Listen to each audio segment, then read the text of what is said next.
And we're live. Hello, welcome to Sunday Sessions, DJs and Dragons. Not for 7 hours this week. We're aiming for about 5, maybe 4. 4.5, I think, because it started at 1. But we'll see how we get on. We've got a lot to get on with today, not least of which the concluding of a book and the starting of another book, which is quite exciting within the Candlekeep Mysteries. Before we do any of that, I should probably pass you over to our broadcaster this evening, Q, this afternoon, who's going to tell you all about our competition. Yep, so we're still doing the crit win, crit fail competition. I believe we're on 0 at the moment. I've lost my mouse cursor, or let's check. Yeah, we're on 0. So yeah, get a crit win, put crit win in the channel. Get a crit fail, put crit fail in the channel.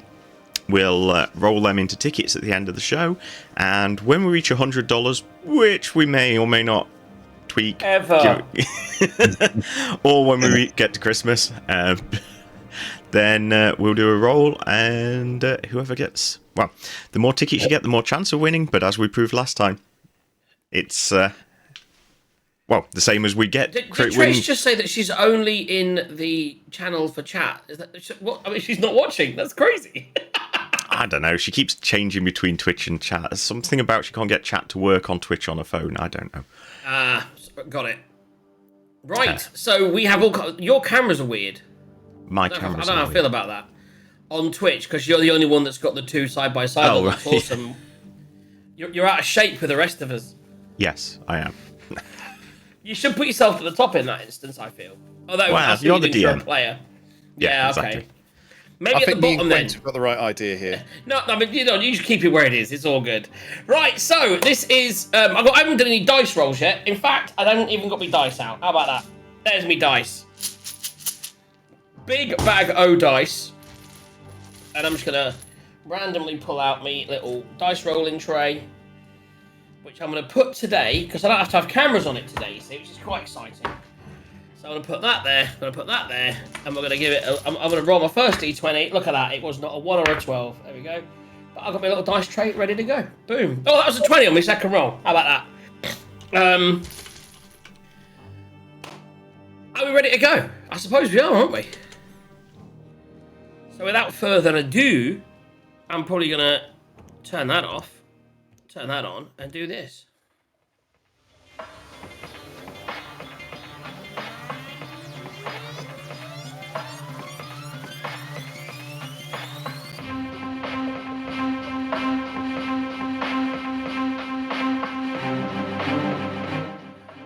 Welcome to the Sunday Sessions of DJs and Dragons.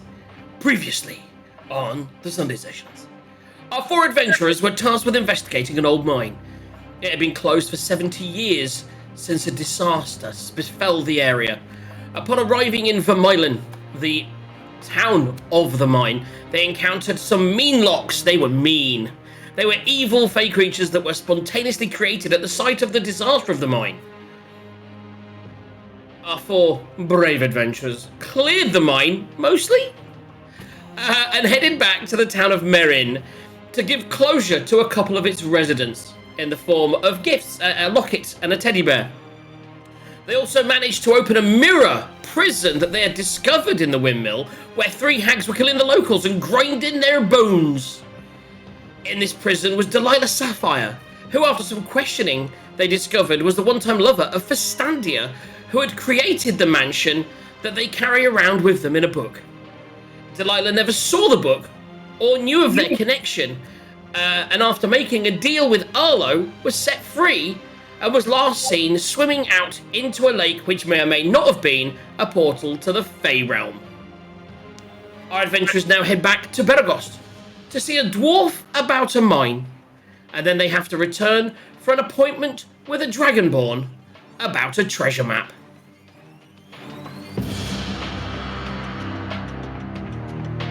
And we are back. Here we go, guys. Are you ready?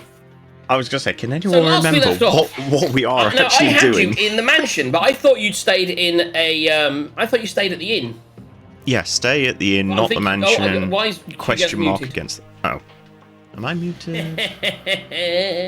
No, he's not. It's me. I accidentally caught the mute button on the you guys slider. Ah, okay. I was going to say, I don't think I've muted me, but you never know. You never know. You never know. Dun, dun, dun, dun, dun. Right, let's crack on. So you guys are in the mansion. Let me drag you there right now. So yeah, I've got staying in, not the mansion, question mark against that. Whatever that Because means. obviously she dispelled the mansion, so you were slightly concerned whether it was existing or not. And I thought you did. So you did stay in an inn, or did you stay in the mansion? Because I have you in the inn, but I don't know if we're just doing some tidying up. I've got written as staying in, and then in brackets, not the mansion, question mark against that. As in, yeah, I don't think we know whether we can still cast the mansion. So yeah, I think we kind of finished outside the mansion, outside the mine, having done the bit with the mage. Well, you definitely got to Merin. So you're in Merin. Yeah, we you went handed over the bits and bobs. Gave the teddy bear. And so you're at the bottom of the mountains in the we local had some boar town. Snout. A couple of days away from...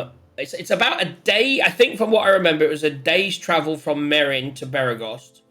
And Beregost is where the dwarf from the Ironhold Mining Company had, he'd kind of been the one to task you to go and check out that mine.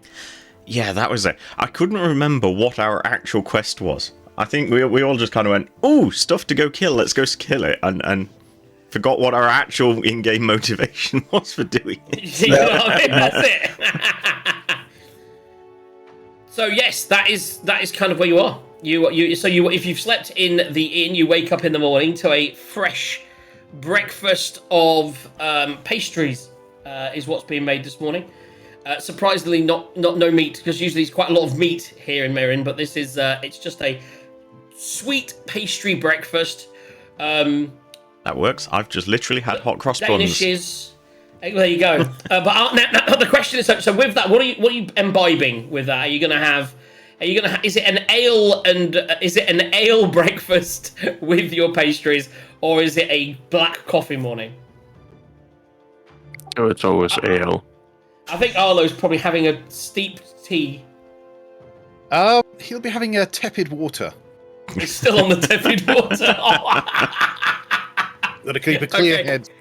Keep a clear head. Tepid water. See, I was going to have normal stuff, and then I saw Quent have the ale. I'll go on. Let's have an ale. For me, it's ale. I'm going to go for a coffee. There we go. So we're having some caffeine, some ale, and some tepid water. We're having some pastries, and we are setting out for the day. What is the plan? Well, I think this fairly normal road, isn't it? Yeah, did we not leave a book in the Candlekeep with someone to translate it, was it? Yes. So that's the thing. So at the moment, you need to head back to... Or you can go to either or, but Beregost is... If you look at the map... It's kind of on the way. I brought you in. Yeah, Beregost was the town that you visited when you were spending the night out of... You had 3 days to kill, so you went to Beregost. When you were in Beregost, you kind of were looking for some black powder, and you ended up talking to the mine guy there, who had said that you'd heard of this mine. I can't remember if you had a book. I think you had your book that mentioned it. But either way, you talked to them about the book that you'd found, which mentioned this disaster, and they were like, yeah, if you go there. And I'm pretty sure if you check your notes, he might have already offered a reward, or I might have just give you an idea of the direction. So you should definitely check your notes for that, because I don't have notes to say whether I offered you a reward or not. Oh, in that case, you definitely did. Definitely did, yeah. I don't have 1,000 gold and 6 barrels of black powder. I've already got an idea of... I already know what we're going to probably offer you, because I just don't know if I already offered something before. So that's the windmill episode. Wow, we took a long time to get here. You really did. So this is a side quest. Cheeky little... No, this was actually one of the books that ran before the other book. Okay. It was an entire book to come up here. The windmill was the side quest. So yes, you do need to head back to Beregost to hand in your quest. There'll be a little tick over Serge Ironhold's head, and then you need to go back to the Candlekeep to speak to the 22-year-old dragonborn Nax Olossis, who is the guy that has your maps.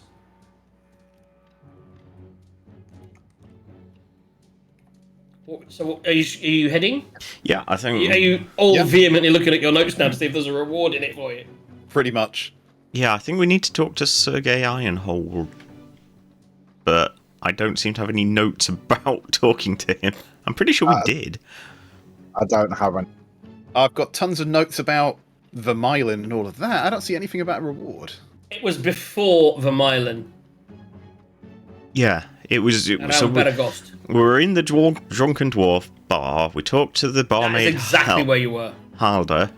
Hyder? I don't know how you pronounce Hilda. that. A bearded dwarf, anyway. And she said we should talk to Sergei Ironhold, who's the mining director on the west of town. It's still Serge. Okay, it's still Serge, yeah. We went to the butcher's and got some sausages, and then I seem to have not actually. His notes. I love that. He's got notes. It's about the food. So I do think I don't think there was a reward. I don't have anything for a reward either. So I do believe you just talked to him and he gave you an advice of where it was and how to get there and how they'd had a mine there. But I don't think he necessarily told you to clear it. But I think he said if you did clear it, to go back and speak to him so that he could do something about it. So we'll go with that. Yep. Let's go, guys. Yep. Right. Let's go. We've had our breakfast, and this time we'll try not to get distracted by witches. Is there anything else you want to accomplish in Merin before you? I'm most at the party this time. There's one thing I'd like to check. I know the Candlekeep will have, because I've got a scroll of magic missile that I'm still trying to put in my spell book. When we went to Beregost, they didn't have the materials and things to be able to do that. Candlekeep, they will when we get back there. But while we're in Merin, I wanted to see, is there in any of the local shops, in any of the, any of the people there, is it possible for me to buy the materials to put magic missile in now, or is it just too small a town? It's too. I think you've already tried here. I don't think you tried Beregost. I think you tried here, and it is too small a town. It's literally a one road town, one road through it, and there's an inn, and there's some people that live here and work. It's a busy town because it's right by the only path through the Cloud Peak Mountains, but ultimately there is no magic shops. It's much more like I think we described it as kind of like a Deadwood style situation. It's a busy town. It has a very busy inn. I imagine it has a very busy whorehouse, but it doesn't really have anything to do with magic. Okay, I have to wait to the Candlekeep then. Unless you want whores, and you can't get them at the Candlekeep. Well, maybe you can. Who knows? Well, we found it had a bar, didn't we? We have discovered it now has a bar and a sleep for sleeping and all kinds of things. Very exciting. I can't wait till we get there. Okay, well then one other admin thing. We were kind of mentioning this before we started. Mm-hmm. Our nice guy Tazar was talking about his dark vision and being in caves. And that reminded me, there are some drift globes, or at least a drift globe, floating around inside the mansion.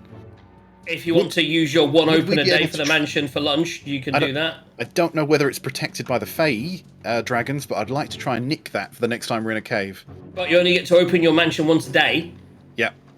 So that would be your use for the day. I suppose we'll try that at the end of the day. Okay. I mean, you're probably going to arrive back anyway at the Candlekeep, but yes, we can have a look at that later. So you set off. Upon the road, let's change music to get some. Let's get some good road music. Let's go with, I don't know if this is going to be any good or not. This it's called Mountainside.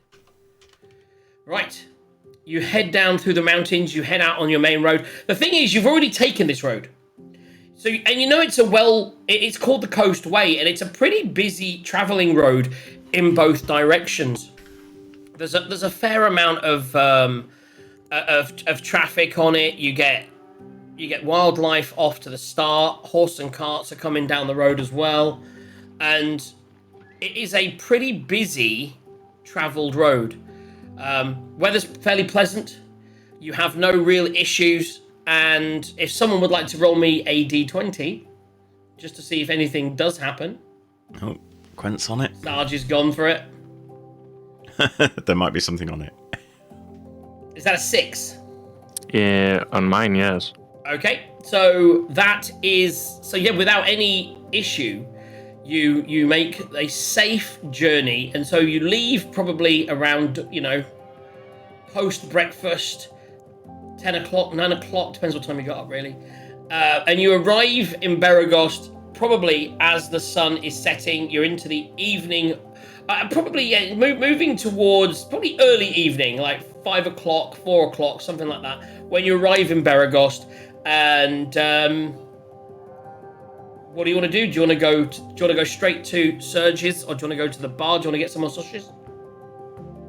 Well, if we're just arriving at sort of 4 or 5, might as well go see Serge initially to see before he packs up, because you never know, he might be ending.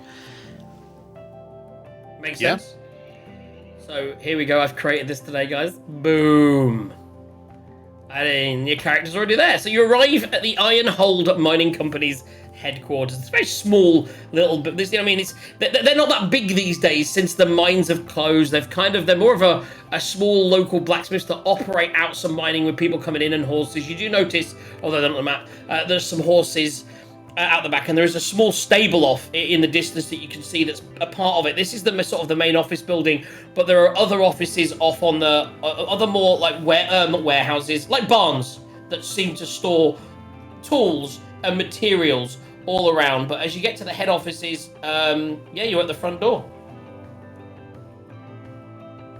Okay. Right. I was gonna turn to Wonder Boy, and he's gonna go. Now I've noticed that you seem to have a way with people. They seem to naturally like you. I've never really understood how that works myself, but I would like Poe to give you a little help with whatever you do there. I can't quite remember. I'm getting old, you see, whether a reward was offered, but I think you might be able to convince them. And Poe's gonna hop off my shoulder onto Wonder Boy's shoulder and give him a little peck on the cheek and give him guidance. Okay. So whatever he's doing, he's gonna have a little help. Right. Okay. I'll wander into the office. Is the door open, or? The door is open, yes. And just bear with me 2 seconds. It's the difference between you and me. I'd have made him roll for that. It's the door open to the mining company in the middle of the day. You got to roll for it. Dooba-dooba-doo. Door open. 1. You can't tell. Just got to get to. Oh, he disappeared. Oh. Before the interaction start, I'm just going to roll the 2 divinity dice. Yes. There you go. 11 and 16. That just needs to be, and that is search. There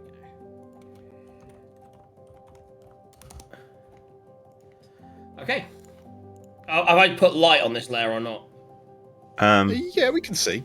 You see everything. So yeah? if you click on a character and press Control L, it'll. I just show did. you. No, it's fine. Yeah, I was just checking. So as long as you see everything, so you can this is just an open area. It's all good. You can just walk in. You see, you've arrived at the top. If you got to the very top of the map, you see the building from the sort of. It seems weird that it's moved to my map, but yeah. Oh. It's all there. While he's working on that. Now we're all good. So, yes, go on. Tezar, I noticed materials over there and the tools and things. Those wouldn't be helpful for fixing that gun of yours. I mean, did you manage to fix it in the end? I did get a fairly good roll. Maybe it might be worth trying again, or at least trying to maybe see if there is any black powder or any that may help me. Yeah, you would know that you've fixed the gun now. Yep. To a very workable level. It does still have that explosive thing, but that can be, both a bad thing and a good thing, whether you like it or not. You could try to fix the explosive shot out, but then you would lose that air of effect. So that's a choice that you would need to make. Secondly, you would know that if you wanted to work on your pistol, because you are a gun, that is your ability in life. That's what you do. Yep. So if you wanted to fix this gun up and make it a little bit better, you could maybe keep the explosive ability, but maybe add some other stuff like a sight to it.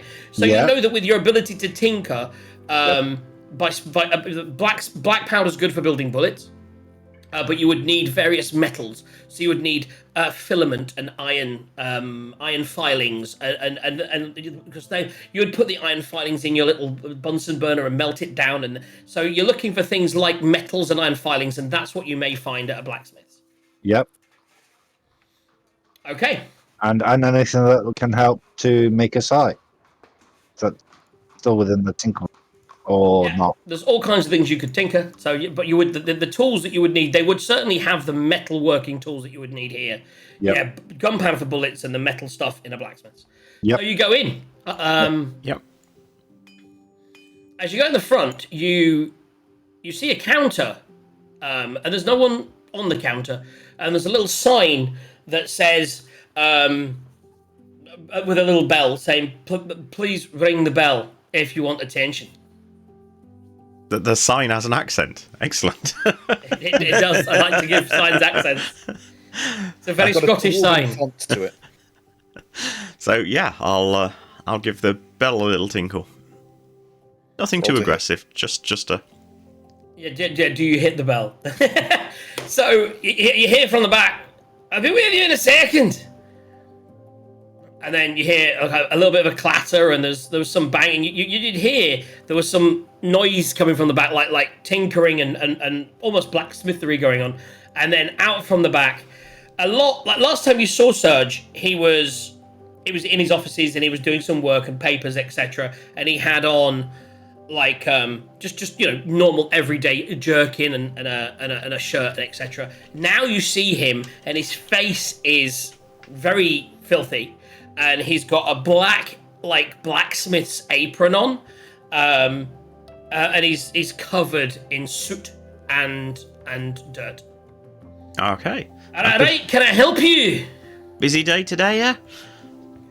It's very busy, and we've had quite a few people come in. We're working on the horses to send out on a new dig. With these tough times, we've got to work hard. I remember when I used to just work in an office, and now I'm getting my hands dirty. Oh, my hands are dirty. 1 second, and he pops out the back, and you hear kind of a noise, and he comes out a second later, and he's rubbing a black cloth. You didn't realise it wasn't black before. It was probably quite light coloured, and it's now covered in dirt. And he kind of throws it under the counter, and he goes like, "So, haven't I seen you guys in here before?" Yeah, we were here, 3 days ago? 4 days ago? I don't know. Time all sort of merges That's right, together. you were the ones with the book, and you wanted to find out all about the mine in Vermeulen. You're back already. I'm guessing you found nothing up there in those mountains, eh? Oh, we've found a bit more than nothing. I found a load of I can't remember what the names are now. The things that attacked us. What were they There called? were creatures. You found Meerlocks. So you found the mine, did you? We did, yes. Yep. Yeah, found it. Found the collapsed section. It was a horrible town with the mine there was all kind of just, no one's been there for years. So it was what was it? And you see him getting more interested now as he kind of leans forward. He goes, did it seem quite serviceable? You say there were creatures there though. I mean, that's not good for business. No, there's some Meerlocks there. They definitely wouldn't be very good. But we may have taken care of them. So the mine's clear of creatures? Mostly. I mean, there's one or two concerns. If that information is worth something to you, we can tell you what to be careful of. But yeah, I reckon you could set something up there. So he goes under the counter and he's like, "Do you know what?" It's like, "We still have the original documents to the mine." And it's like, that's actually our property. So if you can tell me any information that can get us set up in there, I'm sure we can come to a fine agreement. I think we can do that. I think that's... So here's the thing. You see these hands, and they're still dirty. These are working man's hands. I'm not the kind of man that's sitting here on a big pile of cash, you know what I'm saying? So, I'd like the information that you've got. If you've cleared that mine out, you should be rewarded. But maybe I'm kind of in the business for maybe a partner or something, because right now, I mean, I just don't have that much gold. I mean, you might have some skills that are useful to us. What kind of skills? Well, you appear to be able to make things. That's always handy. That's true. That's true. Hearing this, Arlo's going to elbow Tazar in the. Yep, I'm just listening right now. I'm just making my choice on whether to say I'm a slight tinker too. But let's see where this is going right now. Let's leave the guy, let him talk. Let's see where he's going. So yes, I mean, I have a certain set of skills. A friend of mine used to say that his wife would get kidnapped all the time, and I was so I would say what I've got is, I could certainly, if you've got maybe weapons and things like that, I could repair them. I'm not too good with the magics, but I know all about the hard working blacksmithery as well as that. I mean, let's just get to brass tacks, shall we? I see there's 4 of you. You guys seem like you're a traveling group. You do a lot of traveling and adventuring. Is that right? Yeah, you could say that. We've just had in 2, only 2, but you can double bubble. I can see there's a little one there. We've got 2 workhorses out in the stables that we've just had in, and they're good. They're strong horses. They won't let you down, Maybe I could, as payment, give you like the horses to look after, and if you come back maybe in a month when the mine's up and running, we can maybe work on some kind of deal where, I mean, I'm sure that I'd be willing to part with how about 10% of the mine's earnings, because you've earned it. You've cleared the mine.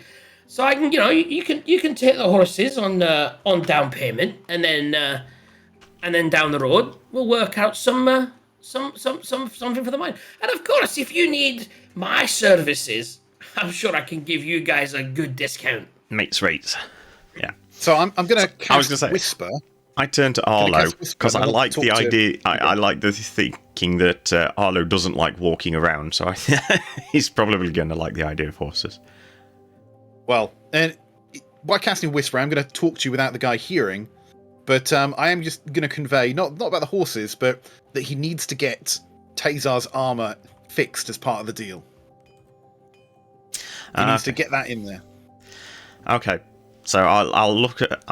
even though he's speaking in my head, it's just natural when you hear someone's voice, so I'll look at him anyway. And think, horses for Arlo, definitely going to help.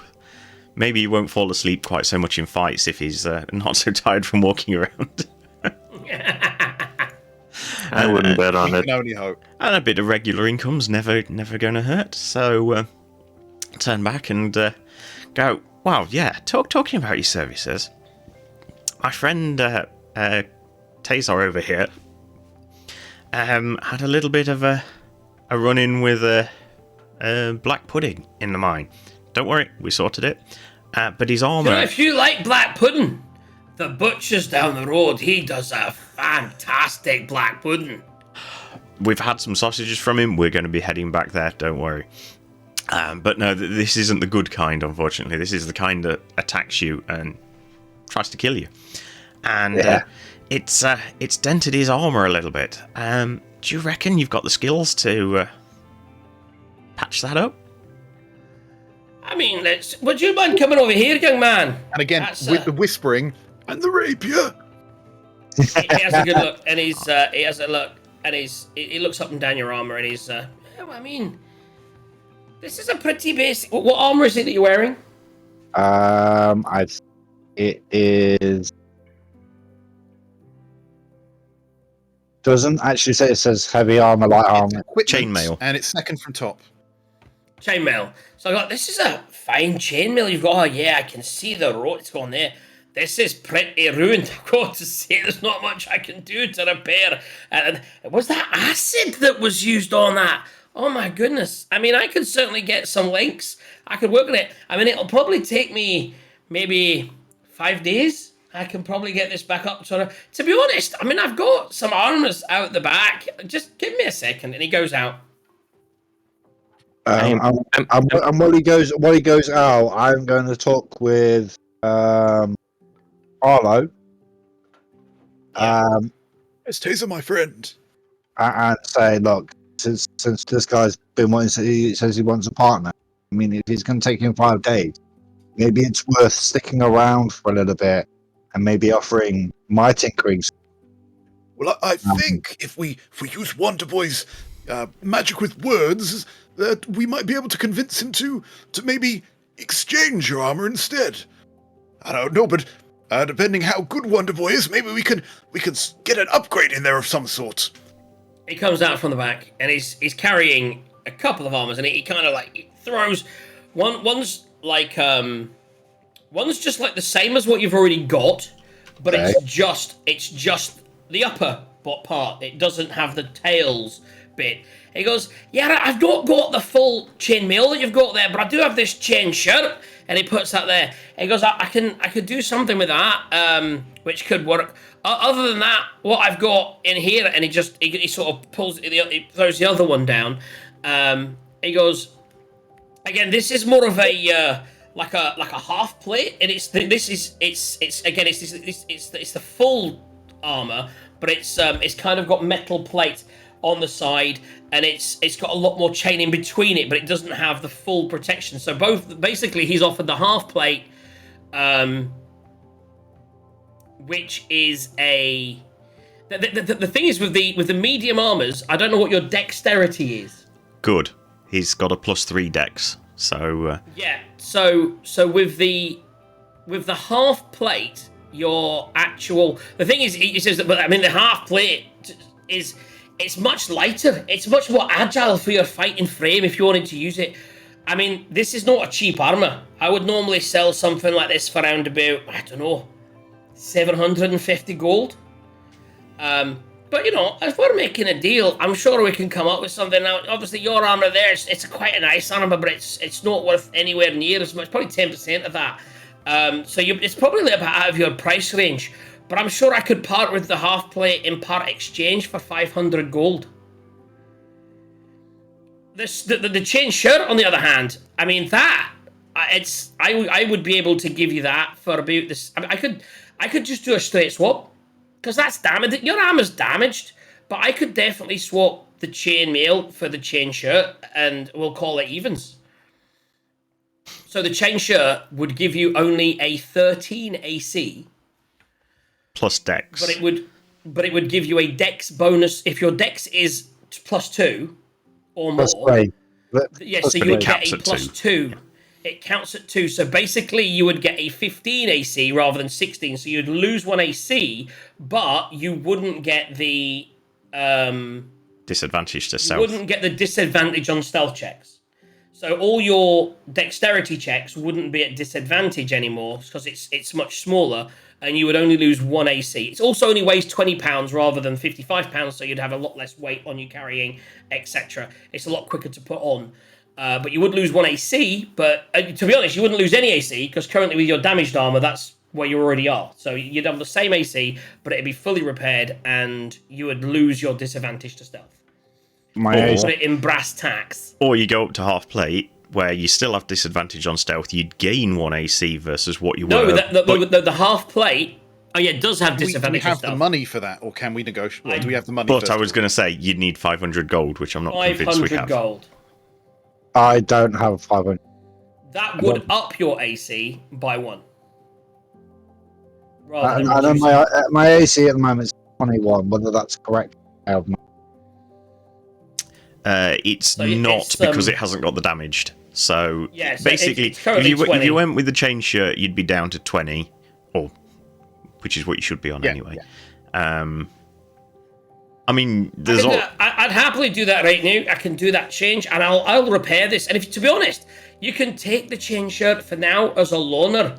Well, that's what I was thinking. You're going to come back. If you want to take the chain shirt, I can work on your big mail, and you see if you like it. Because to be honest, I'm quite a big man, I don't mind like a big armor. You're quite live. You seem to be quite spry. I would think that heavy armor is weighing you down. You probably want to have something that you can move around a little bit, be a bit more dexterous with, you know. Yeah, I mean, I'd turn to Taser and go, yeah, why don't you take the chain shirt? We're going to be popping back this way at some point with the horses and some profit from the mine. Might be able to upgrade you then. Yeah, that's a thought.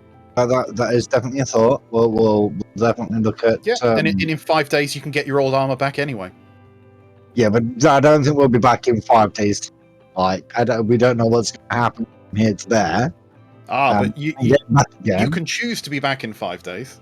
You can certainly try. You might be in the Feywild in 5 days. But yeah, so if you want to do that, so he... yeah, we'll take the swap for now, and we'll loan it, let him work on it, and we'll go from there. Yeah, if you put it a different way, you've taken your armour that was damaged and giving you 20 AC, and you've now got armour that isn't damaged, still 20 AC, but you've lost the disadvantage on stealth. So you've... It's a win-win. Yep. Right. So you take your character sheet. You spend 10... Yeah, so if you change your character sheet and just add chain shirt and take away chainmail, and then make sure you put the chain shirt as what you're wearing, and that should keep your AC at 20. If not, we'll adjust it. So you take about 10 minutes to take off your thing. Everyone's helping you with your buckles at the back and all your bits and bobs. So it takes you 10 minutes to take off the shirt. Whilst that's happening, did you want to ask him anything else? Right, we've got horses. We're going to get 10% of the mine. Well, I suppose now we've agreed that, so I'll put my hand out so we can shake on it. And he kind of grabs his rag from under his thing and kind of dusts off his hand a little bit more and then shakes your hand. So yeah, sounds like a deal. I'll shake his hand. Once I've shaken his hand, I'll press to digitate and clean mine. It's like... I know. Then so like he put his map out on the table, did he? So I'll point to where that wall that grabs you is, and when do not go in this chamber. Just this one here. There's a wall, and it will like eat you. It's attached to the wall, so you're pretty much safe. Just do not go in that area. I mean, not being able to go in a whole area of a mine sounds quite Is there nothing that you've learned that you could help us? I mean, we have a few people around here that can do a little bit of but we've got no adventurers that can fight. Is there anything you can do to help us get any information you found to get rid of that or do anything? I don't know if we did. Well, I'm not sure we actually figured out what it was. We tried to destroy some of it, and it just grew back. You did know, because you mentioned it and you rolled. Okay. So I'll give you it. You would remember that the Dispel Magic would clear it if you had that ability. Yes. Right, okay. Yes. It was a magical effect, so you know that it's literally, you could tell them it's a magical effect. Yeah, we figured nothing else worked on it, that was it, yeah. Mm-hmm. So yeah, okay, we'll go. So, I mean, if you can find, I don't know what sort of people you've got in this little town, but if you can find somebody that can dispel magic, it's sort of a magic wall. So don't try going in there with weapons and attacking it. We tried that did not work. It's essentially immune to normal damage. But if you can find somebody that can, walls. If you can find someone that can dispel it, then I think you're good. We explored. Starts to take notes. You've drawn. He doesn't have a map per se of the map, because the map he has only has the entrance. Obviously, that other area spontaneously was created. So as you start to sort of draw on extend his map out to this whole new area, you tell him about the little area that blew up and the explosive bits in. It's like, oh my god, they had an explosive section. That's crazy. But the thing that the actual mine held around that's good to know for structure. Just that chamber would need clearing out, but the tunnels around it was sound. And he circles it and he just puts Dispel Magic. And underneath that he goes, Walls of Magic. Crazy. Yeah. He underlines it. But yeah, I would definitely suggest, until you have something done with that, just like board it up. Don't go in there. You'll be fine. No, these other walls around here would sort of had some stuff on it that kind of dampens sound and light. It didn't seem particularly dangerous, but it's just be aware that when you go in there, it can get a bit confusing. We've got a couple of the guys currently out and about on the Nouvers that they're the artificer types that can create magical machines for our mining. I imagine they'll be able to remove that magical ability. No, that sounds good. So what I would say is, if you got that off now, fantastic. He takes it off of you and puts it there and gives you the chain shirt. You now spend 10 minutes putting on the chain shirt.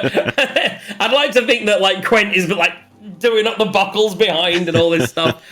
And it's like, so no, that sounds great. So, you know, and he what he does is he gives you like he goes under the desk, pulls out a piece of paper, pulls out like a feather and ink, whatever, the quill, pulls out a quill, dips it in ink, and he writes on there, and he makes it very legible, but very basic.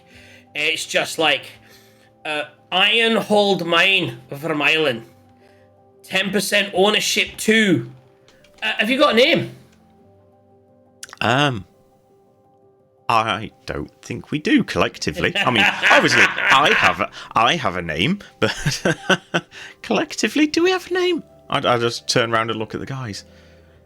I don't think we ever did actually. I mean, we've only really been working together fairly recently. I mean, me and Quent here have been travelling together for a while, and Arlo and Taser have, but we've only come together, pool our skills fairly recently.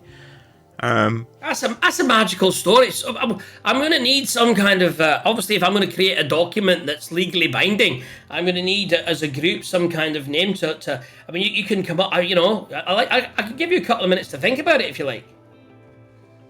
When I say that, I'm going to give you a couple of minutes to think about it because I really need to pee. Have a talk amongst yourselves, guys. Think of a name. No pressure. Anyone got any ideas? I was thinking we might need to find maybe a cheap wagon for those horses, but that's a different thing. Yeah.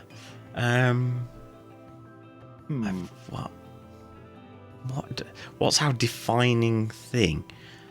I mean, if I were going geeky, I'd go something like 2 squared because there were 2 of us, and then we've come together and I don't know. Well, No. I was thinking Rageaholics, but no, that wouldn't quite fit. I mean, something simple like maybe problem solvers or investigators, since with the way we've been going. But you know, Book buddies. wizards and fists. I don't know. Oh yeah, that That's yeah. actually not quite bad. Yes. Or spells and fists, wizards and fists. Yeah, I don't know. Magic and muscle. Yeah, That's not too that bad. might do that. That might do.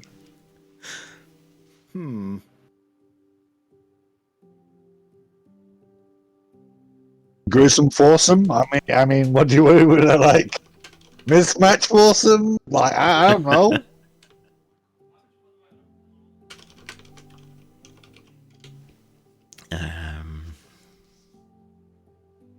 What's is anyone in chats that got any suggestions? Oh yes, do we have any chat suggestions? Not right now. But we can we can ask if Oh, that's not a bad one. Book 4 or Josuke Yeah. awesome foursome new person. Size matters TTV on that. Sorry, I was at the back there just having a wee Jimmy Riddle. How are you getting on? Have you got the name for the book? We've got a few candidates. I don't know what shall we go with. Let's throw it out to the channel, man. What do Well, we think? What we got? Channel's come up with a few ideas as well. What we got? So the ones I've written down, there might be others. Wizards and Fists, Magic and Muscle, and Book Force from Josuke I earlier. I like the magic and muscle. Oh, Yeah. oh, Size Matters TTV's now following us. Oh, it only deafens me, but it deafened me. What? Yep. What'd you say? Josuke came up with Book Force. And Seismata came in with Awesome Foursome. The awesome foursome. So we're not quite 100% decided, but those are the entries. Okay, so what we're going to need you to do is, Gaz, How many options were there? Are you going to roll for it? No. Don't roll. I would go for the magic muscle then. Yeah. Yeah? That's what I think. I think magic muscle's good. Okay, let's go with that then. That is your new name, goes right down. Put your notes. We're doing that magic muscle or magic and muscle, is it? I'd say with the and, but With an ampersand.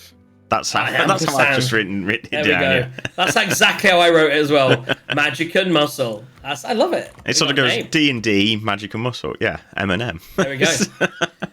We've got to stop rapping M&M. now. Oh my god. That's what he does. He goes, magic and muscle, that's quite long. And he just writes on there, M and M. There you go. So you are M&M. Magic and muscle. You have 10% of a future mine. As you've now finished putting on your shirt, Eagle, you're now buckled it in. It feels quite comfortable. Yep. Hopefully you've added that to your character sheet. Yep. Is there anything else you want to ask of this gentleman before you leave? I don't think so. Again, so I would be Eagle, tinkering supplies, Eagle, tinkering supplies. Yes. Yeah, I would be hitting Eagle, elbowing him, and suggesting that. Yep. Of course, I would be asking, like, what tinkering tools or equipment. I don't resell tinkering tools. You'd have to go to like a supplier for that. But we've got certainly like tinkering equipment. If you wanted, I can just. And he goes out the back and he comes out and he's got like in school you get one of those beakers, like a glass beaker with a thin neck, kind of goes down like that, then opens up at the bottom. And he goes, you know what? He goes, this is just, for me, it's kind of like a waste product. And I can sell it when these people come around, but I don't have much call for it. So to be honest, I'll happily give you this. And he gives you 50 gold pieces worth of tinkering supplies. Very much. So you can add that in there. And he says, to be honest, if you pop by like once a week, I've probably got like some of this knocking around. I don't know how much I'll have. But yeah, it's like, I've usually got some knocking around. I'm sure we can come to an agreement. Maybe a subscription or something, But for now, take that. Do you know, first month free, come back. First week's free, come back in a week and we'll see what we can do. And he gives you a 50 gold worth of tinkering supplies. Nice. Isn't this going well? It is, yeah. I'm being nice. It's all going to go horrendous in an hour. To say we didn't actually come up with a deal at all, yeah, I think we've done fairly well out of this. I can't believe at no point I know I've done too well because you've not tried to negotiate me down in any way, shape, or form. But I suppose I did give you a free swap and then a free thing and 10% of the mine. You might have been able to discuss a little bit more than that, but you took your 10. I like it. That's why you got the free shit, though, because you took your 10. You knew your place. I mean, right, so bit as fair. I've really got to get back to work. I've got a big doing. So what we'll do is, and he leads you out the front and he comes around the side, and the couple of horses that you'd seen there, not in the stables, are literally tied up to the side, and he goes, "This is 2 horses. I don't know if they had a name before, but I've certainly not got a name for them. We've only just got them recently. It's kind of a trade." So, if you wanted to name them, you can, or if not, you can just call them Horse 1. But to be honest, we call them 1 and 2. So, which one's which? Well, we don't want to confuse them. There's one that's a chestnut brown. And these are like rugged, like Shire horses. These are not stallions. These are not fast. They're workhorses. They'll be if you're carrying on a mountain road, they'll be great for you, and they will increase your traveling speed. Obviously, you're on a horse, but they're not super fast horses by any means. They've only got I can't remember what their walking speed is actually, but I will find that for you in a second. So one's chestnut, the other is one's chestnut. The other one is a almost black, but not quite, like a really dark brown. And she's actually so dark it looks black, and her actual mane that comes down is actually black. And she goes, yes, so the chestnut one is number 2, and the other one is number 1. I think mainly because the black one looks like, it's quite, I don't know, it looks quite like, I just like the look of it, so I made that number 1. And also, the chestnut one, it's always shitting. That's why we called it number 2. And at that moment, on cue, just shit comes out the back of the horse.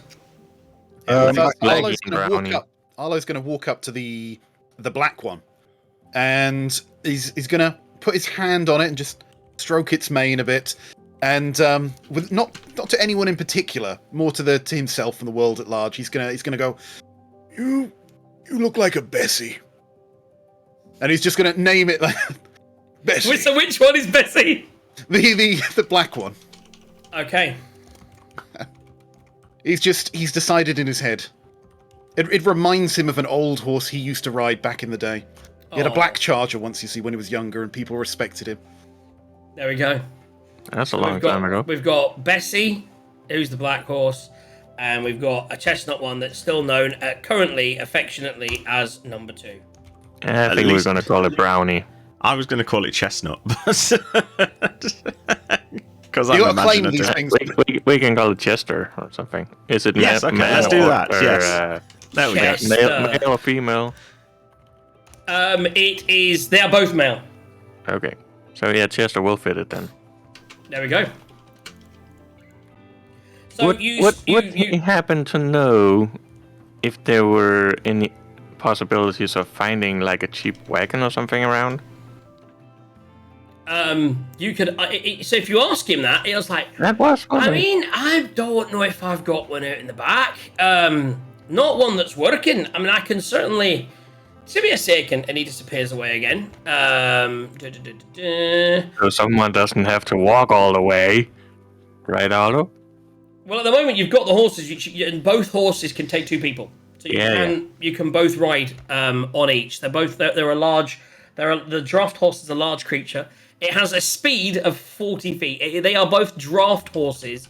If you wanted to add them to, or 2 of you can add them, or you can all add 2. I don't care.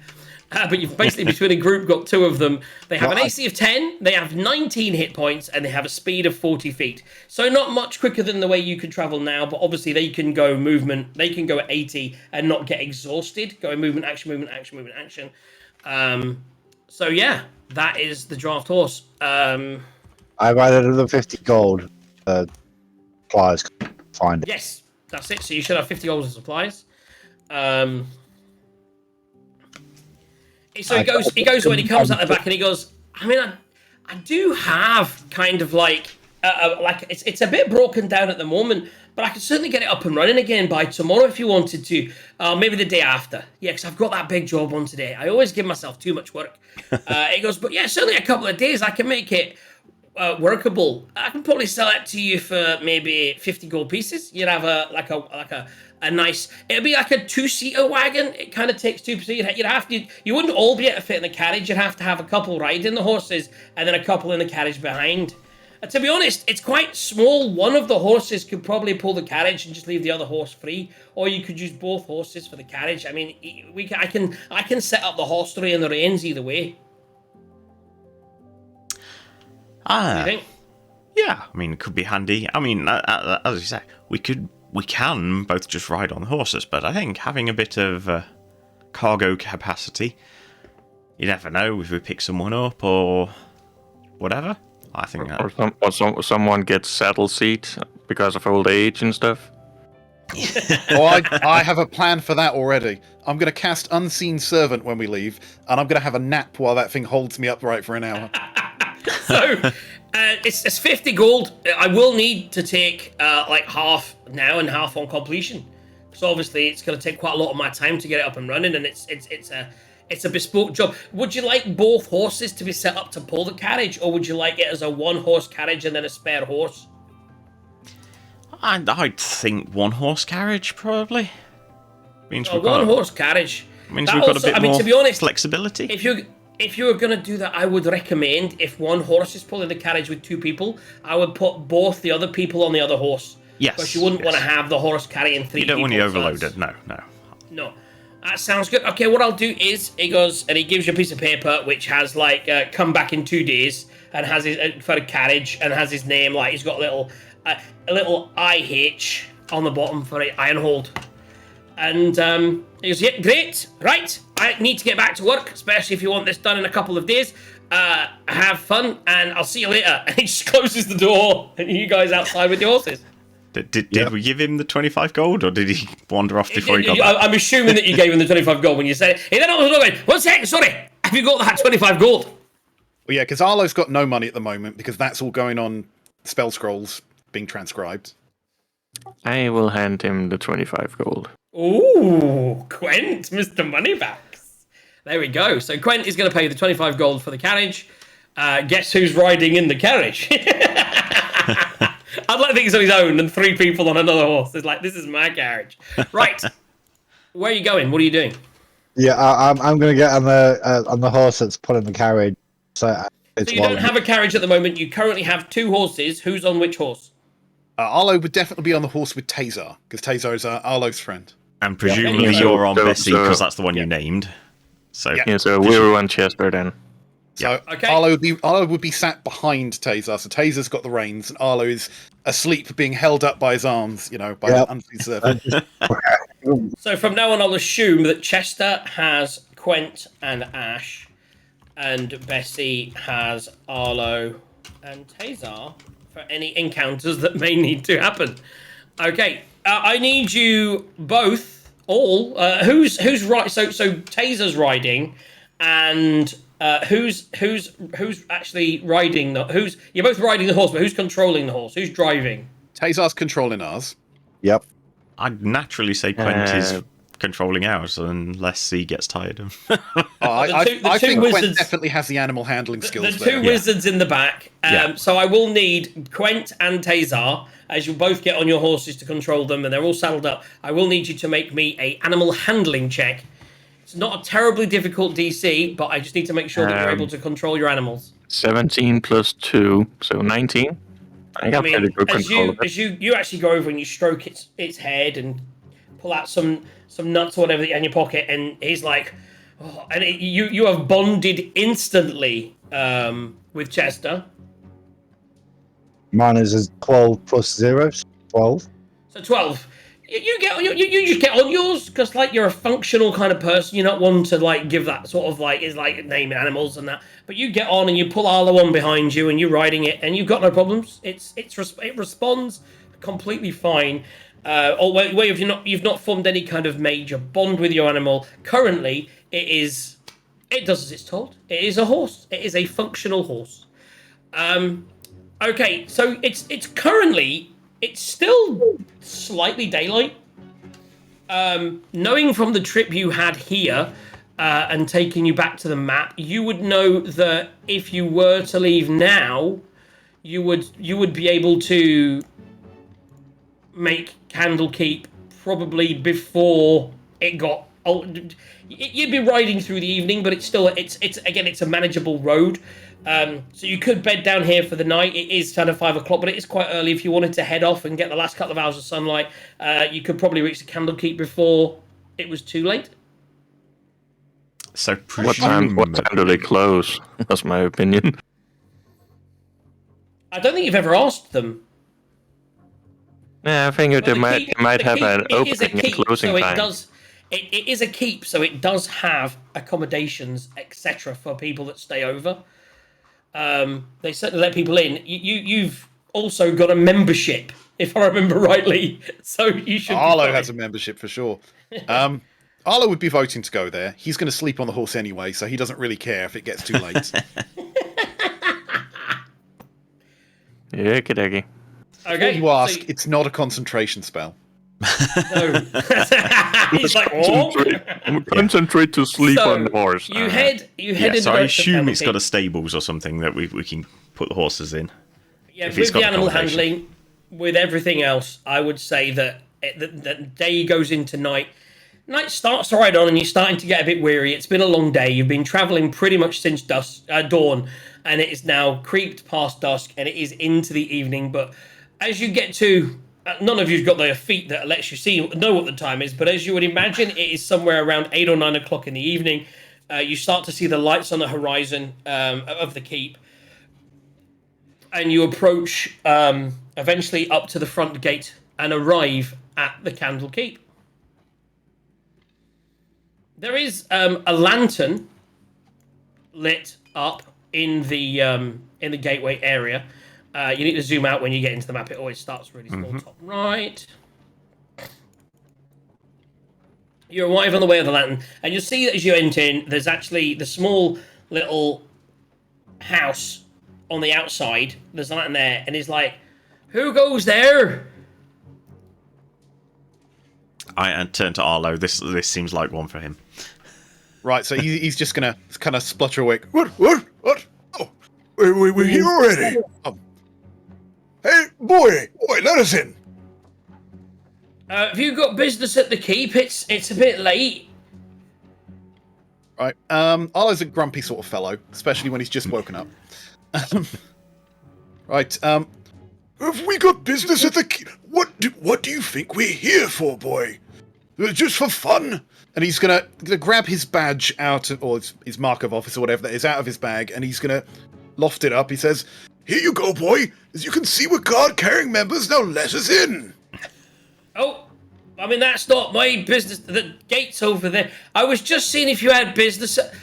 Keep going on there. That's it. Just the main entrance is just over there. Thank you. Okay, cheers, miserable old bastard. So you're right up to the front main entrance. As you get there, you see that there's just one guy who is. And I need to pull Candlekeep notes up now.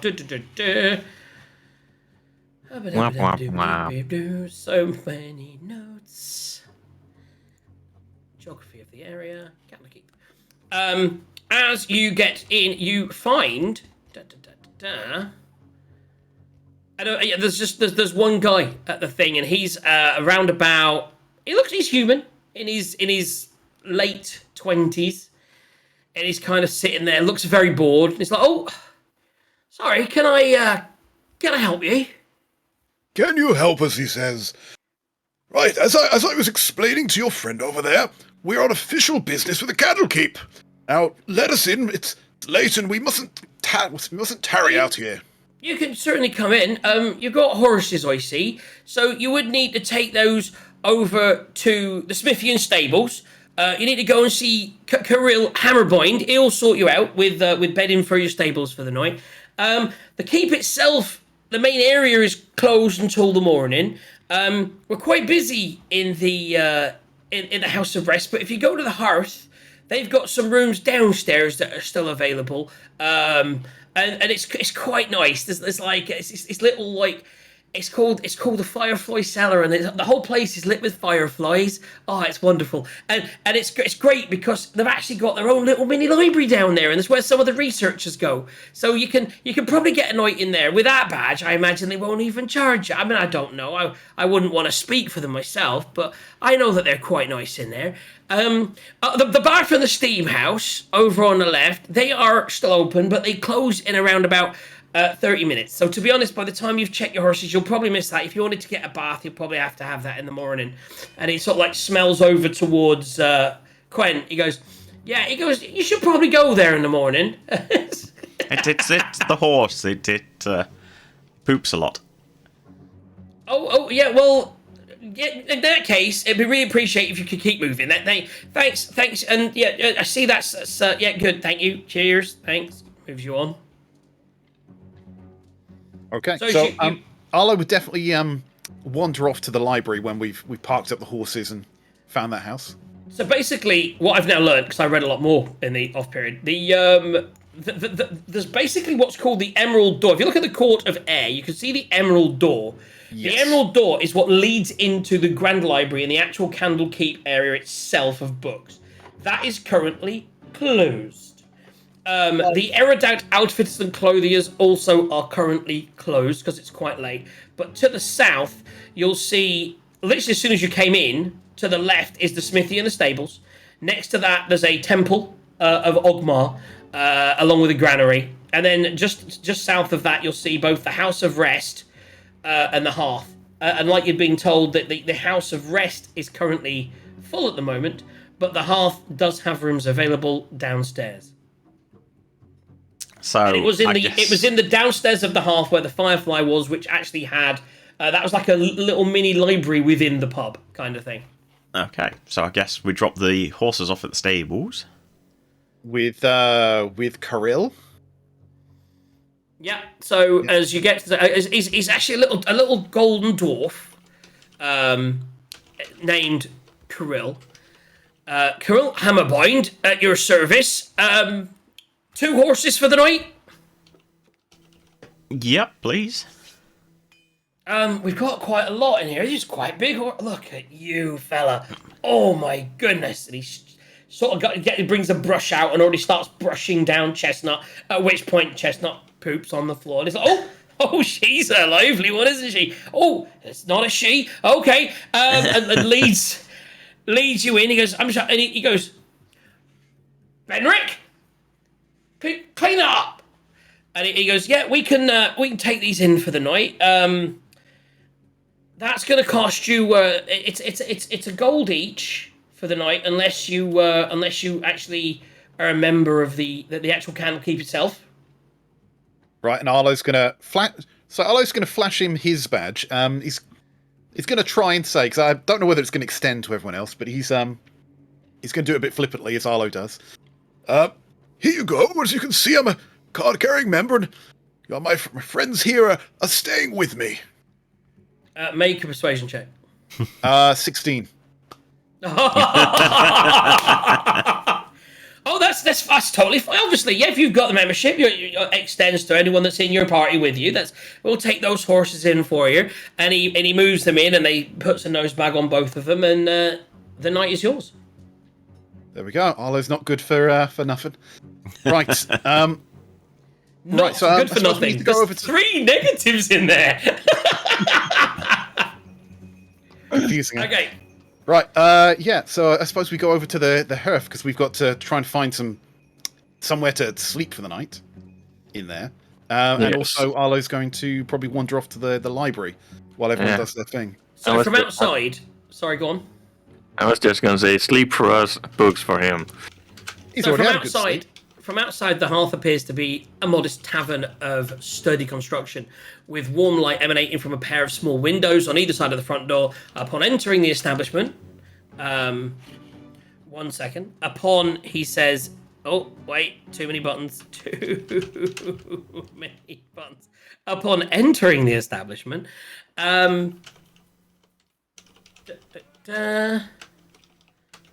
this is where you got to hit a button and then get back to exactly where you were with your text. But in the establishment, visitors, you realise that it's actually 3 times more spacious on the inside than you would have imagined from the look of it on the outside. It's bigger on the inside. The hearth gained its larger dimensions. Have we just taken a bag of holding into a larger dimension? You see it again, but it doesn't say there's a problem with it. It's gained extra dimensional magic created by worshippers of Gond, the god of craft, and also an intricate clockwork device that's suspended in a 2-foot diameter, fainting glowing crystal orbs embedded into the ceiling over the bar. The avowed call this device, the geometric amplifier. You'd have learned that. I just gave you some information. God, I need to write this down now. The bar seats up to 20 customers. Patrons can also be seated comfortably in tables with wooden chairs at rectangular tables in soft, cushy places. In the corners, little soft cushioned areas. There is a fireplace, and the hearth patrons are a mix of fresh faith adjutants, stodgy scholars, and eclectic guests. Excellent. Well, I guess we go to the bar. We need rooms and we need drinks. In that order. Bring that in that direction. Rooms, say, I can, let me just go and check if we've got anything available. I know they're totally full next door. She goes out the back, she comes out, she says,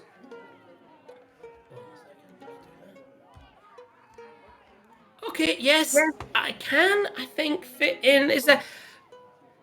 I've got a couple of spare spaces downstairs in the firefly cellar. It's quite nice down there. It's got its own little miniature library, and it's we've got about three or four people down there studying at the moment. So I'm pretty sure we've got. I could probably give you 2 rooms. Sounds good to me. 2 rooms, good.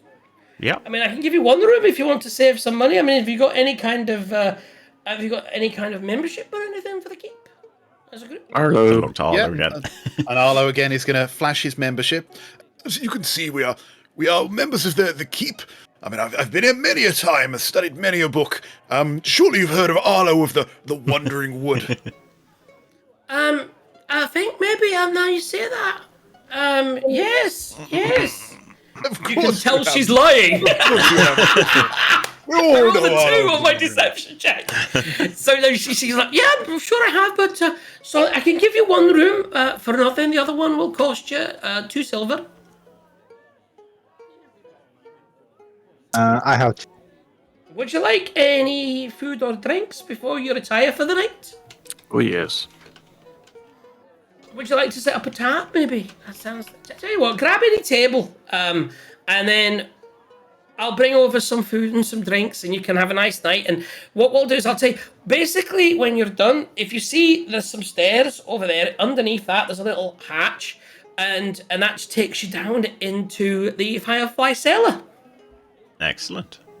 I mean, he's got some books. We get some fireflies. What more could we want? Are you happy in... You've got no... Yep. Did you need any kind of private space? Because we do have, of course, the demiplanar chambers. If you wanted a room, like a private space to drink for the night, just for the 4 of you. But that does run to gold. Or you can just sit at any of the tables. That's fine.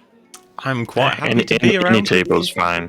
Yeah, quite happy Does to any be of with you the... have any religious needs? We do have shrines available to most of the prime deities, and if you just speak to my compadre over there, if you have any specific needs, then they can set you up, and you can have a shrine to yourself to do whatever kind of prayer or, I'm not really one of those religious types myself, but I understand we do have some guests that are very fervent in their religious beliefs. Okie dokie. Let's hit the tables. Good to know, but don't think we'll be needing that. Of course we won't need that. I mean, if we Fools do, with their it's faith in the gods. Studying magic, that's where the real power comes from. Nah, it just comes naturally. I give you a scowl. I have just removed it. Okay, cool. Yeah. So we head down, have some food. I will wander off to the library at some point. So again, the main library is closed. No, I mean Emerald the Door is library in the sealed. Firefly area. So you have some drinks, you have some food, and as you then head down, I can finally get into tonight's actual campaign. Dooba-dooba-dooba-dooba-doo. That's not there. I need to go to... All right, I'm here. The right, campaign so... is in the area we're going to sleep. Interesting. That's where it begins. Okay. This is where it begins. The adventure takes place in the Firefly Cellar. It is a windowless basement beneath the house of beneath the hearth, named because only the lights come from the swarms of fireflies. Right. So, as you descend through the hatch, it's almost like a hatch under the staircase that leads down. As you descend under the hatch, oh, I'm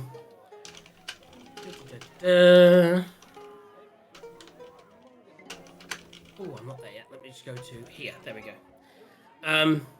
You arrive. You notice as you descend in, the first thing that you spot, and let me move you now to where we're going to be. This is the as you go down. This is what you kind of see as you descend.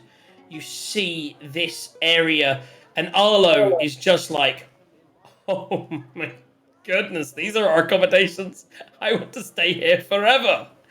And it looks fabulous. And yes, he brings you down, and you descend into the Firefly Cellar. The noise abates from above as you close the hatch behind you. It's actually quite peaceful and quiet down here.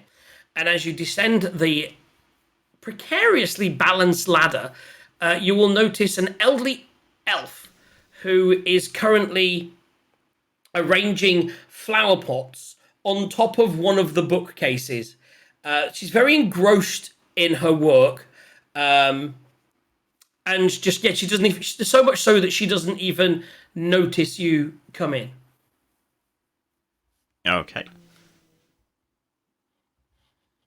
Do we want to distract her or not? Or is Arlo just going to go to find some books? Arlo would definitely just go and find some books. Actually, Arlo will kind of interrupt that person and ask, did you say it was a woman? A female elf. Madam, might I ask? You look like you've been in here a while. Did you perchance spot any interesting tomes in the library here? I mean, what is it you're looking at right now? Perhaps I could read that after you. And she's like, as she hears the actual hatch close clink as you come down, right before you says, Ebda, are you back? And then you hear a voice from downstairs, which I never left. Oh, and as she then turns around, seeing you surprised, you say that, and she's like, oh, I'm not working on books, darling. I'm just moving around my flowers and things. Visitors. Well, come in. I'm Scribe Varnir. Sorry for the state of things. As you can see, there's a bit of a restoration project going on at the moment. I'll be with you shortly. I just need to get back. Oh, do you know what? Would you mind that? Do you see that stack of books? And she points to a small stack of books at the bottom of the ladder that she's on. I don't suppose you'd mind awfully taking those downstairs to Ebda, would you? I'll meet you there in a couple of minutes. Thank you so much. And then she's back up the ladder and she keeps rearranging. How many books are there? It's like a pile of about 10 books. Oof, that might be a bit too much for Arlo to take down at once. Wonder Boy, you don't look like you're doing anything. Why don't you help an old man help an old lady? Okay. I was going to say, I'll I'll then look at the two that have actually got muscles. And went, Don't look at them. Don't look at them, lad. Chivalry should not be dead. It's something that it builds character. What if we take a few each? So I'll pick up 2. It's like, Oh, you need to roll for how many you pick up. so as you come down the ladder and you head toward the books, you can't help but take in the room around you. It's a circular room that contains curved dark wood bookcases with books of assortments of shapes, sizes, and ages. Of ages. Flowers in ceramic pots line the top of all the shelves, giving the area a sweet fragrance. There are alcoves at regular intervals around the perimeter of the room. 4 of them contain polished bronze statues of bespectacled scholars. 3 hold overstuffed chairs, and in the center of the room, a brass railing surrounds an overlook that gives a view to the lower levels of the stacks. And it's from there where you heard the other voice from Ebda come up. Hanging from the ceiling above the opening on the floor is an enormous stone sculpture of an open book that looks as though the cover is flapping to keep the thing aloft. So it's like a flying book almost. A spiral staircase Gwent knows about leads those. down as well as up to the trapdoor that you came. So basically, you came down the trapdoor, you came down this little sort of spiral, rickety staircase, and that staircase keeps leading down further into the stacks. Excellent. Right, so I'll pick up a couple and say, Quent, do you mind giving me a hand? I'm not sure I can carry all of these. I'll pick up the rest. Make a, as you see the staircase, make a, not persuasion, I've lost my brain. Perception check, both of you two. Perception. Okie dokes.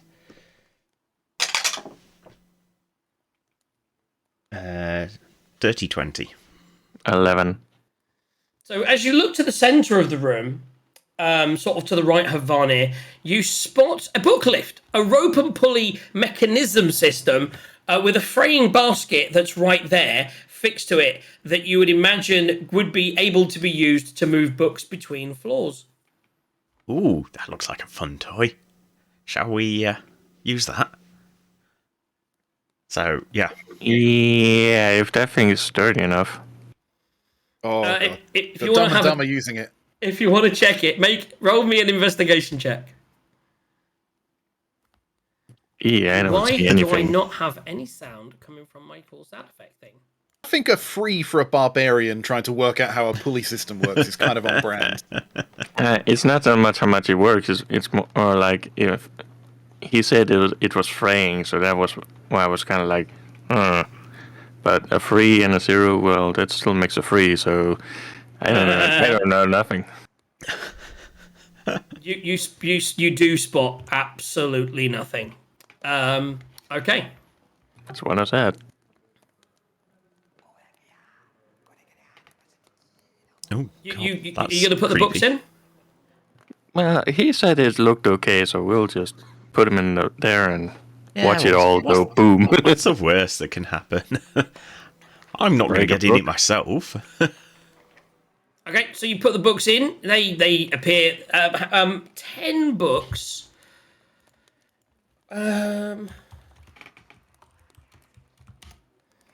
Yeah. Depending on size. So you put in each book, and as you put in the last book, you're thinking, I really don't want to put any more books in this. Starting to creak a bit. It's definitely creaking, very much so, yeah. So you kind of put the last book in, and it's like, it sways a little bit. You start to lower it down, and it goes down, no problem. Right, I guess we then go down the stairs to meet My what's his age name? enemy. Stairs. Ebda. As you head down the stairs, the musty smell of old books hangs in the air. A concentric ring, so we're now moving kind of down to here.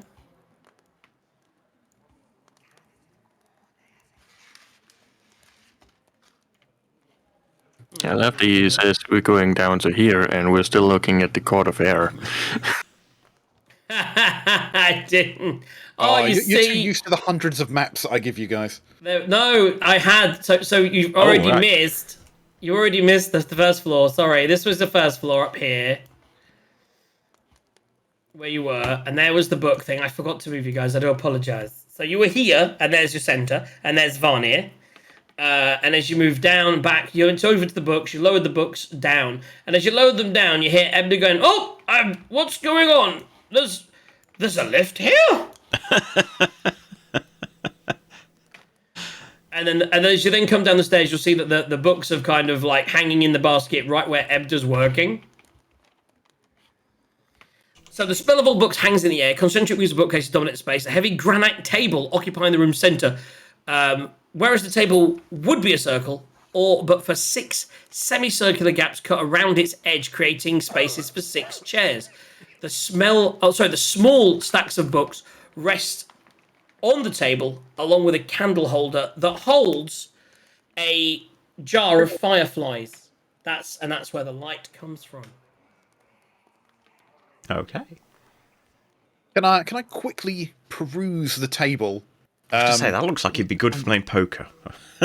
Yeah, I'm thinking great for reading. You're thinking great for poker. So as you look at the table, make an investigation check for me. Yeah, well, I have a look around the books and see what he's using. Let me just.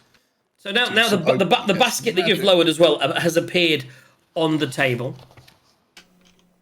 Right, so you need to go to there. All right. Whilst you're rolling, That is a 13. As you come down the stairs and you head into that room, he's like, "Oh, there's a lift here." He's like, "Oh, shh, keep your voices down, will you? I just put my daughter out of bed." Okay. So that's a 13 for investigation. What you discover from that is that the table, it looks like it is weighty. Like this is a pure stone granite table. If you had to guess, you'd say this weighs somewhere in the region of 300 pounds. And the 4, you notice 4 rolled up indigo rugs that rest underneath it. You're not quite sure why they're there. And that's on the books on the table again. These are they're just books that Ebda certainly currently appears to be doing some kind of research at the table, and he's just pulled a book down and he opens it up and starts reading through it. You must be Ebda, I suppose. Come along, Quent. If you wouldn't mind giving our nice friend his books. Your friend Vana, I suppose, asked her to take these books down for you. Which I'm sure you'll be very grateful for. Well, that's very nice of you. Yes, they're not my books. I don't know why she thought they were my books. No, I believe they're for the other guest down there, Cthulhu, who's in one of the rooms below. If you want to deliver the books, they need to go down to her. Nothing to do with me. I've got all my books here. You see, I'm doing my research. Thank you. I need to get back to it now. No offense. And he gets back to his books. Yeah, Arla's a little peeved now. We're moving books up and down layers. He's just gonna turn around and look at Quentin Wonderboy expectantly. Okie dokie. Let's move on then. I don't know. Varnir said to just bring them down here. I don't know. Should we take them? I mean, we can do. Yeah, I suppose. Why not? We've not got much else on, have we? I know. So we'll go grab some more books. So are you going to head downstairs? So you grab the books, you head over to the stairs, which then leads you down. Basically, as much as anything else, just nosy. Just want to see what's around. Exactly. And this isn't a good excuse. So it leads you down, you come down to here, and as you sort of like, as you get to this lower floor, this appears to be the sleeping area, which obviously is where your rooms, you imagine, would be. You arrive in...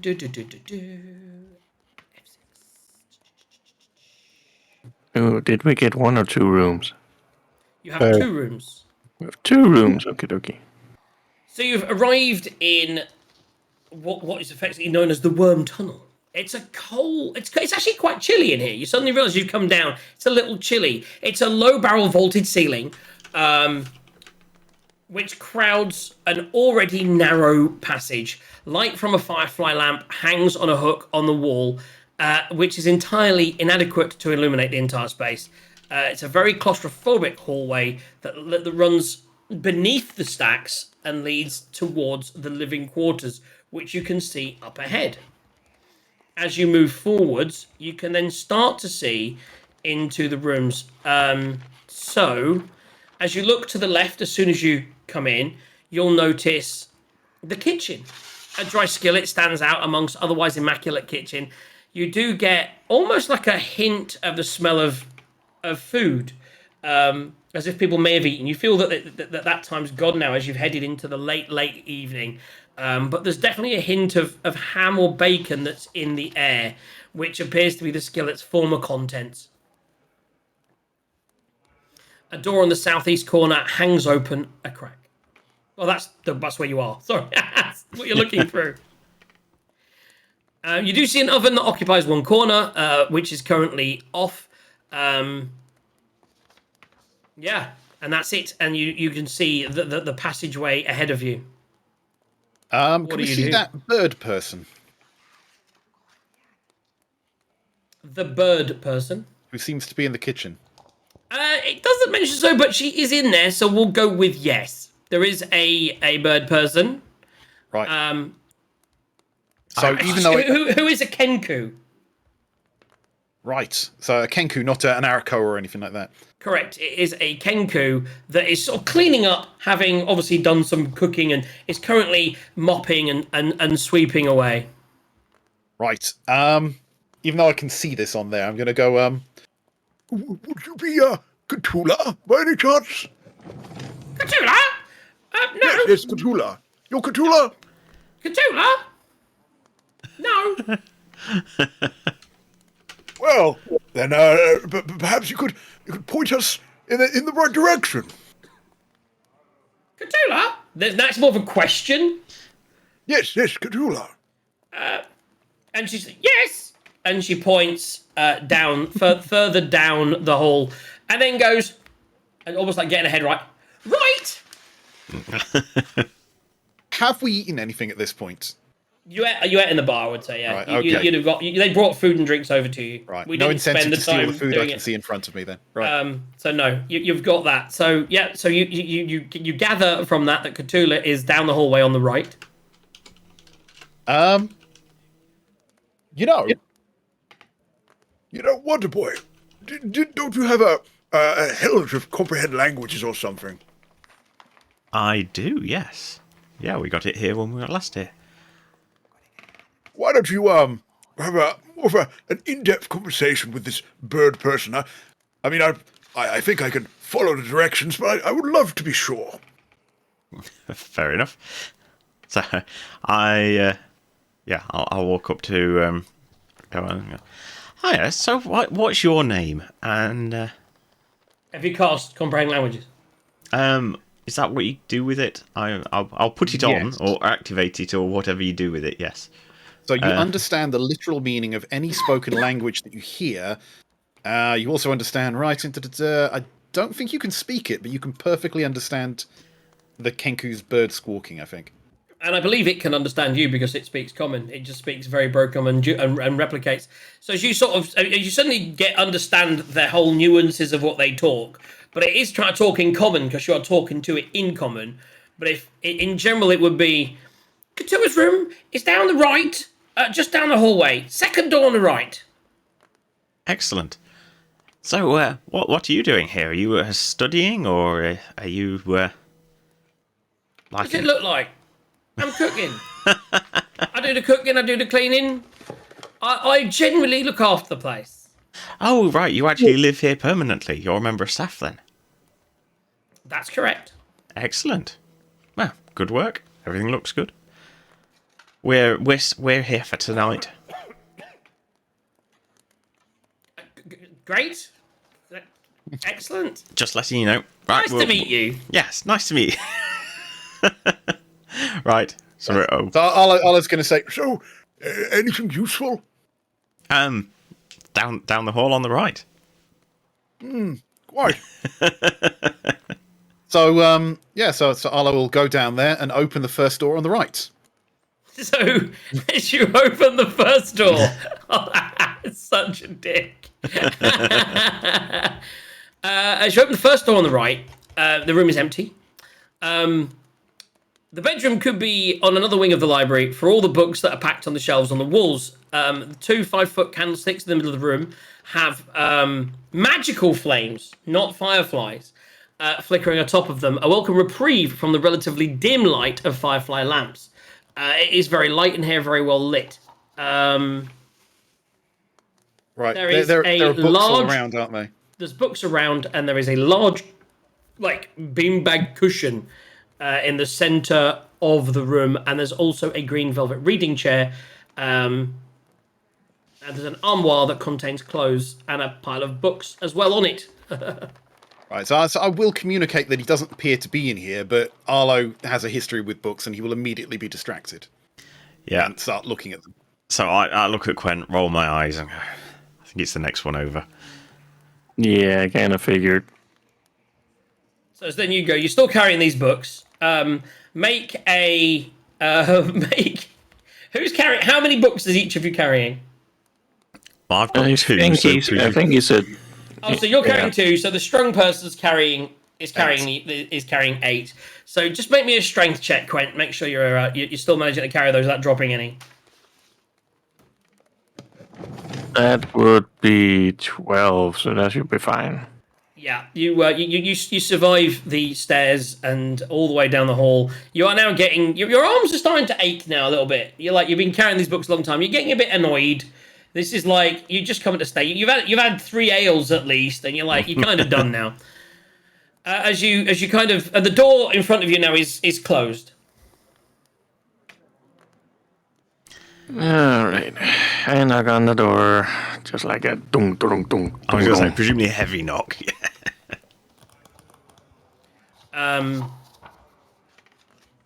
Hello? Hello. May I help you? Yes, we have books, apparently for Cthulhu. Is that you? I am Cthulhu. And she opens the door, and you see in front of you a tabaxi. Very. If you know what a tabaxi is, they are like a gregarious, cat-like humanoid creature. She's like, "Oh, my books have finally arrived. Oh, good." And she starts to grab the books off of you and starts to pile them on the table. "It's so good to get the books that I need. I've been waiting for these for quite a long time. Oh my goodness, it's great to have all of my things. This is 8 books. 1, 2, 3. I am.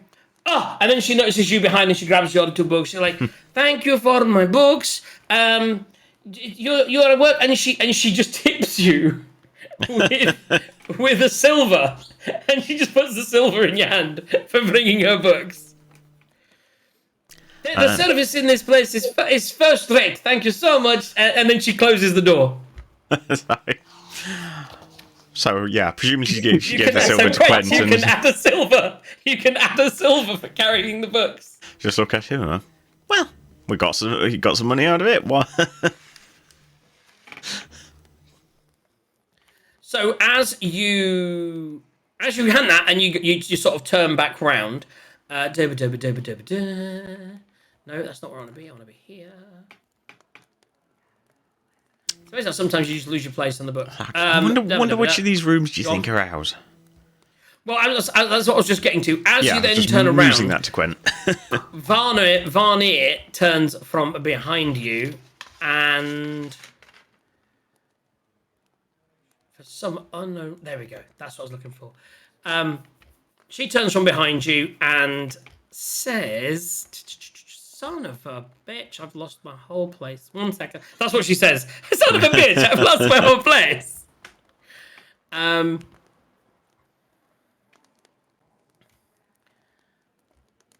You know that little bell thing? I had a better one for that one. If someone went and rang the bell. Who's ringing my bell? Taser, where are you at while all of this is going on? I'm falling behind. Oh, yeah, I've there you go. So she got that Varnier. I'm now gonna go up and get Varnier. Just to keep the meta going. She's like, I see that you've met Abdon. You've already found where the rooms are. Sorry. So, would you mind? That's my room, darling. Sorry, that was supposed to be locked. Would you mind just, sorry. And she kind of ushers you out of her room. Yeah, I'm closes kind of the like door. outstretched as she's just reaching for books. She sort of closes as she closes the door. She kind of does a little symbol, and you hear her kind of click as she magically locks the door behind her. I really need to. Oh, I'm just going to say, Was that Mordenkainen's It's seal? riff. The 9th level spell. That wouldn't have been in there, darling. Kainen's arcane seal, I think it was. You could have the book there. So opposite my room. Maybe that's where. And she points to who's in which rooms. Sorry. How about you two? And she kind of sees the divide amongst you. So she sort of points to the room opposite hers and really doesn't want Arlo there from being in her room. So she kind of throws Ash and Quent into that room, and then she leads you down the hall to the actual room on the right hand side, and she kind of stuffs you two in there. So Quent and Ash, Yes. you notice in your room 2 beds on opposite walls, flank a wash basin in an otherwise bare room. Both beds are made, and it's other than that, it is very much your room to do with for the night as you wish. You notice a very similar room, but there is on the wall of your room, Arlo, a beautiful painting of the Candlekeep on the south wall, which looms over one of 5 beds that crowd this room. A narrow shelf is tucked into the northeast corner, which holds jars of fruit preserves and pickled vegetables. Effectively, she piled you into this room, and you gather from the fact that it doesn't even have a closable door, that it's an open archway, that this is kind of more like a communal room that anyone that's left from the actual paid rooms get to stay in. But I'm going to hand off one of the jars of pickled fruit, preserved fruit, and pass it to Tazar to add to his bag of holding. There you go, preserved fruit. I can't remember, I think there's a couple of people doing the bag of holding. I think it's, so preserved fruit, a jar of preserved fruit in the bag of holding. And is that it? So as she leaves you to your own devices. The picture as well, because it looks quite interesting. Is that the picture is just a picture of the Candlekeep? Yeah, there's nothing really special about it. If you investigate it, there's nothing to it, so I won't get to roll for no reason. Yeah, it's a gorgeous picture that really represents, and it's like an overview of the entire Candlekeep from above, and it looks fabulous. Is there anything else you'd like to achieve before you go to bed? We've eaten, we've drunk.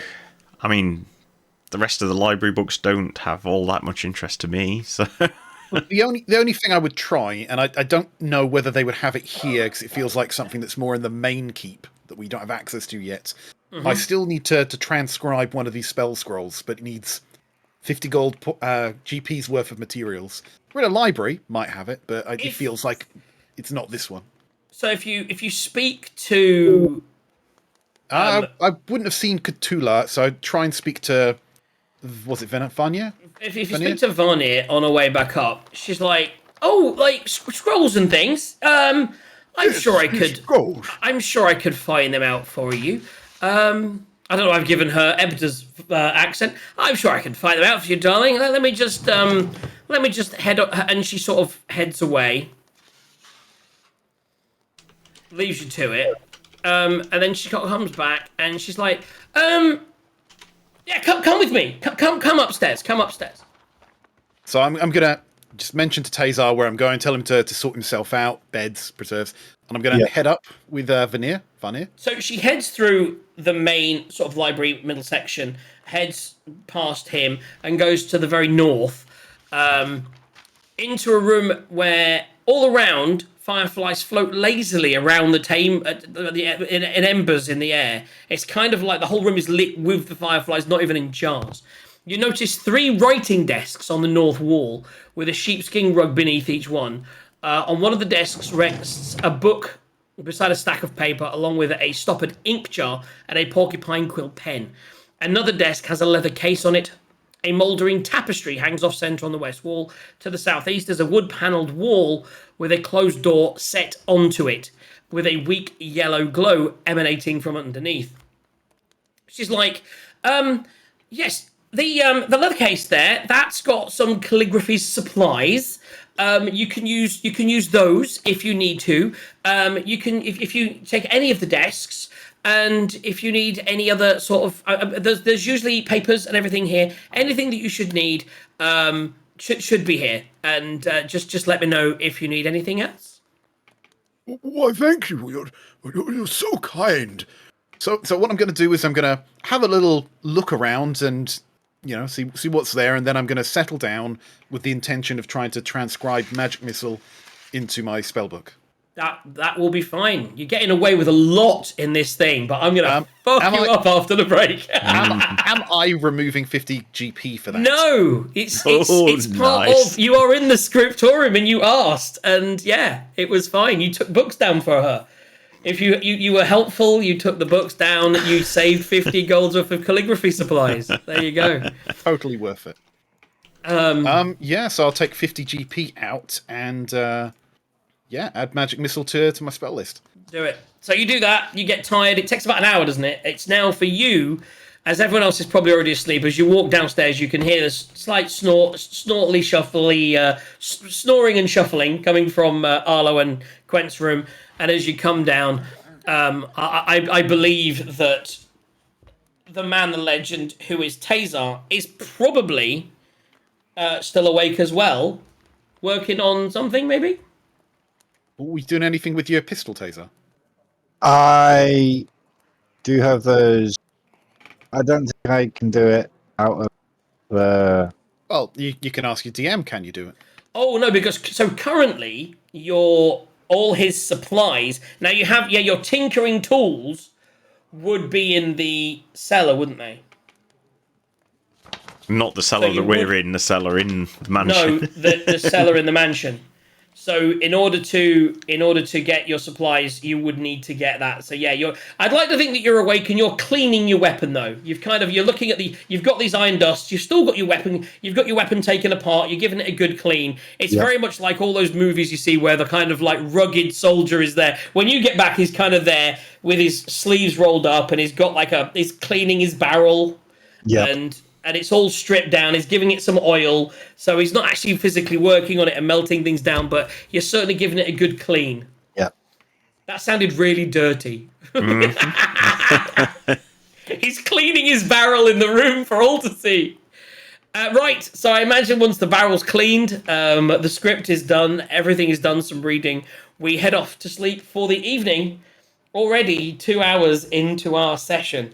And that is where we're going to take a break. So we're going to take 3 or 4 minutes, guys. We haven't had any real rolls yet, but trust me, guys, shit's about to get real.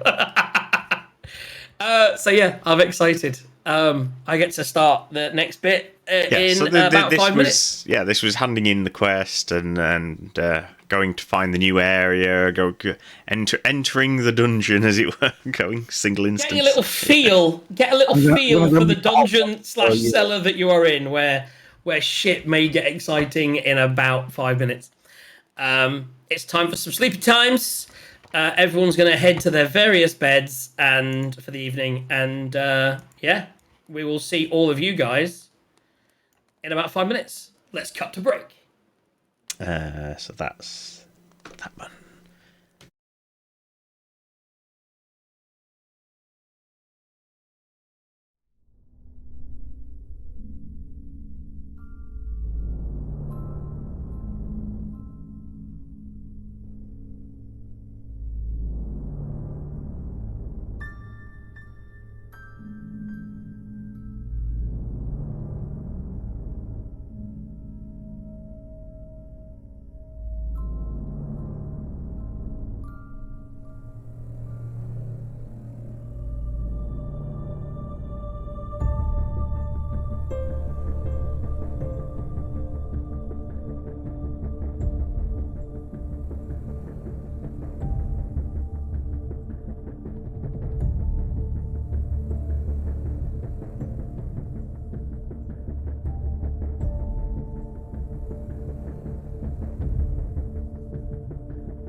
countdown. And we're live. Or back, or Hi guys. whatever. We're back. You're all sleeping. You're all having a little snooze in the Candlekeep, where there's whispering and pages turning. You all sleep quite well. You have a deep, deep sleep. And in the morning, you awaken. That's handy that we woke. Weren't dead. Okay. Right, so as it's the morning, I need to roll 2 dice. Yeah. Oh. 17 and a 13. 13, that's going to be so hard to use. Unlucky for some. It's right on the edge of where things start succeeding and failing. 17 would be great, though. So you awaken in your rooms. What do you do? Stretch. Yeah. Each of you wake in your rooms. Make a perception check for me. Well, all of us. Everybody make a perception check. Okie dokes. Sure. Yeah. Nat 20. There it is. There it is. The first dice roll. It's like one of the first rolls of the day. This is going well. 13. That's a 19, so 18. So, and what do we get from Tazar with his face? Why are you in? Were you in weird face mode? That's it. You was weirdly leaning forward. All we had was forehead. All right. Trying to move forward, but at the same time. You're fine there. So, what did he roll? 15, sorry. So, Quite a lot of good perception there. the only one over 20 was Gaz, yeah? Ash. Yes, so Yeah, Ash, you notice, and he's never done it before, which is why it strikes you as weird. You notice that Sarge is humming a tune this morning. Bit strange, but you kind of, maybe he's cheery. Maybe he had a really good sleep. Okay, right. I noticed Quent's humming. Yeah, no, never noticed that before. So, okay, I'll sort of engage you. Ooh, that's a catchy tune, Quent. What's that?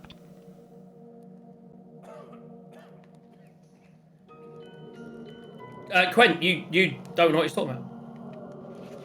Yeah. You hadn't noticed that What? you were doing it. What you're on about?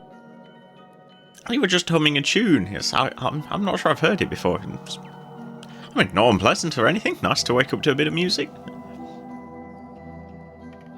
Yeah, must have been doing that subconsciously or something. Big word for a barbarian. Hey, I read a book too. Oh, I try not to read them. That's all those things. Best to learn by doing. That's my philosophy.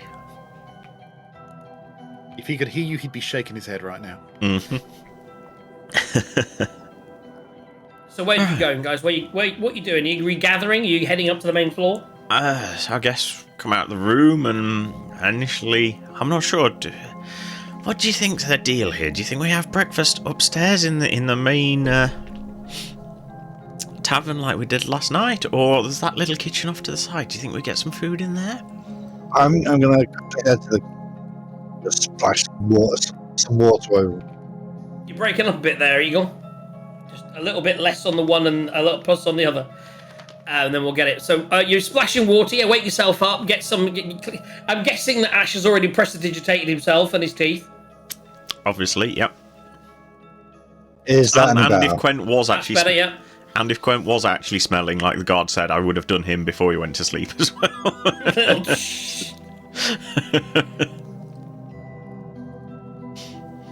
So yeah, we'll wander into the little kitchen and see whether the Kenku's there. Ask what the deal about food is if they are. You notice that Oh, now which room was the kitchen? That was F7. It's actually not in there. So as you go in there, Crinkle is not in the kitchen. The kitchen is a similar aroma of last night. There's no fresh food being cooked. It would seem that if you wanted to get any, it's well stocked. Maybe you're supposed to make your own food, or maybe you're supposed to go upstairs. You're not quite sure. You don't really see. The one thing you do notice that's a little bit strange is there's no fire for cooking. Is there a water tap? There is a tap. Yeah, there is a tap in the kitchen. There's a sink. So there's cookware, there's like skillets and that, but there's no... You notice that like one of the sort of pans is sat on almost what looks like a metal plate that is like has a coil of iron underneath it. Oh, okay. And make an Arcana check for me. Arcana, okay. Yeah, I don't know what the hell that is. You have no idea how you would cook with this contraption.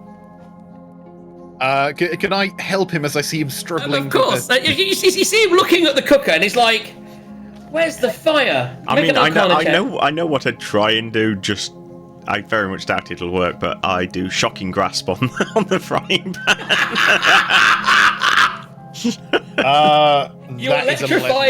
You electrify a frying pan. So, although what you realise, Arlo, as you see him looking at it, and he electrifies the frying pan, you realise that you could just cast, if you were to, it's a very clever contraption, and if you were to cast heat metal on the metal coil, that would heat the coil, which would heat the metal pan, and you've basically got an electric cooker. Okay. You've got using heat metal, you would be able to cook things on top of the metal thing from the heat metal coil underneath. It's a very cleverly thought out, designed kitchen with no real fire in it, because obviously the Candlekeep, with all its books, would be very nervous about fires. Okay. Yes, I believe there's an incantation, a spell across the whole Candlekeep which prevents natural fire from occurring. A very interesting device. This is him talking out loud as he thinks about using burning hands and realizes it won't work. Yeah. Food. I was going to say, the best I can do is Scorching Ray, which is probably not such a good idea. I don't think it'll even work. Well, possibly not.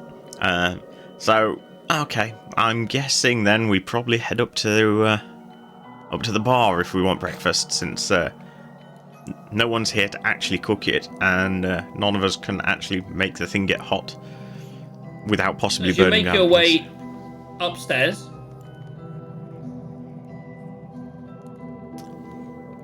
So presumably, thank you Ketulan for moving the last one. or whatever's door was closed, so we didn't see them. No, doors were closed down there. As you get back up to the main central room,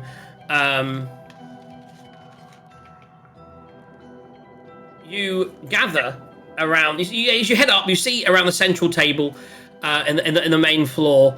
You do notice it's quite quiet. And I need you all to make a perception check. And Ebder is back. He's obviously up this morning. He already has a coffee, and he's doing some work, I think. 19. To use this one. So 17, so that's a 16. Mine's a 14. Mine's So only now- 9. I was perceptive Ooh. of something. I'm now completely out of it. You're actually you actually the only one that doesn't spot, which is quite weird because you'd spotted the humming earlier. You don't hear. Maybe you were so used to hearing it from earlier, but you don't hear any humming so much because maybe you've been hearing it and you've been oblivious to it. But now suddenly, everyone else notices that Ibda is kind of humming a song, and as you look around, you realise that you are all humming this song. Yeah, so we're all doing this, right? And it's all the All of same you. song. Are we in It's time? all gonna the turn same to song. Wonder Boy. Boy, do you hear that? I'm like, what? Joss, you don't. What? We all appear to be humming the same song. Then I noticed it's like, Sudden- oh, Quentin was singing that earlier. Where's it from? At this point, you hear a noise from above, and as you look up through the book lift section to the upper floor, you hear a big clank, followed by a turning knob, and then an incantation, and you gather that Varnir has just closed and sealed the hatch above. At which point she starts to come downstairs, and she looks at all of you and says, "Well, darlings, we appear to be in some grief. When I first arrived at the Candlekeep, the Avowed were concerned about a singing malaise. A book had been afflicted with it, and someone who'd brought the book, a merchant of some kind, he had to be put in isolation. I don't know where they put him. It happened several years ago.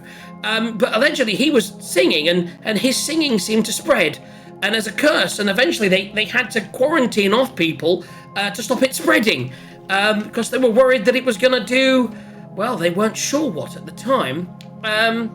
It would appear that that's happening now. So, well, we have certain rules for these things. I've had to quarantine us in here right now. There's no way out, I'm afraid, guys, until we figure out what's going on." Fair enough. I mean, Right. most Edgar's important like, thing. What? Most important What do thing. you mean? Can one of you work the cooker? What are you? I mean, Crinkle does the cooking, but what do you mean this song? I'm not. And all of a sudden he hears it. He goes, "But that is strange, isn't it? I've got work. I can't be stuck here. I mean, to be honest, I was going to be spending most of my day here researching anyway. You carry on. I don't really care." Right. So, did you say was it? Is it Ed? Which one of the characters came down? Was, So it was Varnir, who is Varnir, the scribe of the area, the senior scribe for this area. She has quarantined, and it's Ebda's just a researcher. Yeah. Varnir. I mean, a curse. That sounds dreadful. I'm far too young to die. But but perhaps we can do something. What happened to this book? I presume it.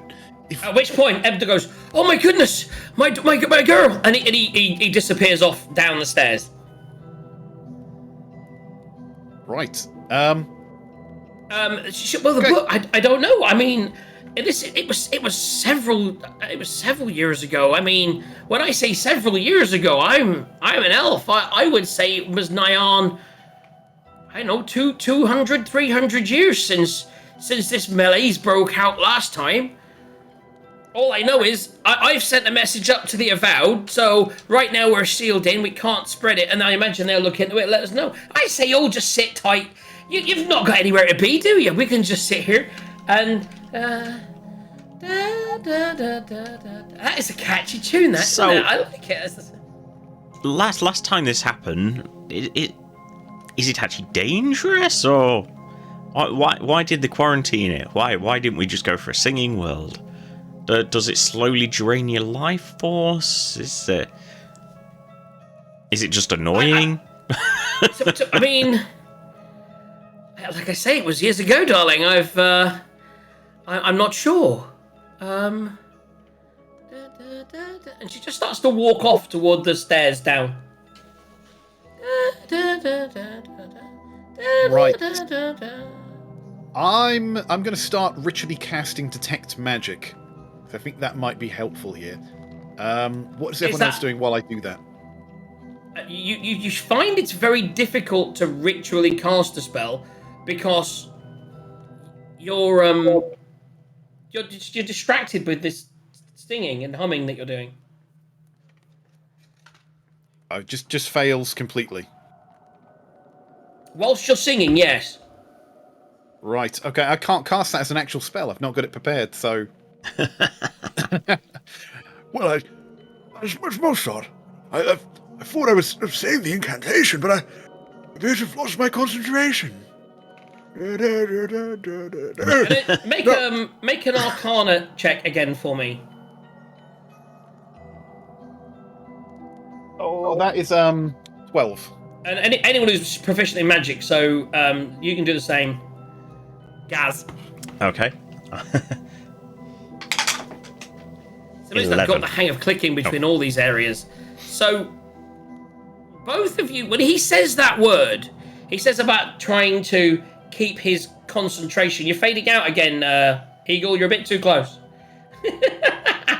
It was weird, like all I could see was your nose. It was freaking me out.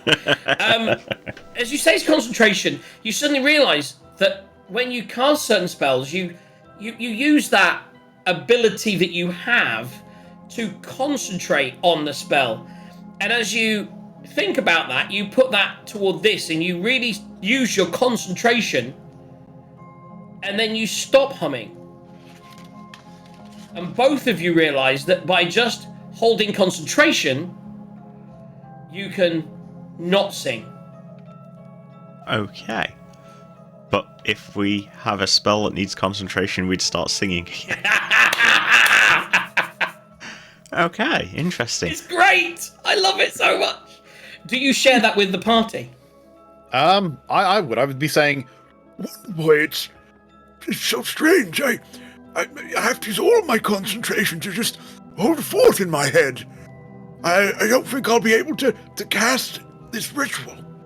Maybe not any of my spells that require my concentration.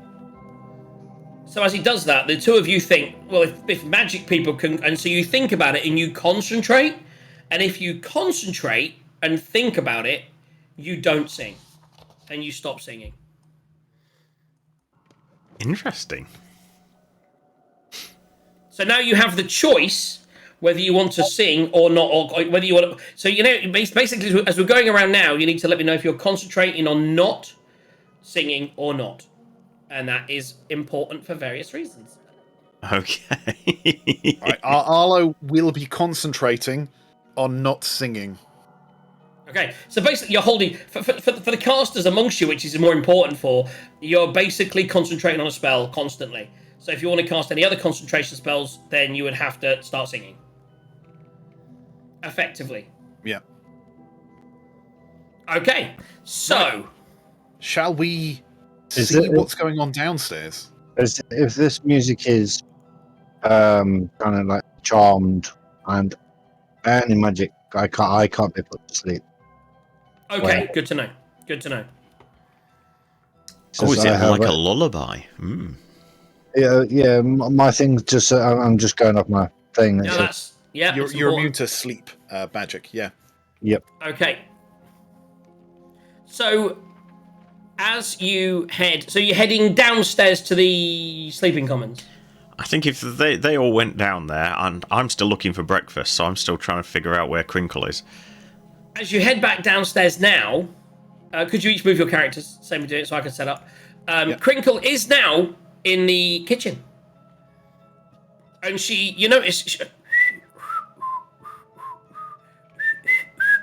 She is whistling absent-mindedly as the characters approach. Excellent. Morning. Wonder Boy, perhaps your helmet again.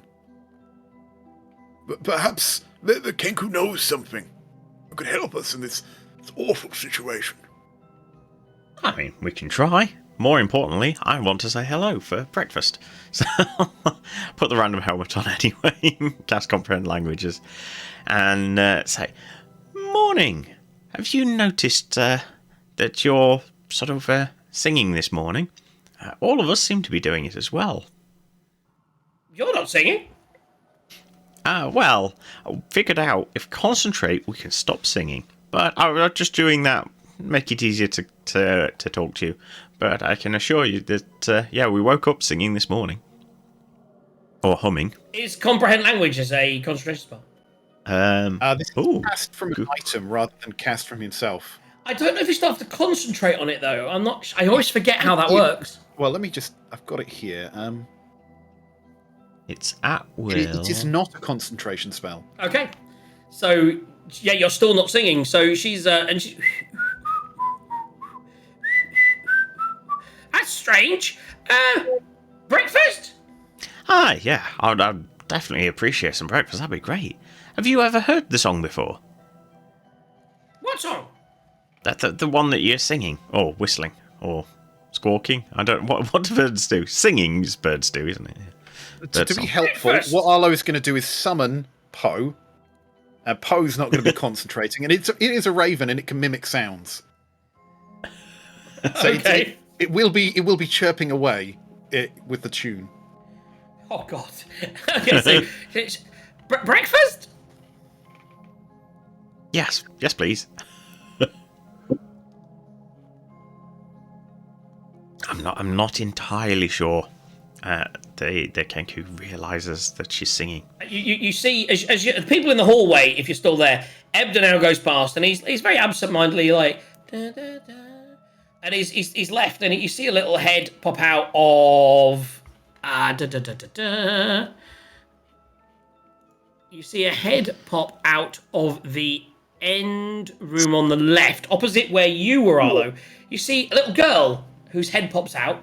She's on the little doll, and then she pops back in, and then you do hear.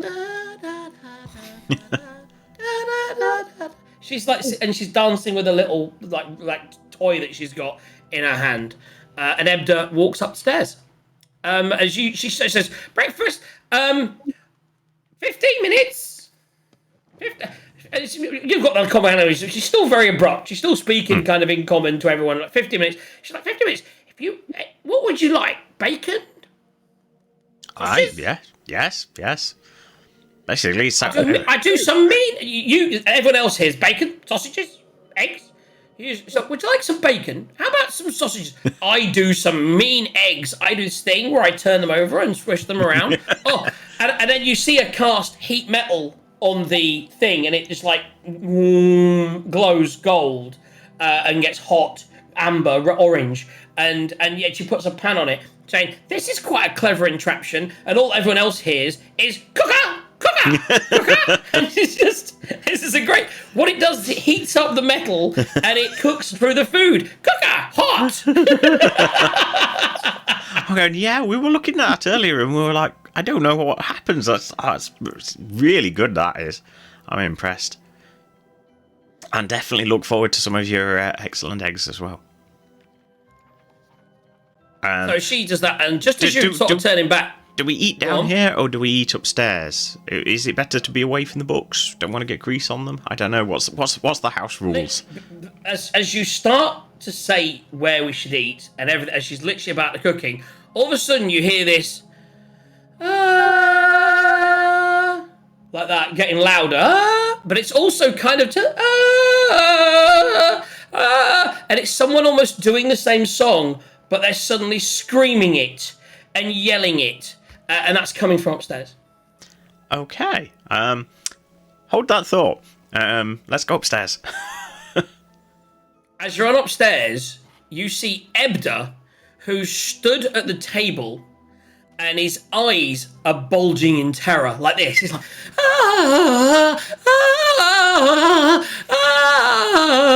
And I'm going to run up to him and literally slap him and go, "Snap out of this man!" So as you touch, the one thing you notice as you slap his face is frozen, like he is like ice cold, and as you hit him, it's like he's just locked up and he's completely paralyzed, and he's just singing over and over again. At this point, a little girl runs up the stairs and she's like, "Daddy, Daddy, Daddy!" And she starts to pull on his coattails and he's like, "Daddy, what's happening?" And she starts crying. And then Crinkle comes up and is like,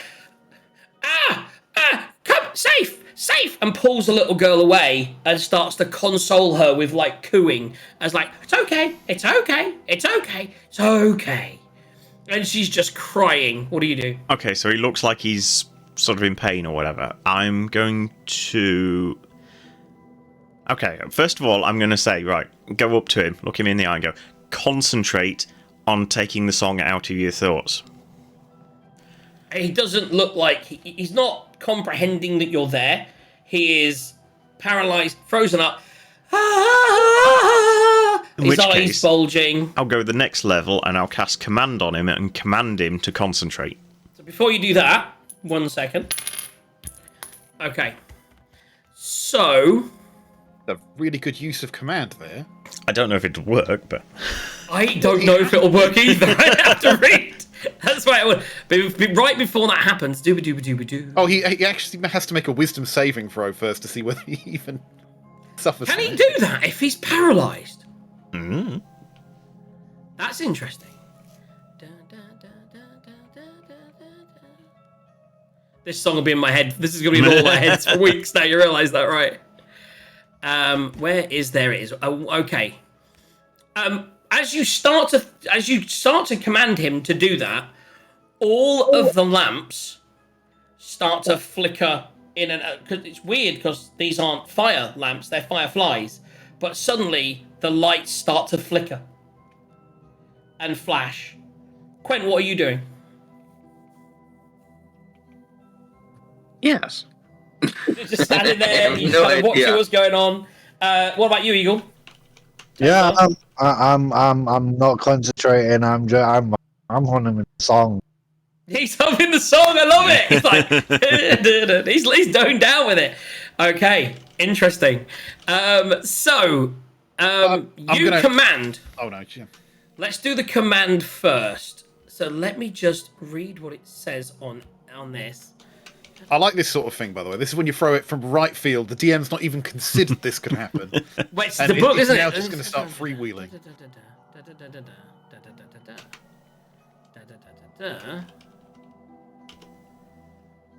It's not unclear. It's down to me, I suppose. Yeah, command. Go for it. I'll make Do a wisdom saving throw. and see whether it's even an issue. Yeah. So I need to find. I don't think they've even got. I think even got stat blocks for these characters. Then just add nothing. I bet he has. So let's do. To be honest, if they've got if they're got named tokens. people, they generally do have stat blocks. Indeed. Otherwise, how will we know when Quent hits him? Exactly. That's yes. Ebda Smallstone. That's his name. Don't wear Good it thing out. Quent didn't slap him. He would have What just am I done making? 'Cause bludgeoning he's actually damage. got a character sheet in D&D in Roll20. Believe it or not, they are all zeros. So I'll just roll. Cool. That's a 9. Wisdom 13. So yeah, he's. I think he stops. Yeah, he stops. He stops for 6 seconds. He stops, and then starts up again. Ah, damn it. Command is only one turn, isn't it? No, yeah, but I figured once he started concentrating, that would keep him You would unlocked. bring him to but his senses. Obviously not. Yeah. that was my hope. Over. This has taken. Anyone else want to do anything? Yeah, so the small girl who's run up and seen this happen to her father, it's going to touch something in Arlo because he in his past had a family and a daughter. Ooh, backstory, kids. Oh, Sorry. yeah, I was gonna say What I did happens that. to find out on next week's episode. But he had a daughter once, and it does touch him. He walks over to the girl, bends down on one knee, which is quite a strain for someone his age, and he puts his arm around her and comforts her, and points her away from her father. He's like, there, girl. Avert your eyes. Look away. Just tried to comfort her and to keep her from seeing the horrible thing that has happened to Edgar. So as you bend down and you do that, she's just sort of crying, and she's like looking away, and she's already got her face in the Kenku. The Kenku goes, "Nice man, nice man," and as that happens,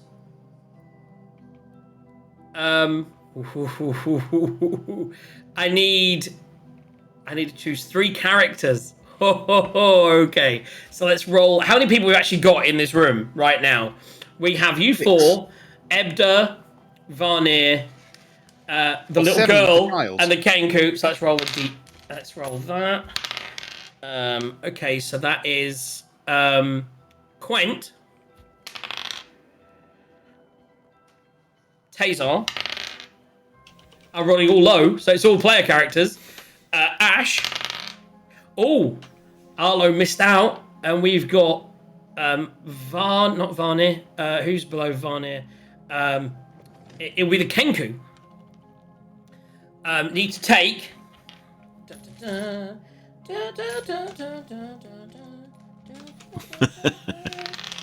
4 5 points of psychic damage. Okay. So suddenly in your head, you just hear this screaming that's just like static, like whoosh, and it's like, oh, make a DC Wisdom 14 saving throw. You do get that option. A DC 14 Wisdom saving throw. So I need to make a DC 14 Wisdom saving throw. Who did I say it was? Varnir, not Varnir. It was the Kenku, wasn't it? Yeah, I take the damage. Yeah, so do I. That. She's a small creature. Let me just do. Oh, it's not moving a token down. So each of you take that damage. The crinkle,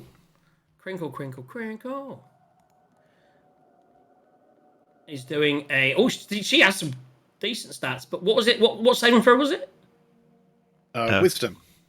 Oh well. Oh, natural 20. Nice. Crit win. Natural 20, kids. There it is. Check that bad boy out. So that's another crit win on the Kenku saving throw. And so thank God, because the Kenku really doesn't have that many hit points.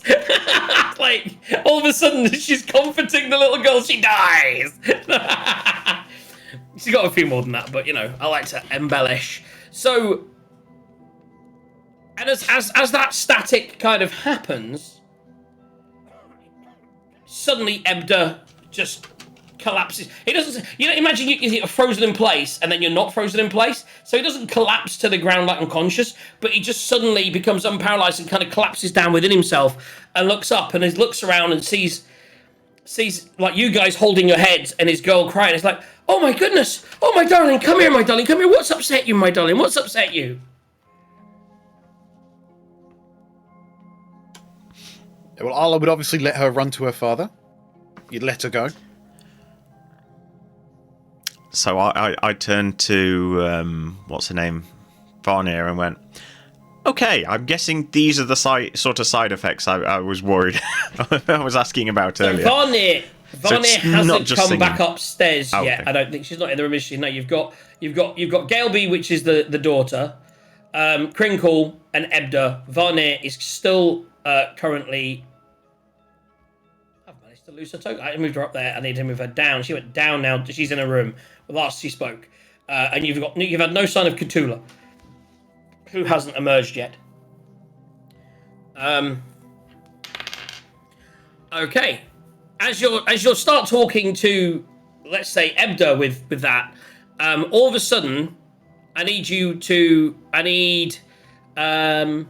anyone in that section. So just Ebda, and actually you two there. So Ash and Arlo. Make me dexterity saving throws along with Ebda. Dex. Okay. He rolls a 13. That's the save. 16. That's fine. Dex 16. Yeah. That's fine. So books suddenly start flying from the shelves around you, and quite cleverly they kind of go from one shelf and they fly across the room, and then just as the other books leaves that shelf, they go in. They're kind of like replacing each other and flying around the room. Yeah. Okay. Arla's gonna go. Oh, At which point, with this noise, Varnir now runs up the stairs. What's going on? And as she sees the books move around, she's like, "Who's doing that, darling?" It's like, "Come on, I spent hours tidying these books up." Not us. I'm guessing it's something to do with the singing and Ebda nearly having a brain hemorrhage and To clarify, whilst the books were flying off the shelves, and whilst you were consoling the little girl, were you really concentrating on not singing? Arla would be concentrating on not singing in general. Okay, Ash, whilst that was happening, were you concentrating on not singing? I suspect I was probably a bit distracted. So you started singing again. We all know the man, the legend, Eagle, aka Hatazar, is just singing along. Quench, are you now focused on not singing, trying to hold yourself from singing, or have you suddenly noticed yourself singing again?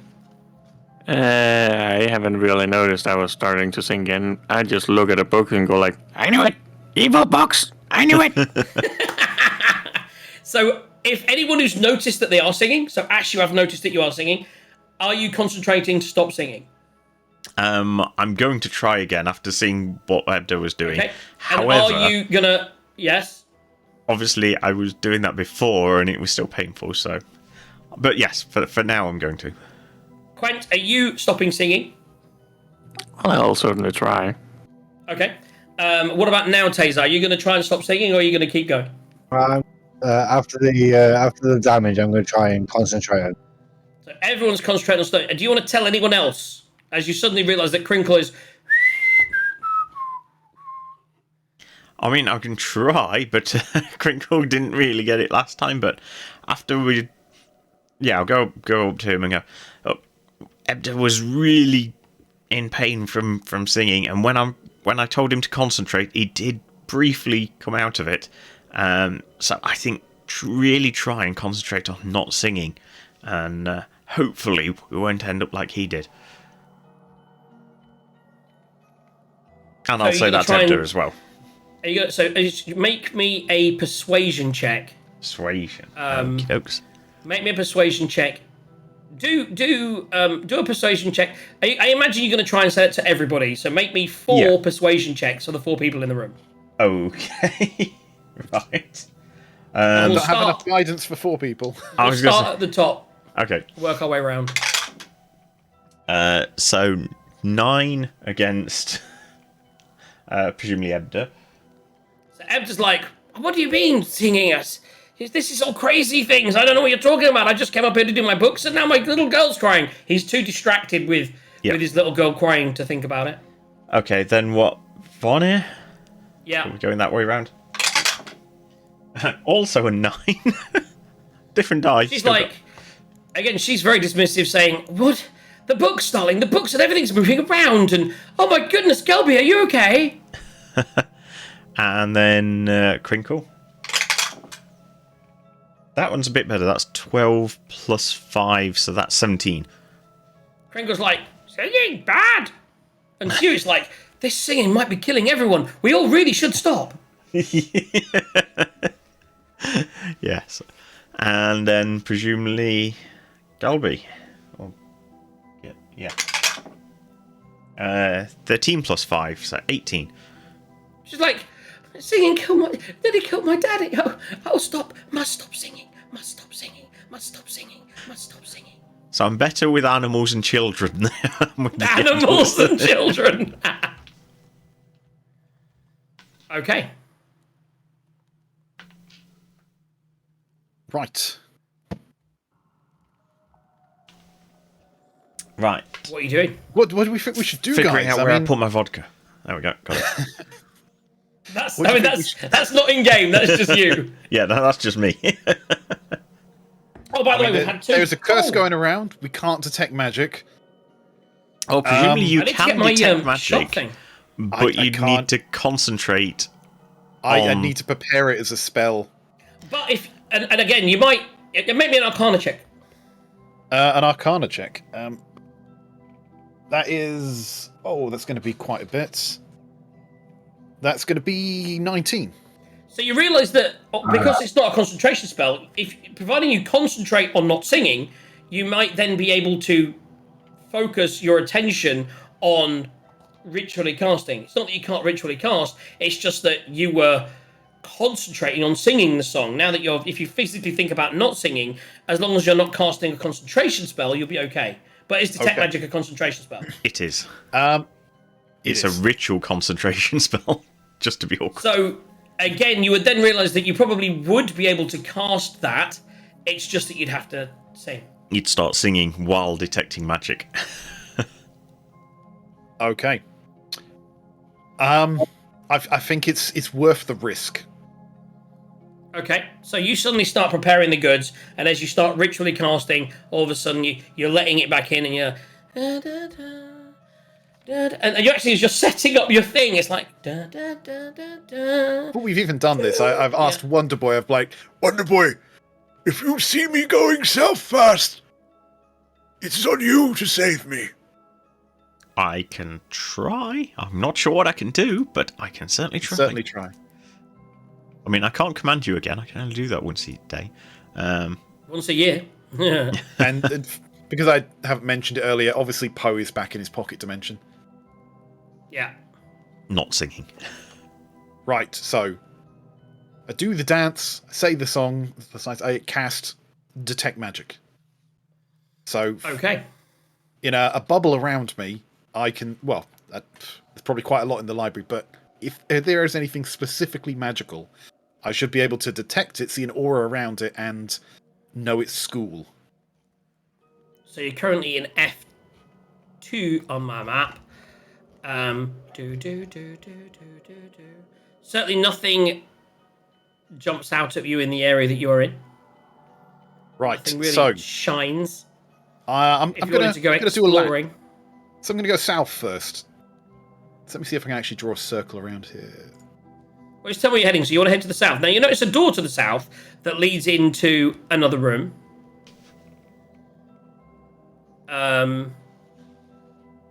Yeah.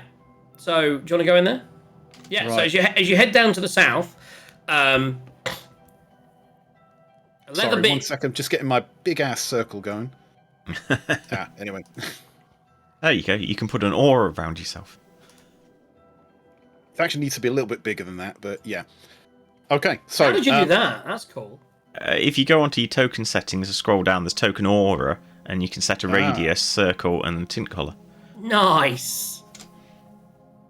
Not that I should, because I'm not doing that. But... You know this because you glowed once. Okay, yes, I think aura. that's actually why I used it. 30 feet, circle, tint color. We're going to use that. So as you walk in that room, wow, that's very ultraviolet.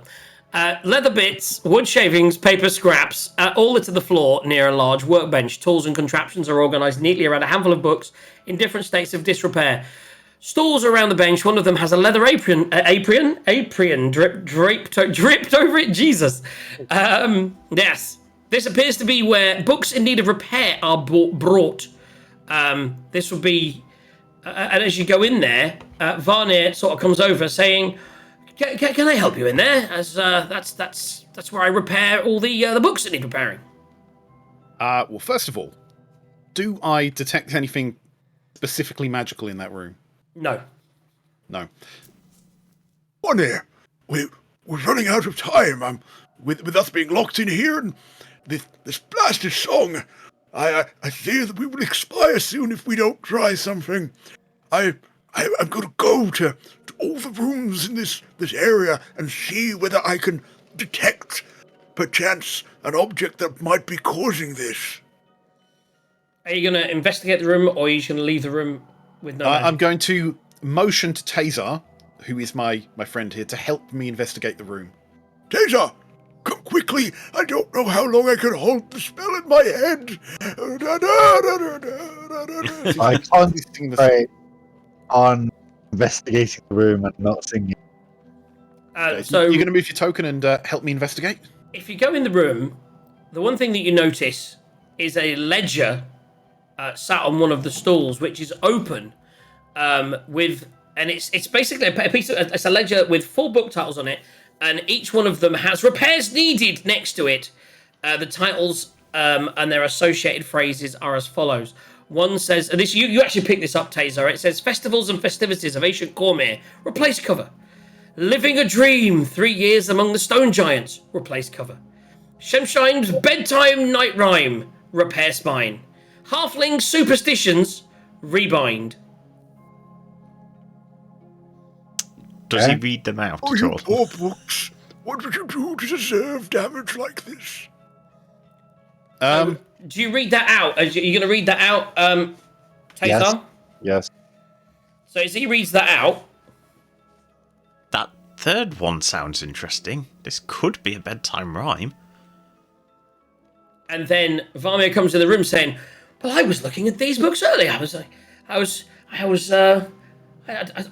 created this list. I was like, yes, Shemshine's Bedtime Rhyme, Repair Spine." But she starts to look around the table, and she notices, well, it was definitely here before. That book's missing. Dun dun dun. What repairs was it in for? What it says on here, darling, is it says repair spine. It must have had some damage to the spine of the book. So we're definitely looking for a book with a damaged spine, which means if it's on a bookshelf, right, if it's hiding on a bookshelf, its spine would be exposed and visibly damaged. I guess we could also ask her, can she remember what it looks like, what colour it is, how big it is? Yeah. I have no idea, darling. I'm sorry. I wish I did, but I was just cataloguing. I think it was there was definitely a strange looking book. Had like a weird contraption, maybe? No. All of a sudden, there's a slight change. As you're hearing this, you're still hearing this in your head, but now you distinctly think that you're starting to hear words forming. And when you really listen, they appear to be coming from somewhere. Make me a perception check. Well, all of us. Who? Everybody. Everybody. 31. Dirty 20. 30, 20. Who's the master of this grief? Voice of That was a natural. who is that shadow Wait. there? Destructive is this game. Nat 1. Yeah, that was a Way one. back from whence it That's two. came. Sleeping mother skying. Second. Sleeping husband lie near. With one swing she took his feet, another took his ear. See a dog that Very knows to heel but never heeds command. Mother gave a tasty meal, dog instead then ate her head. Who is that shadow? So these are the words you're hearing in your head, and there is a handout which is in D&D Beyond, but I can't seem to see it, which is very annoying in here. Let me just do. I can't get the have this song in my head for weeks. I was singing it all night last night after I got this. So I found this song as someone's created it as for part of this to run alongside this campaign, and I've been singing it all night. It's just been in my head. So to give you an idea, you don't have that yet, so I don't have the handout yet. Actually, you'll need that in a minute. So there was so there was a natural one that needs a crit fail. I've just done it, yep. And as far as the mostly everyone else was above 15. Yep. Arlo you- had a dirty 1. Oh, dirty one. So you and Tazar kind of leering behind, but the others start to kind of follow the sound, and you actually notice leading the way to the north is Gelby saying, "Hear the words." And she starts to walk north, and everyone else is hearing it from that direction as well. And you kind of move around to the north a little bit, and you go into the room that you were in earlier with the scribing, and you see the lights. As you all get there, move your characters, put yourselves where you want to be in terms of... You gather it's coming from the door with the light, which is here. Okay. So position yourselves accordingly. That door is closed, and I would be next to Gelby, trying the to firefly hold them lights back a bit. are in there. Varnir is at the front. And she's like, well, this is where we store the fireflies. Why is there a noise coming from in there? Can I detect anything?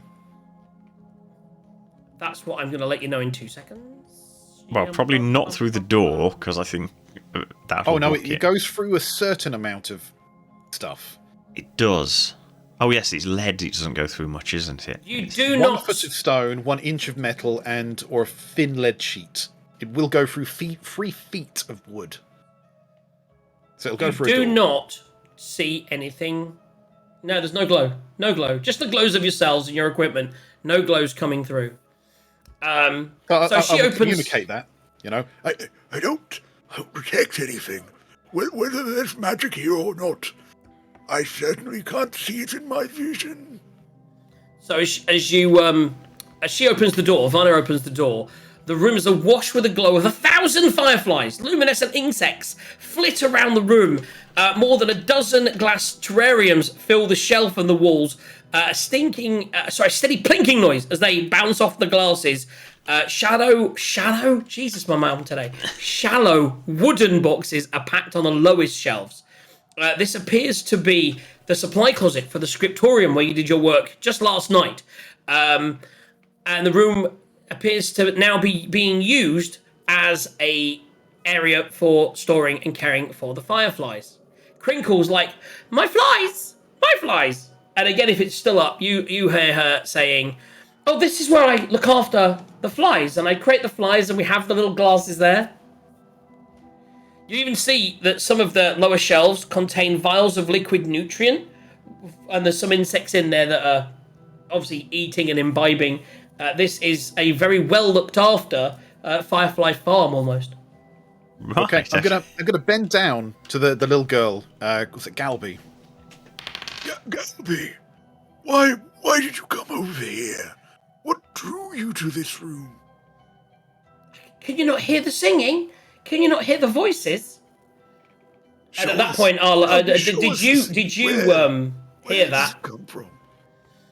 Ash, if you heard him say that, would you tell him? You tell him that you can hear the singing now? Yeah, do you not hear? The hum has turned into... It's got words.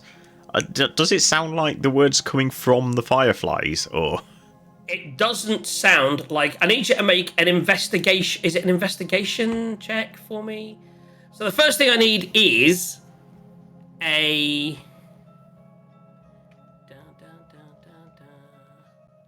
Make me a... Fucking rooms.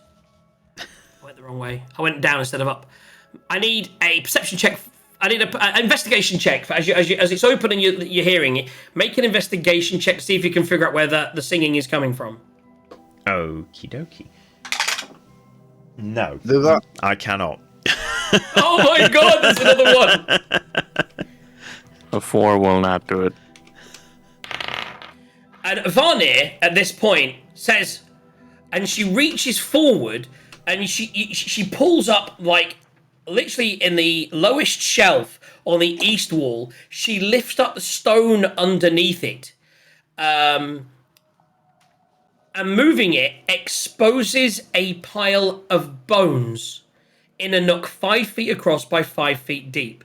And Arlo, if you're the one who's at the front, as you look in, you see the bones are there, and on top of it is a skull, and it is the skull that is singing the words that you can hear in your head. And you're hearing them in your head, and you suddenly realise that you've lost concentration again, and that you're also kind of singing along with the words. I probably don't have to ask this, but does the singing skull seem magical? It's not. No, that's what I'm saying. You didn't detect it. Yeah, but As in it isn't magical. okay, so this is very confusing because it's singing but without magic. So, I know. Why is there a skeleton in your cupboard? What's going on here?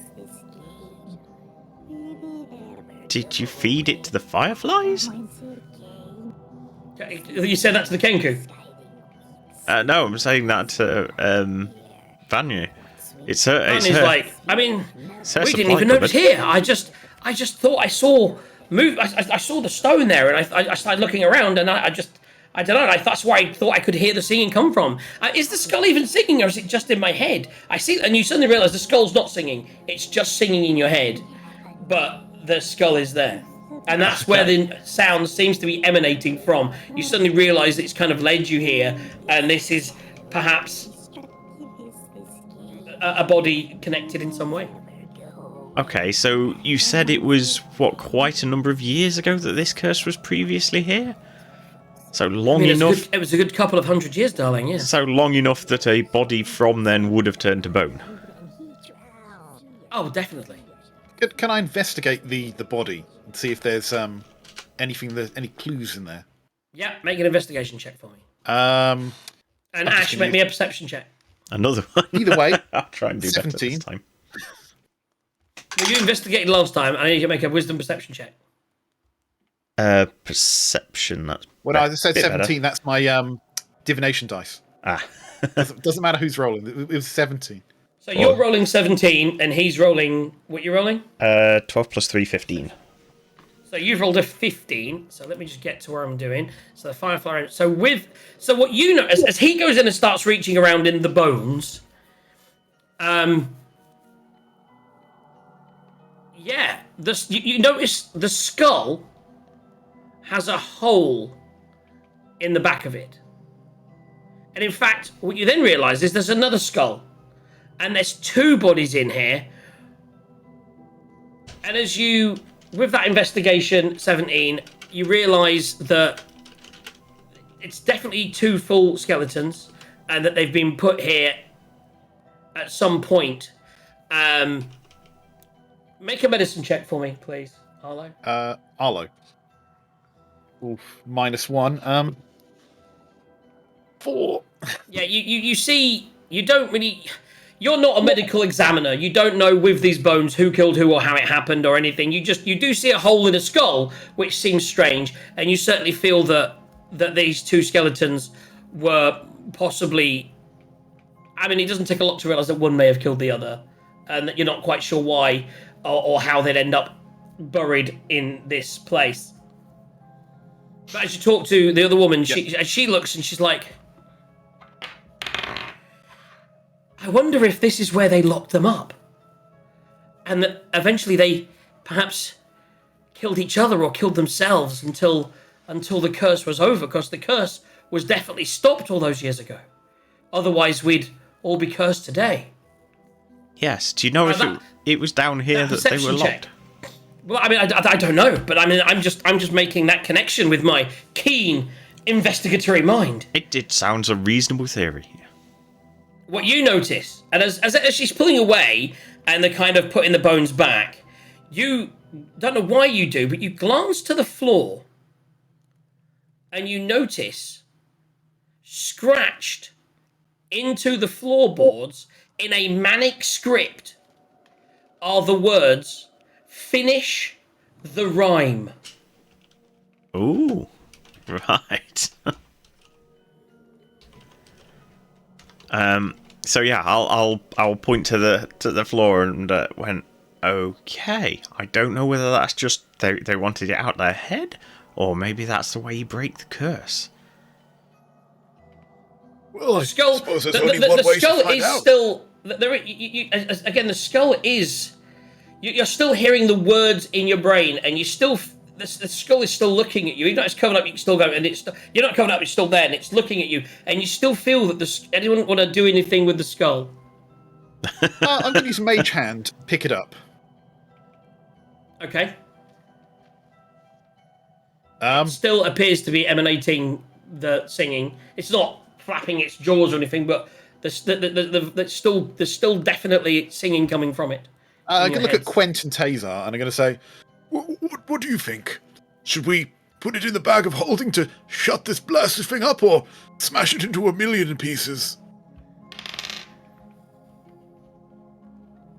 Tazar, Quent? That it. I can't hear you, Tazar.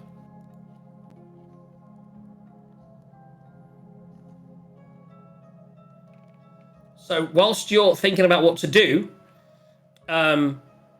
who is outside the room? Quent, you notice 3 shadows appear around you. Kind of like dark, boding shadows. One behind Tazar, one behind Varnir, and one behind Ash. And just as you spot them, they attack the characters. Kind of like, just, yeah. They basically, they appear to do some kind of weird attack. So let's do it in clockwise order. They're being attacked by shadows or creatures coming out of the shadows. Just the shadows themselves, almost. You know, it's like shadow creatures. They're like shadow manifestations of shadow. And so one of them, the one next to, so we're doing it in order. The first one is, so next to you is Tazar. That's a 17 plus 4. 21 to hit. It will hit. Would Taser have had his shield out, just out of interest, walking around a library? Yes, but that's still funny. It's still 1 over my armor class right now. Yeah, I mean, we'd worry about it. Like, I mean, I would say at the moment, I don't think it matters right now, but no. What is? But we will establish in a minute whatever's there. I was imagining if you're walking around, you're probably now thinking I'm a bit concerned. So maybe that is 4 plus 2, so that's 6 points of necrotic damage. oof. And your strength is... It's a good job this didn't happen to the man who's focused on strength, isn't it? Your strength is reduced by 1. Okay. I don't know how to change that, but okay. Basically, you can add a modifier to it. Yeah, if you click on Click the on it, yes, sir. actual number, the 14, not plus 2, then there's an other modifier you can just type in. Oh, if it dies from the attack, it raises as a new shadow. Whoa. -1. So the next one is attacking Varnir. That hits, so she takes 7 points of damage to Varnir. They should really make mage armor a bonus action. And Ash. Natural doesn't have- 20! The natural 20s are flying tonight! Come on, the money going up. But sorry, you might die. That is... Oh, a 3 and a 4 as well. That's high rolling. So that's 7 doubled is 14 plus 2. 16 points of damage. Ooh! And reduce your strength by 3. You got fucked up. Right, so wait a minute. I'm reducing my HP by 16, did you say? 16 and your strength by 3. Oh, you're now weaker than Arlo. Wow. So suddenly you feel the life drained out of you, and you see this, Quent. And because you saw it, I will say you get an attack on the nearest one. Yes, attack of opportunity, I would say, right? It's just you see it, so you see them do their attack, but as they do their attack, Oh! yeah, you can attack them. Rod of Retribution as well. Okay, Everyone yeah. forgets that. It's Okay, so important. do the Rod of Retribution on your one, and then Quent, you can attack the other one. Yes, indeed, a magical great axe will damage them because it's a magical weapon. Apparently, if I'm looking at the right one, anyways. So I'm just gonna do a good old slashy and do 21 to hit it. That definitely hits.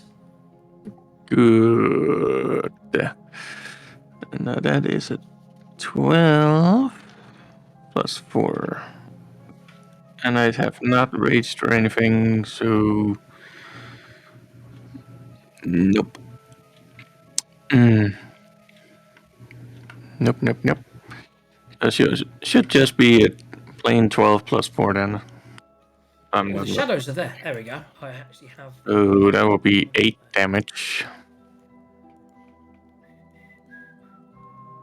Well, I didn't see the shadows, and I realised that someone had moved them to the top. That's awesome.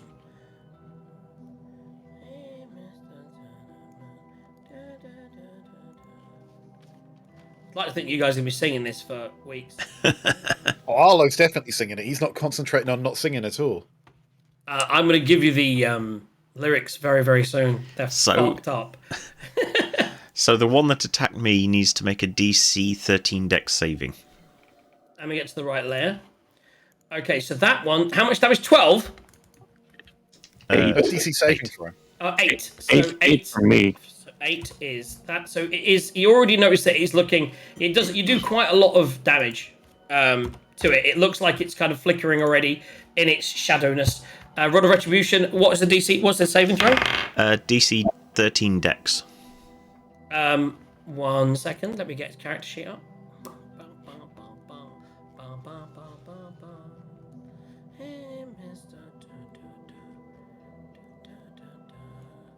It has an AC of... Sorry, not AC of... What was it? What, Dex? Dex 13, yeah. I rolled a 13. So, yeah, 11 plus 2. I resisted. So you still take half as much damage, but... Okay. That's 9, so A half. really good roll. 4. Four damage to the one to the north. Excellent. Okay. And now we should... At this point, so they've had their round. You've had your roll of revolution. He've had that. Now, we need to all roll initiative. Let's do this. And, obviously, we're going to keep that in the background. But for the moment, 19. we need to do this. Nat 20 plus 3. Thank you very much. So, let me get your That is things up. literally So, between 2, so I'm going to have to re-roll that. turn order. Here we go. Ash. It's control what? Not L, control... You, I think he Let's not normally hit. says. You, that's it. Good man, you. Good man. Varnir can be on there as well.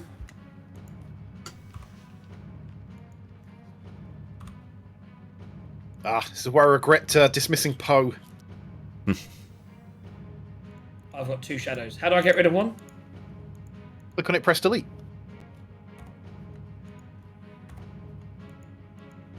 There's a little X where its character token is. There you go. Thank you. Well, I guess it's about time to pull out an animal.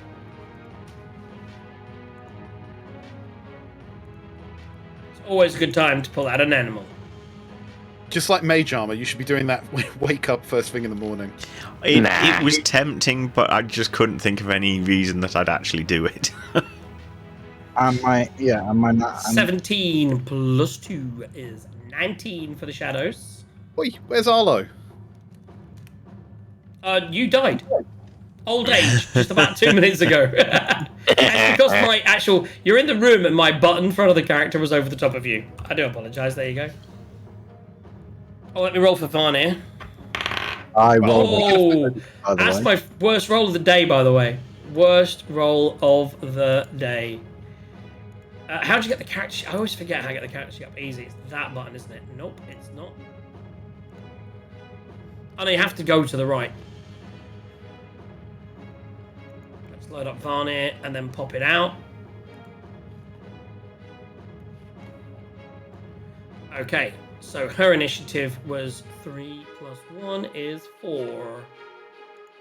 Well, excuse me while I whip this out. Gelby is actually 0 because she's just going to hide behind the Kenku. I didn't do the Kenku. Where is the Kenku? To the south. Crinkle did come up to look after her. Ebda is still by the books because he didn't follow up, because he didn't hear it. And in your discussions, it's all happened in a very short period of time. So Crinkle, as we get set up for this combat is brought to you by me not having any beer and taking a short break straight after this combat. I can actually now click on the Kenku, so I remember how to do that, and then I can hit the initiative button. Boom. And it should add it in automatically. There we go. How about that? How about remembering that stuff? So now we're going to go descending. Starting at the top, Tazar, you are up. You suddenly see this thing appear behind you, and it took a swipe and hit you for a little bit of damage. The child has no initiative. I didn't break. I'm gonna. She's basically gonna run and hide in the corner. Yes. Yeah, just for competition, I did roll on that 20. Oh, for initiative, right. For initiative.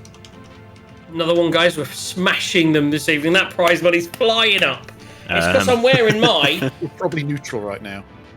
Dungeon Master t-shirt, which has a D20 and a D1 on it. See, so it's kind of better than the D1s I've been wearing recently. Right, let's go.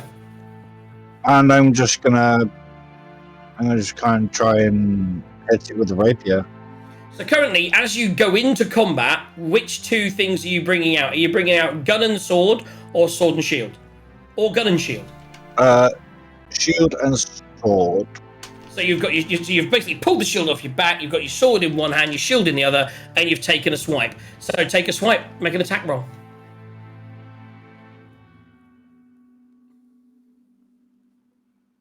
And what are you attacking with?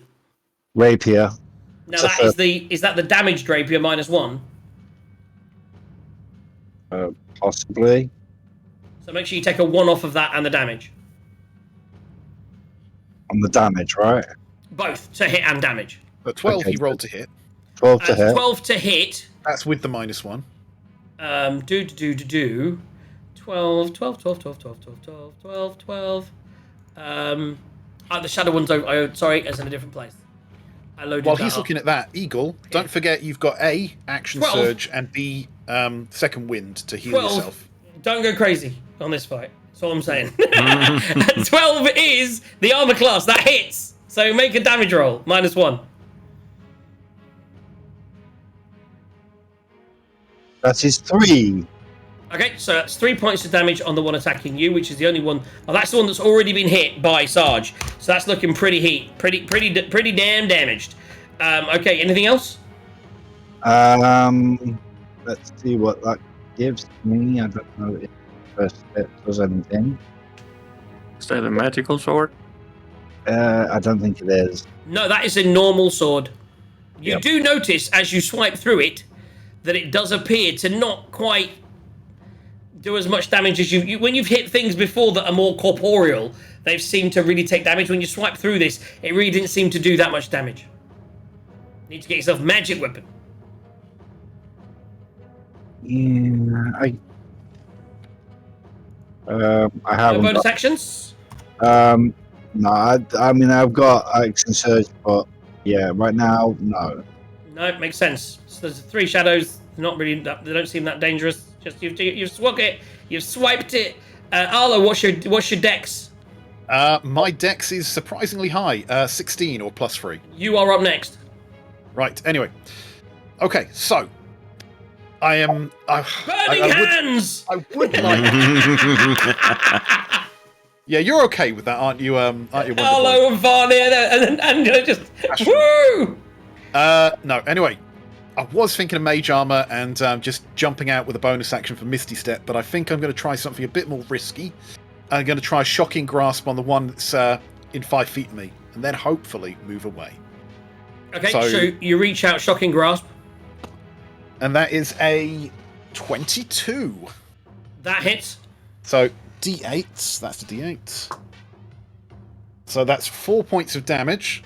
That's lightning As damage. you electrocute it, you're not really able to grasp it, and you do feel that the electric does hit it, but you don't feel that it's done a full amount of damage.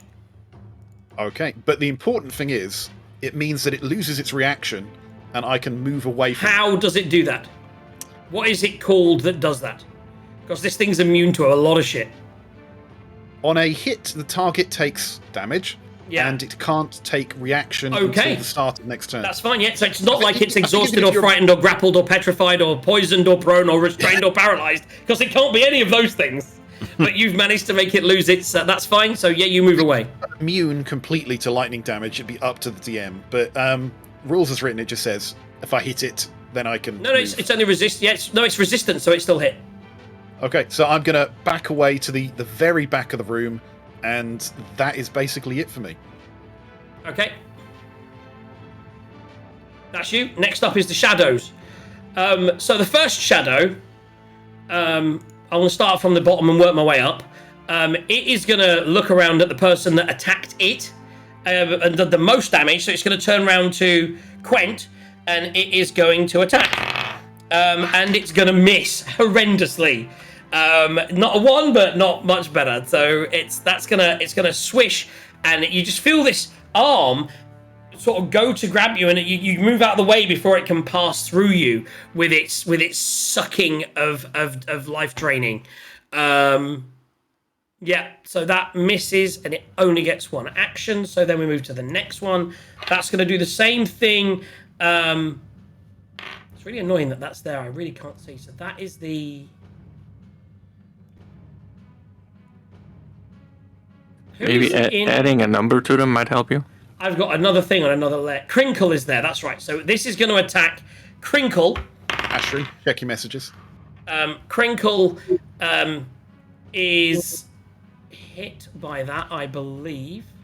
Crinkle has an AC of 13, and I hit for 13. So it takes. As suddenly Crinkle just stands there and has the life drained out of him, and he's looking like he's looking bad. He's looking bad. Like suddenly he's looking like he's still alive, but not by much. We're going to the next one is attacking Ash. That is a 13 to hit. Are you shielding? That was going to be yes. I think I'm going to have to, because I don't have my mage After armor. the damage you took earlier. If my mage armor was on, Series, like, do I shield or do I retribution? if my mage armor was on, then that wouldn't hit. But without it, it isn't. Therefore, yes, I'm going to shield. Yeah, so you're going to shield. So you're now shielded till the end of your next turn, and that is their turn. Now, what you notice is so the one closest to you, Tazar, suddenly moves through you and out the other side, and appears. And as it goes through you, it's like a ghost walked through you. And Someone walked over his grave. Exactly that. It feels like that, and it just, and then it sort of hovers over there. The one to the north of you, Ash, disappears into the wall. You do get an attack of opportunity. Okay. I mean, I know it didn't really. Oh wait, I can only do melee. I'm not a warcaster. Correct. Okay. Dagger. I was going to say, I'll try and hit it with my dagger. Do an unarmed strike. Punch the wall. That's a 12 plus 4, 16. Hits. Excellent. And that's a 1d4 plus 2. And that's a 1, so 3 points of piercing. Okay, so as you hit it, it's moving away, and it goes, but then it disappears into the wall behind. The one to your west moves, disappears into the floor. I'm moving it up for now, but yeah, disappears under. It goes down into the floor. Varnir and Tazar, you can both take some attack of opportunity against it if you wish. Are you asking Varnir or just Taser? I'm asking Tazar. Varnir does and misses. Oh, I couldn't have attacked it because I used my reaction to shield. You did. So unfortunately, it gets those 3 points back. Gets those 3 points back. But Tazar, you haven't used your reaction. Do you want to attack? Yeah, of course. Okay. Make an attack roll. And try not to shoot That's books. 20. Dirty 20, that hits. Attack for damage, -1. That's 10 points of piercing damage. Oh, what did you roll? Rolled an 11. 8 plus 3, -1, that's 10. That is Yeah, it's amazing. max damage for you. That is amazing. Sure. So, 10 points of damage. So that one, as it disappears to the floor, is looking hurt. Yeah, okay. That is their turn. Actually, the one that's gone through you that way, to the south, will trigger an attack of opportunity from Quent, but will disappear into the firefly room. And as Quent, a you can attack if you want to use your reaction. Yes, I will. I will attack. Make an attack roll. 17 plus a shitload, plus 6, That hits. so 23 will definitely hit it. See, And this is not halved, this damage. this is 4 plus 4, so that's 8. So actually, as it goes to go through the wall, suddenly you hit it and it just fades away. It is dead. It is a dead shadow. Magical Move over weapons, baby. Magical weapons, baby. Okay, that's their turn. But as you look around, there are no shadows. They have disappeared into the walls. Okay. I'm not Well, liking this at all. I'm going to Me and cast Ashra Mage know Armor. exactly what we're doing. So you're both casting Mage Armor. Exactly. Okay. As an interaction, I am sheathing the rapier and pulling out the scimitar, so it's not. I don't have to worry That's about. cool. You can do that because you haven't moved. That's not a problem. That's part of it. That's all good. So you put the rapier away. Now that they've moved away, did you want to pull out the scimitar or the pistol? I'm gonna pull out the scimitar now. Okay. Okay, so they- that does less damage than the rapier. So what's the thinking behind that? I mean, did you want to use 2 weapons? Is that why you're doing it? Yeah, the scimitar's like a double up with a pistol, really. But I mean, don't worry about it. It's fine. Let's move on. He's pulled it out because the other one is damaged. It's -1 to hit. Yeah, I'm thinking, trying to remember to take that off all the time. If I swap, Yeah. if I swap, No I don't, problem. I don't worry So about. you've got your shield in one hand, scimitar in the other hand. That's the choice, and that is there. That's whilst they go into the wall. Guys, what are you doing? So you've all pretty much got a turn with no shadows. They've disappeared in the wall. What are you going to do? So you're casting Mage Armor. Anything else, Ash? Yes, I'm also, just because they're shadows, I don't know if it'll make any difference, and there isn't a lot of light down here, I'm going to cast light on myself, so I'm casting bright light. Are we in turn order? As in, he can Oh, only cast one spell? that sounds like it was a good thing to do. Yeah, I mean, No, no, serious actually, question, it's sunlight weakness. They have sunlight Are we in weakness. turn order? Can he cast 1 spell or 2? He can cast one, we're in turn order. Oh, in which case it was the Mage Armor. So you've Yeah. casted Mage Armor, what else you do? Hold an attack? Well, he can't. He's used his spell. It can hold melee.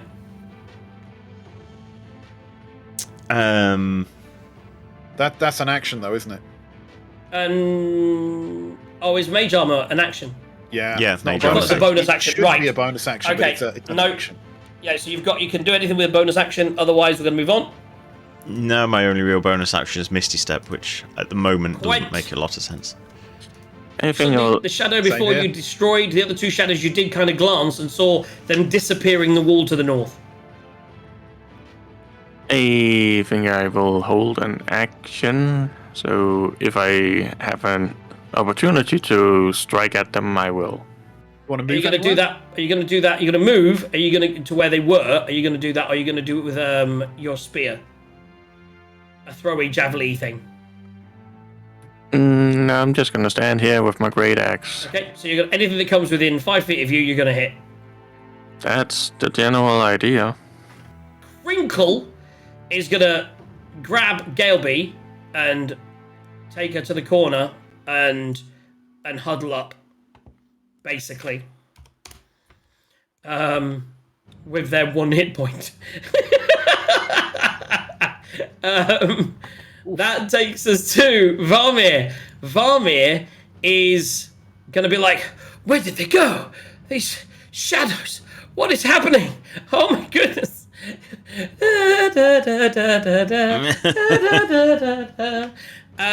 And she's going to hold an action if something comes within her melee. Gelby's going to cry, taking us back to the top. Tazar, you are up. Hey, There is nothing in view. You saw the 2 shadows disappear into the wall to your north. I'm just gonna hold my scimitar and my shield and just hold an action and see if they come back. Okay, so you're going to hold what action?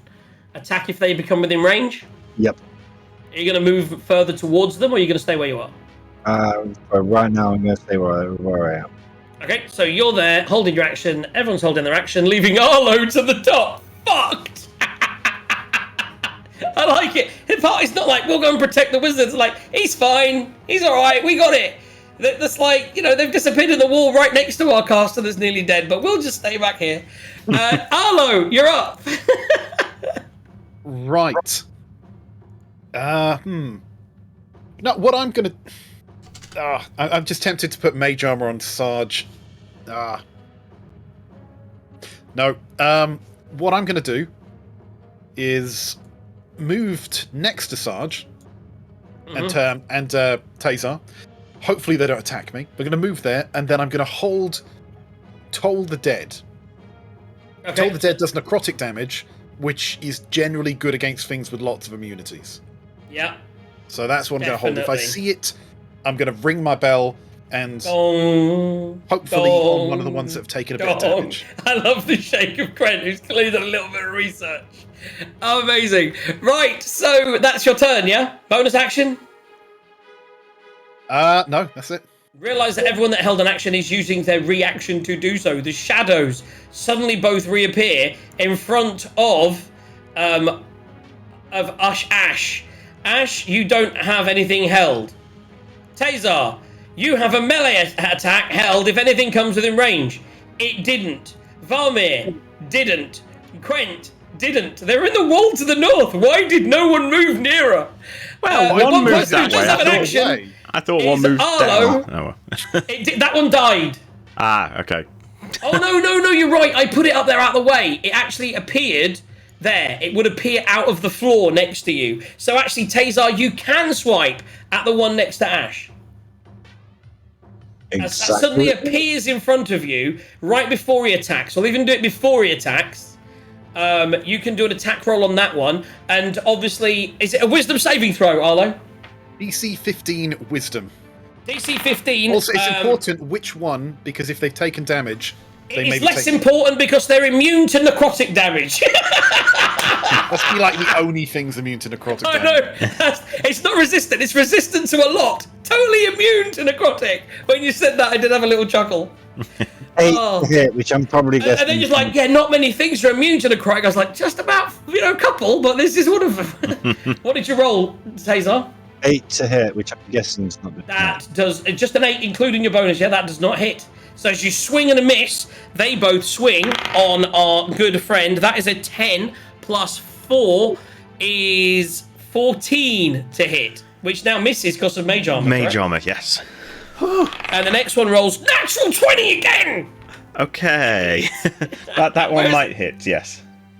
I can't find it. It's there somewhere. Definite nat 20. This could be the end of you, sir. It probably is, yes. So you lost that 3 off your strength earlier. I wonder if I should have doubled that, because that was a crit. That's only a 1, so that's 1 off your strength. Only rolled 6, that's 12, that's 14 points of damage. Yep, that's me down. Ooh, really? Yep. Ooh. I was only on 10. He took a lot of damage with that crit. I did. Interesting. And he took psychic damage earlier. Yes. Okay. I don't know what this means in the scheme of things. Because, I'm going to roll for it anyway. Oh, dear. Okay. In 4 hours, a new shadow will rise. Okay. From the corpse. I don't think you're dead yet. You're not dead yet. You're fine. Not dead. No, I'm unconscious. You're not dead. But if you were dead, you would become a shadow in 4 hours. That's all I'm saying.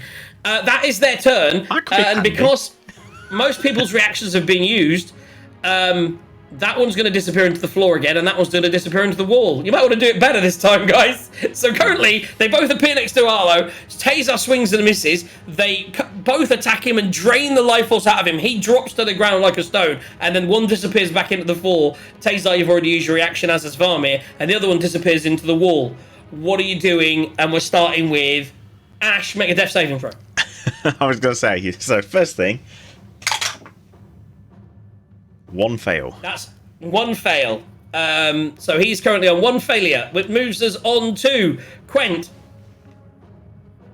You've now seen them appear out the wall. You realise that the fight is not where you are. And your friend is down. I'm gonna move there and keep holding action. Okay. So you're going to be there, and you're going to hold the action to attack if they come up that wall again. Yes. Okay. And now they're probably gonna pop up right next to Arlo or something. Quent, that's your turn. Crinkle is going to cower in the corner. Varmir, seeing you go down, is going to step up and go, oh my goodness, if only I had an inventory. And she's going to hold an action to attack anything that comes out of the wall. That takes us to Gelby, who's going to cry in the corner and tells us full round. Tazar, you're up. I You mean, just saw him drop to the ground to 0 hit points. Yeah, I can't even heal him. I don't have any healing abilities. Wait. I need to. You have a cookie. I have. I yes, I do. I'm gonna feed. You're gonna feed him a cookie. Eat I am cookie, gonna just feed cram it in his Arlo. mouth. I'm gonna feed Arlo the Frosted Snowman cookie. Ash. Ashrin. Feed So, Ashrin. so you're feeding this, you're breaking it up and you're putting it into his mouth. That is an action to do that. So that is your action. But you do roll for it. What is the what does the cookie do? A sugar cookie shaped like a snowman with frosting, sprinkles, top. Looks as delicious as it tastes. You regain 2d4 plus 2 hit points. So roll me 2d4 and we'll add +2. 4.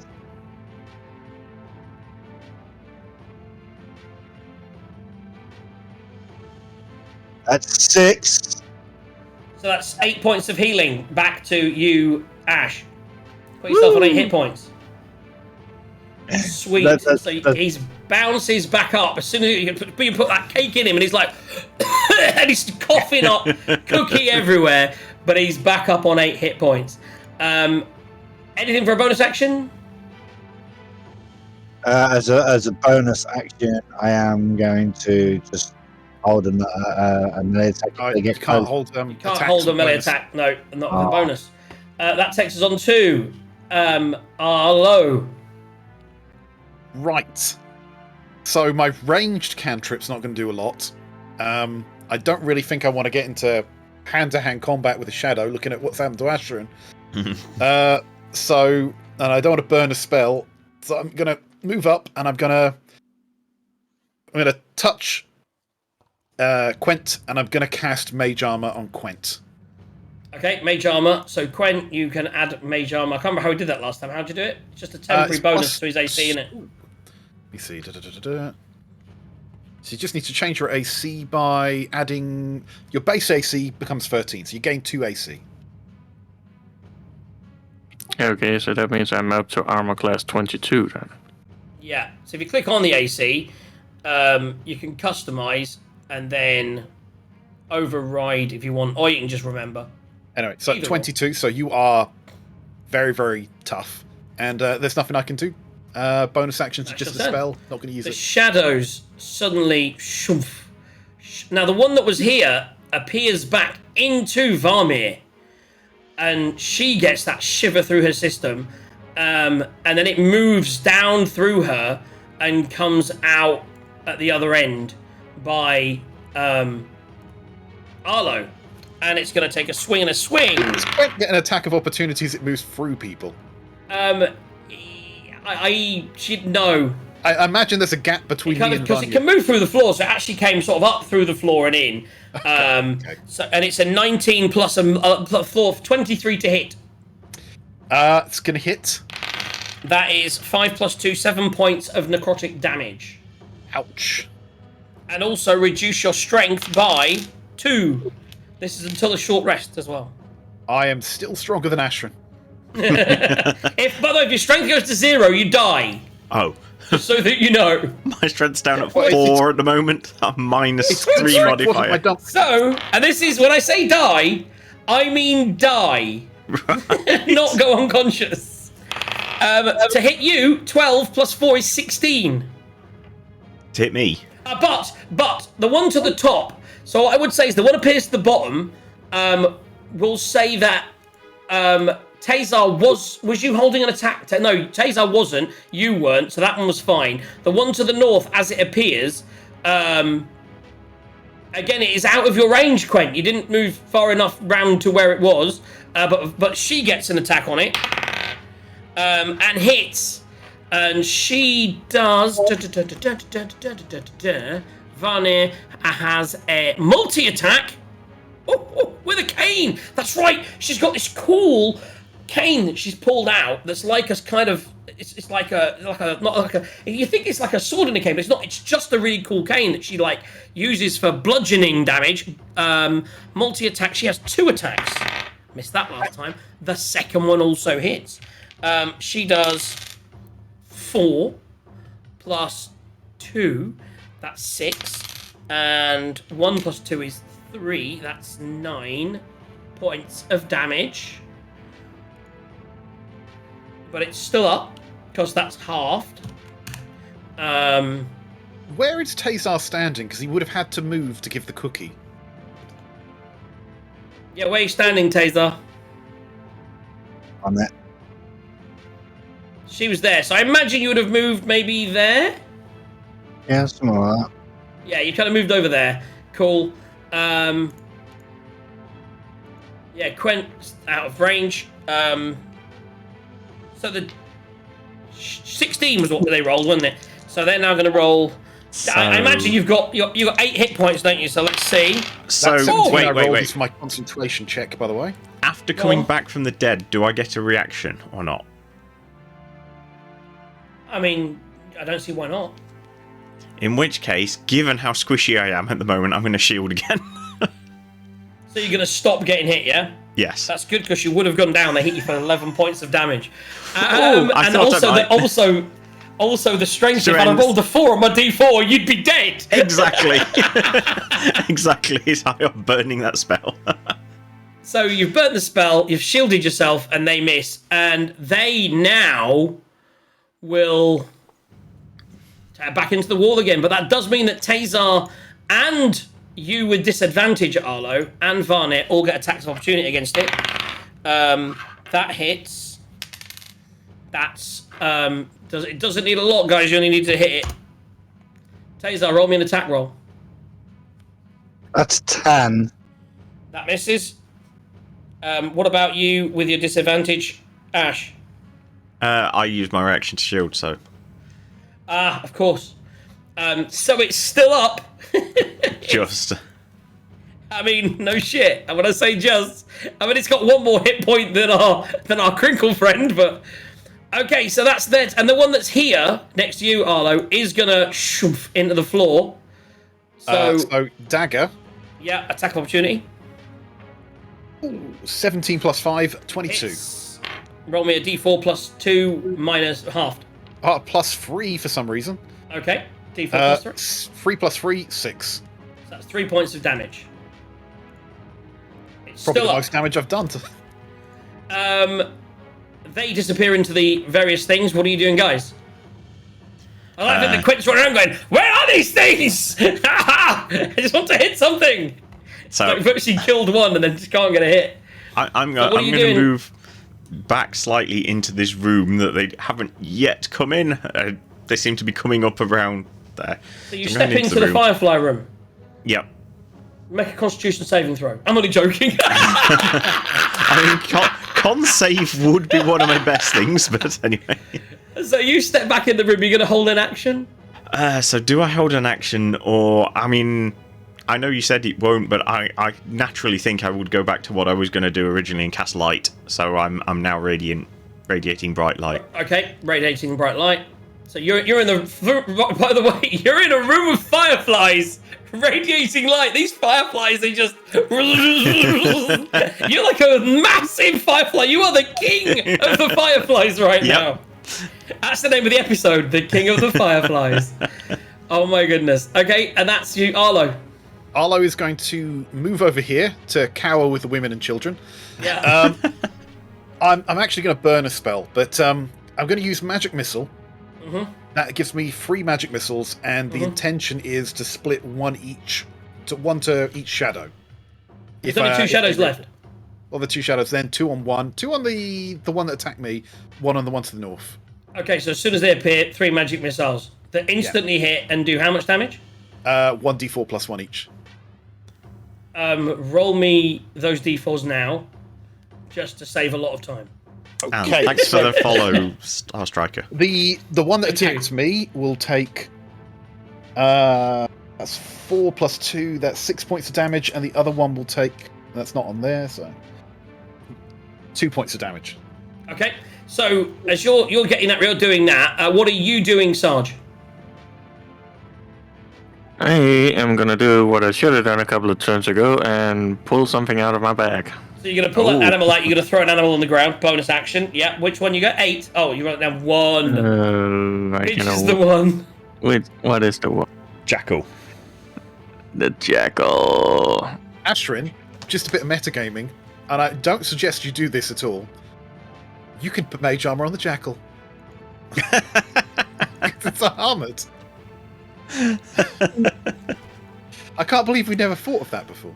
There you go. So the jackal is there in front of you. Is that where do you want to place it? You can place it anywhere within 20 feet, can't you? I would want to place it to the south of me, so it's right next. There, yeah. Yeah. Cool. Are you moving? I will move one step closer to that person and smack the crap out of him. Oh, you can hit. Of course. Oh no. Yeah, that's your actual turn. Yes. So, no, it's in the ground. So that's when it comes up. You're going to hold an action. He's still there, but he's actually in the ground. So basically, you saw him disappear in the ground. So you're going to hold the action when he comes out the ground. You're going to hit him. Yeah.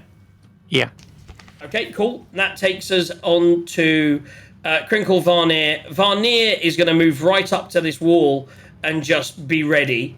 And that takes us back to the top of the round, Tazar.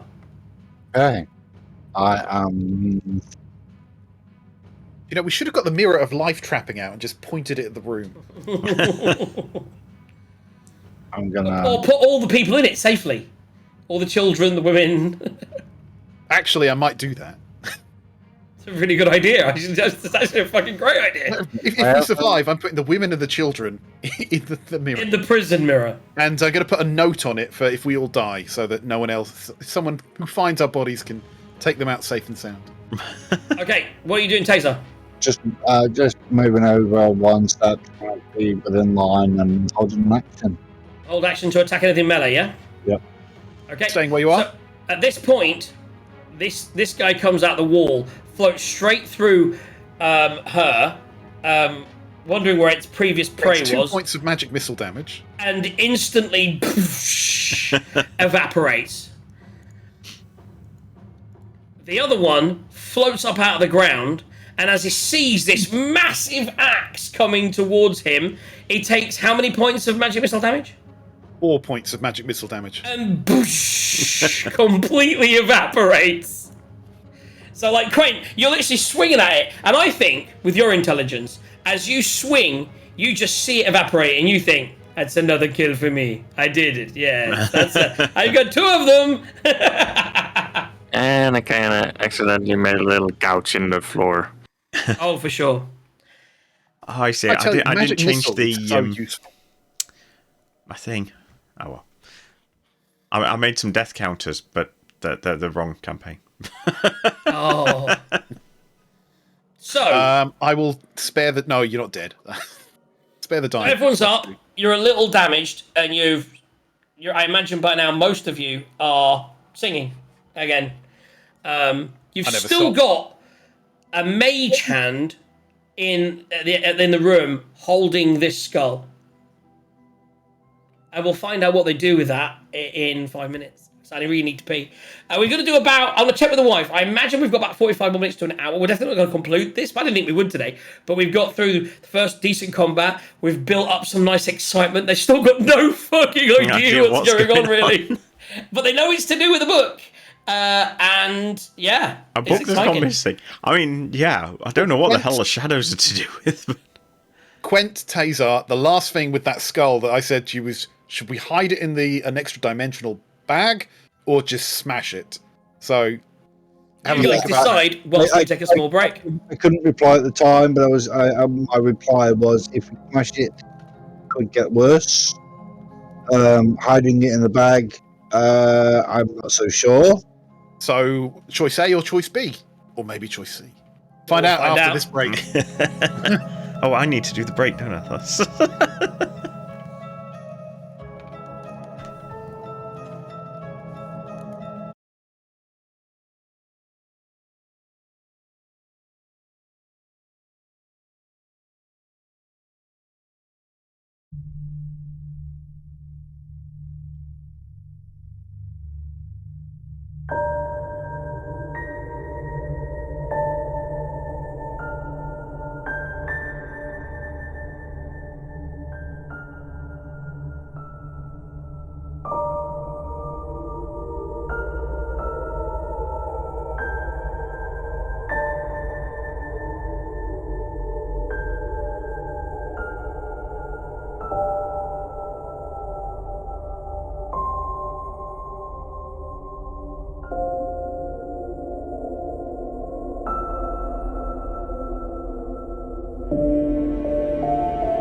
Whoa. Right, we've just realised because Sarge has. Is it work tomorrow? Or you got something? Yeah, I'm going driving back to tankers. school. Oh, that was it. No. Just because I'm going Back to school, I'm going to try to get the certificate for tanker trucks and possibly explosives. So me and Gaz are going to go halves on drinking the... Because I just realised I haven't done it throughout the show. So we're going halves, Gaz. You need to get some vodka. Okay. I've just done 2 off the air, honest. No, I did. And then I'm having the Nine Tails Spice Rum, which is amazing, but... I shall be right back then. Yeah, you go get that, and I'll introduce what's happening now. So basically, we've had a small break. We've got about an hour left. I've been given the pass till just before 6, but I will need to go in an hour, so we'll need to sort of... We'll get to a good wrap-up point in the next 45 minutes to an hour. So we're going right through 1 more hour. And we'll have done a full 6 hours today, guys. Almost. You're still not going to beat the other Sunday session. Not going to beat the 7, baby. Cheers. Yeah, last Sunday was very, very, very tiring. With my sleeping pattern. Yet again tonight, it's like I've had 1 hour sleep. So after this, I recommend going to bed early on a regular basis. Last Sunday was very drinky. Oh, Sarge was drinking at all the 1s and 20s, and we had a lot. 20 was the number, yeah. I was like thinking, no, today I might end up doing 5 or 6. Woo! Woohoo! Right, guys. We have a handout. Mage armor, how long does that last? 8 hours. Okay.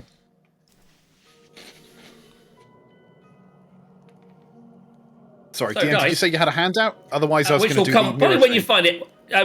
Oh no, the skull! God damn it, the skull. So what are you doing with the skull, guys? Tazar, Quent, what are you doing with the skull? I think for now, I think we should just whack it. I don't think breaking it is a good idea. So maybe backpack it. But not backpack. Extra dimension. Singing away at the moment. Either take it into a completely different dimension or destroy it. At this point, as you're all discussing it, My vote's destroyed. Barmir is like... But I'm cowering in a corner. What are we arguing about? And she runs over, she grabs it from the maid hand, she throws it on the thing, and she stamps on it. Who's the master of this grief? Boys all blame.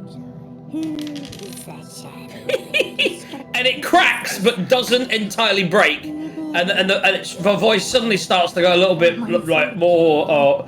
There's a shadow man. Does he have a name? Right, smash And, and then you go Make over no and go on, Quent. swing at it, Quen. Go, Quent, attack it. That would be 16 to hit it. That hits. Roll me damage. Don't even bother. I think your base without pluses will. It only needed 2 more hit points to destroy it. So And a full full damage. splint. So that it is- splinters, which obviously stops the singing coming from it. And then as you look over, you all hear the little girl singing. See a son doing his chore, washing clothes, folk in the town. Fell into the river's roar, sank to the bottom and drowned. So you know what we need to do? Kill the child. There you go. Yeah. So you're still hearing it now, and in fact, you then suddenly. I imagine that during the fight, most of you lost that factual concentration. Anyone who did realizes that you kind of like. Da, da, da, da, da. See your mother scything wheat, forgotten her husband sleeping near. With one swing she took his feet, with another she took his ear. And you and all of a sudden, Taser, you realize that you're singing. See a dog that knows to heel, never heeds plea or command. Mother gave it a tasty meal, dog chose to eat her hand. And it's fucking dark, man. I love it. Hey.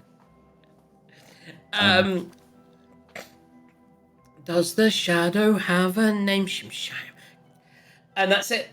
So you're singing away. And if you want to physically stop yourselves, then you can all make a concentration check. Which means you just have to hold concentration again. So now that you're out, you're all holding concentration. Except Arlo, who's concentrating on detect magic. So you've now gone back to... So you've still got detect magic up. You took damage in the last thing. I did roll for that. I rolled a 17. Okay, cool. Right. But anyway, Arlo is gonna go up to Galby. And he's going to bend down to her. And also the Kenku. It's like, Galby, now I need you to be a brave little girl for me. Do you think you can do that? And she looks to her dad, who's over there. And then she kind of runs away from you, breaks away and runs over to him. And she's like, Daddy, what's happening? I'm going to follow. And, motion to Tazar to follow me as well. I don't even know where I've disappeared to. Good question. Apparently, I've just vanished. What? Oh, you're probably under I something. think you're going to be instead. under another... Are you under a token, I imagine? That's how that usually works. Oh, well, where the fuck is this character? How does that disappear? I don't know, but I have literally vanished. Can't see my That token. is hilarious. There we go. Let's whack it back out there fresh. There's probably two of them out there now, but... So you follow her down, yeah? Yep, and I'll follow Arlo. Yeah, so I'm going to explain to Edgar and what's the kid's name again? Galby. Galby. Does anyone want to heal anyone that's got any one hit point left? She's like. I don't have it. She goes to the man, the legend, who is Ash. I imagine you're all following down. She's gonna go to Ash. She's like, all you hear from her is like, hurting. She's like, you going, I don't suppose you've got any way to heal an old bird, do you? An old bird like me? This is where Arlo's going to explain his plan. Mm-hmm. Right? That, just out of character, that essentially what he wants to do is, he's got an item, this magic mirror, and what he can do is move them into a safe space, into an extra dimensional plane, while we try and solve this mystery. And even if we fail, the others who come after us will release them from the mirror, because he will write down instructions, the command word, and stick it on the mirror. But it will keep them safe. Vanna's like, what do you mean extra-dimensional? We can't have extra-dimensional things going on. The quarantine. What if they're singing in your extra-dimensional, then they open it, it could spread. I can't let you do that. I can't let it happen. We must contain. And then Ebda's like, contain? You know what's happening? Wait, I got the accent. Contain? My lover, do you know what's happening here? My door, look at the poor bird there, it's nearly dead. We've got to get out of here, we do. If we get out, we'll be safe. That's it, we're going. And he grabs his daughter, picks her up, and he starts to run for the stairs. What does anyone do? There's no way up, is there? It's locked. So he runs up the stairs, he starts to run through, he gets all the way up if no one's doing anything. I tell you what, I'm going to ask Tazar to hand me the mirror. I'm going to face it away from me. Tazar... the mirror is in the bag of holding. Oh, you put it in the bag, did we? Yes. Okay. So it's in the bag of holding. I'm going to ask Tazar to give it to me. I'm going to face it away from me, say the command word, and I'm going to follow them. And if they look at the mirror, they will have to. They've gone. While she's getting that out, the time it takes for him to get that out, they can't go anywhere. They're up the stairs. Well, they've gone up a floor, and they've gone to the top floor, and they've now gone all the way to the top. And following that's why I'm following them. Yeah, and but whilst you're pulling that out still, ahead of you guys, Varnir, who's also disappeared. Oh, no, she's there. She's also following, saying, I can't let you out. I can't let this spread. It just can't happen. I won't let it happen. 1 second. Let me just get to the next event situation. Escape attempt. There you go. And also, and you'd all forgotten this, Cthulhu, who during the course of that fight is currently, as you go up the stairs, she's already there, and she is banging on the hatch, saying, I must get out! I don't like being trapped! Small places! And Ebda's there going, we gotta get out of here! And he is going to do this. Okay. And what are you guys doing? So they're basically, he is currently trying. He looks like he's casting a spell. And she looks like she's quite thievery, and she looks like she's been spending a bit of time, and she's trying to pick the lock, which appears to be magical, to get out. So he's casting a spell. She's picking the lock. As at this point, who was leading the rush? So what? I mean, so Arlo, you're pulling a miller out of a bag with Tazar. Ash, what are you doing as they run off? Well, what I was going to do seems a bit irrelevant now, so I won't bother doing that. I was going to grab a piece of paper because I want to write down the lyrics. But we'll resolve this first. You'll get that in a handout soon. Yes. Well, that was going to be the context for that. I was since they were all singing while we were in the desks, I was going to write it down. But, so yeah, I'll run up following them. I don't know what I'm actually going to do. You followed them and seen that happening. Quent, what are you doing? You following Ash? Yeah, I might as well follow them. So you followed up. You guys are about a turn behind Arlo as you are pulling out the mirror and then activating it and then going up. Are you activating it then going up? Okay, I'm gonna say the word as soon as I see the right people in front of me. Lest so at the moment, because my you've friends got... have run out in front, and I don't want to trap them. I understand. So basically, currently, you're gonna jail people against their will. This is amazing. So currently, you've got a spiral. So picture a spiral staircase. You've got this spiral staircase that goes down 2 floors, and as you go up the spiral staircase, at the very top, you've got a tabaxi who appears to be trying to pick the lock, saying, "I've got to get out." And then behind that, you've got Ebda saying, "I think we can break this lock. I must disperse the magic." And then his daughter's crying, saying, "I just want to go home, Daddy." And then behind them, you've kind of got, "Safety, must protect the girl." So there's the 3 of them in a row, and behind those, Ash. Because Varan is also probably behind you, Ash. Actually, I reckon you're probably slightly quicker dexterity than her, so you probably got ahead of her, and she's behind saying, "We must not let people escape. You must stop them." Okay. What are you going to do? So at the moment, I'm not going to do anything aggressive to them. Am I? Oh, am I? Don't try and restrain them. Your strength is like nothing. I was going to say, yeah, that'll flick me. Let's try and restrain the little girl. No, mate, you got no chance. It's a strength contest -3 against the little girl. You're still going to lose, mate. Until you have a short rest, you're fucked. You're basically weaker than most small insects in the game, I think. Okay, minor point. Going back. Can you even make it up the stairs, actually? Let me just think about this. Can you climb stairs with a strength of 4? Arlo, for the putting people in the mirror, do they have to make any save to get trapped in the mirror, or do they just get trapped? Unwilling, yes. Okay. In which case, it's a DC 15 charisma. I'm going to cast Bane on them. Wow. I mean, I know you want to protect these people, but there's protecting them and there's protecting them. Holy shit. This is fucking up the whole thing, by the way. We will save you whether you're like it or not. You're messing with the entire campaign right now. I love it. This is fantastic. Do I want to do that because it's concentration? Don't worry, we can still talk to them in the mirror. Well, that's important. Are you casting Bane, and is it concentration? It is concentration.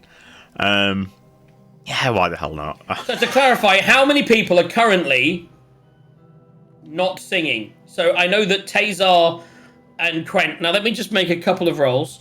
God, I've just realised I've got 6 strength and the mirror's 50 pounds. Yo, you wouldn't be carrying it. Taser would. Yeah. Right. That's what you'd have to do. So 2 of them failed and 2 of them succeeded. Currently, 2 people remember what you're saying and are trying not to sing. Tazar is not singing. Quent, are you singing? No.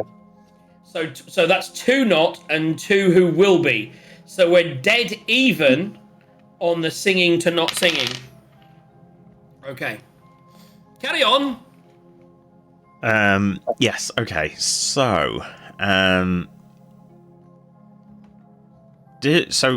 Because the Kenku's currently showing on the second level. Is the Kenku up there as well? They're all, yeah. I would say that it's kind of like, I think the Kenku is kind of pulling away the little girl to get her out of the issues and trouble. So Gelby and the Kenku, she's pulled in the room. Dad's trying to do some kind of magic. Talua is trying to break the lock. They're the two that are at the top of the ladder. The little girl's pulled away with the Kenku, so you have full access to the two of them by the top there. That is what I would say. Okay, then. And before you can cast, you suddenly notice, as you breathe out, there's fog, and the room has just dropped in temperature. And it is cold. Do I detect any magic? Not enough, no. Not enough. Not enough. I love fucking with so much. It's nothing to do with me, it's the campaign. Not enough that it's like a thing. Like we're not in the frozen north or anything. But you suddenly get pinpricks on your arms.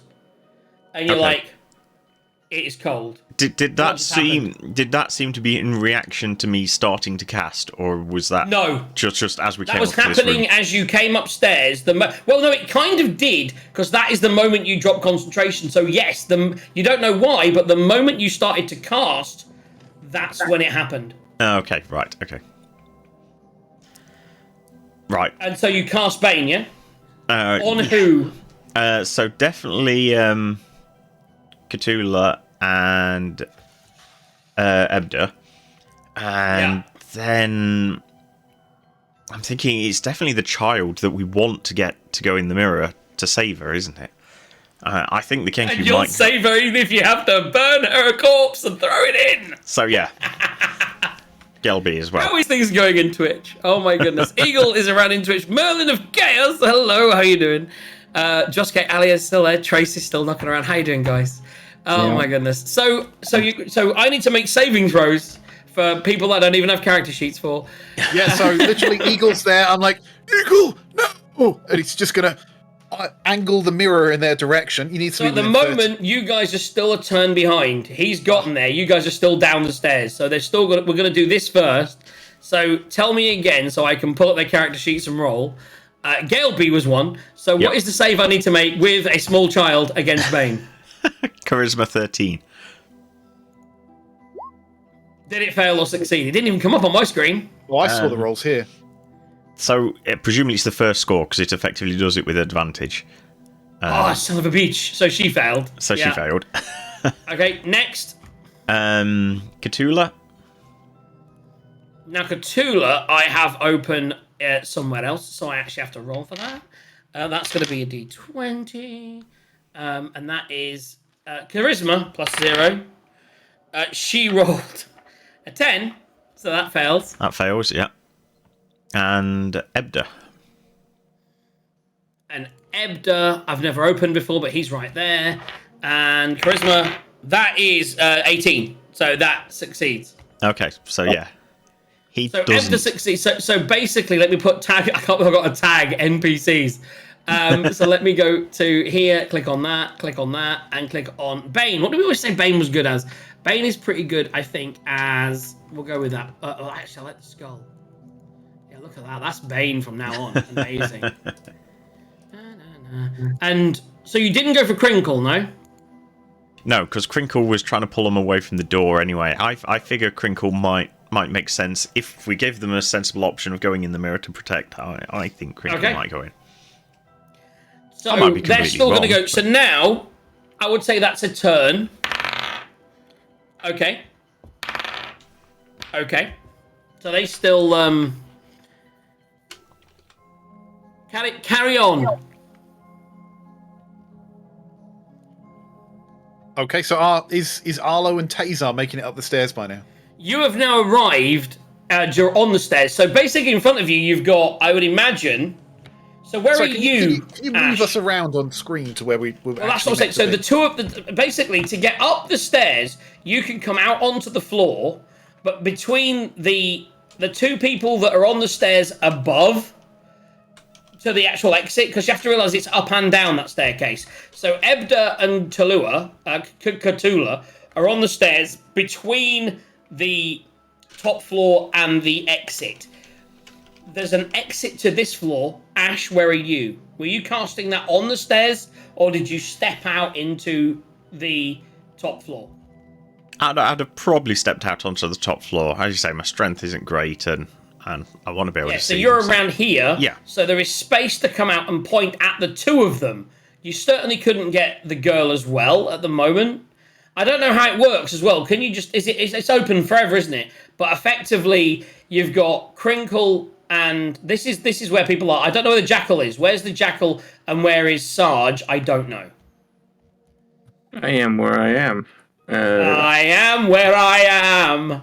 And is your Jackal next to you? Yes, I assume so. Just trying to. So you and the stay Jackal out are of the there. way.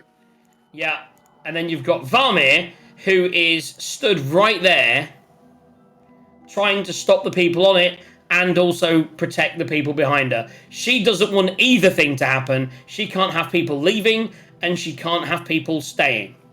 Or going in some kind of mirror dimension where they could spread it down the road.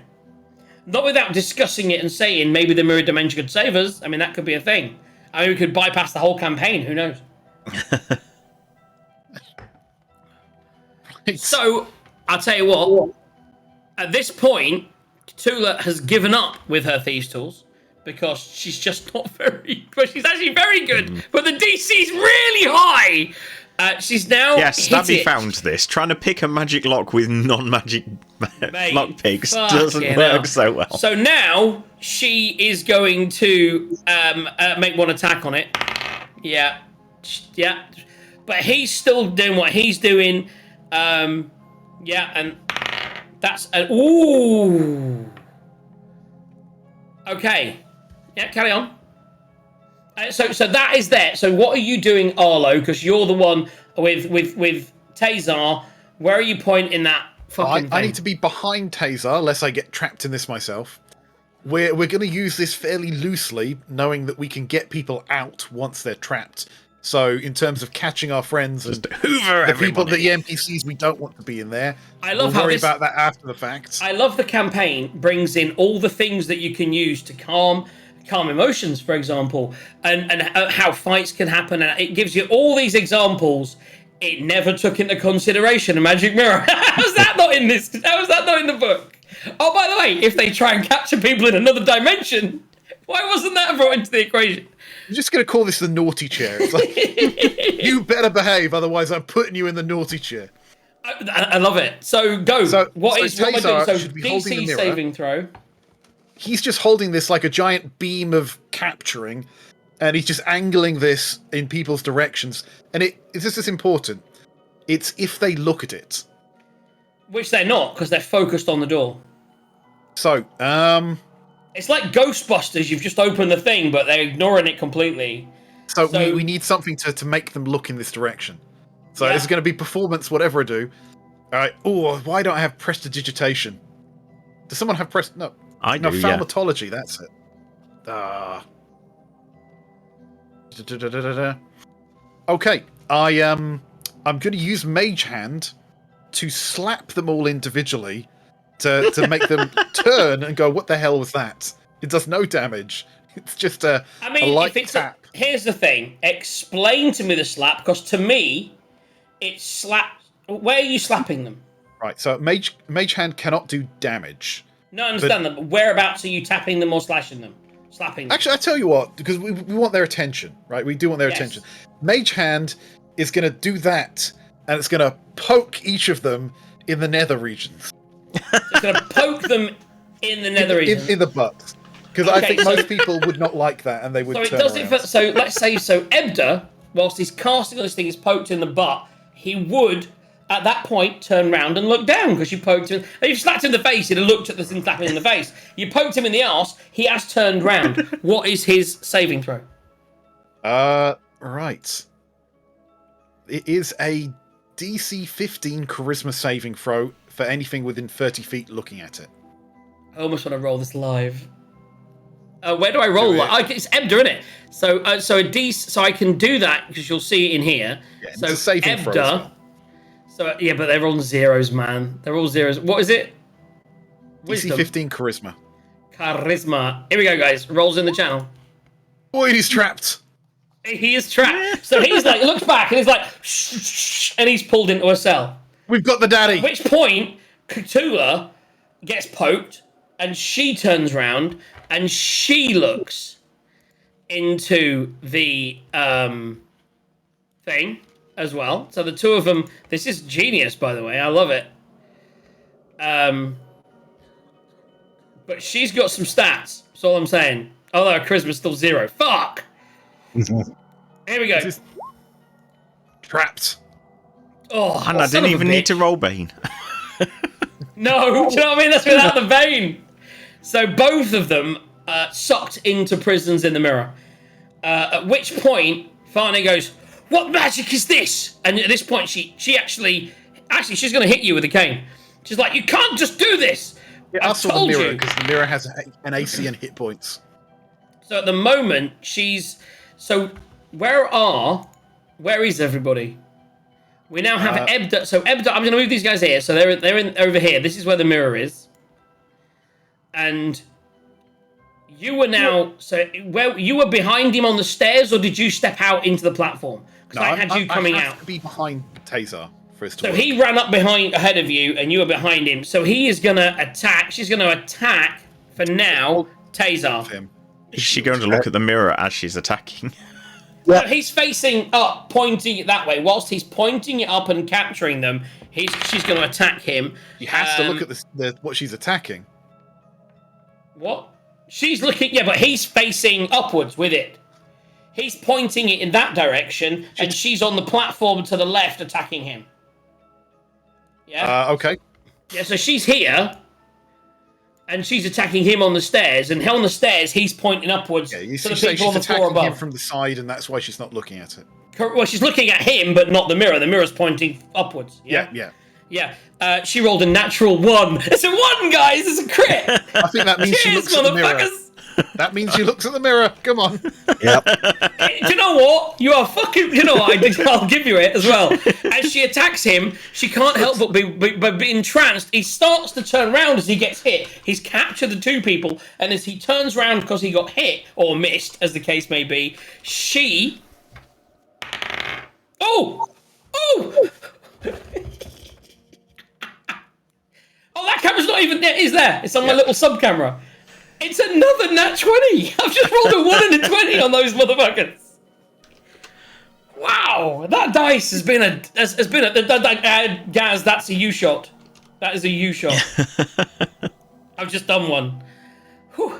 Okay, 1 second. This is some of the craziest nonsense I've seen in a long time. This is mental. So she hits you, and the mirror looks at her. Now, is it... I can't remember this. I had the item for a while. It's a saving throw, so she saw it but resisted it. Once you resist for a day? I think so. Let me have a look. Something like that. Or is that in here with something? I've read that recently, where, like, once you succeed, it can't be something for a something. Once the creature sweating, guys. knows the nature of it, it has advantage. Okay.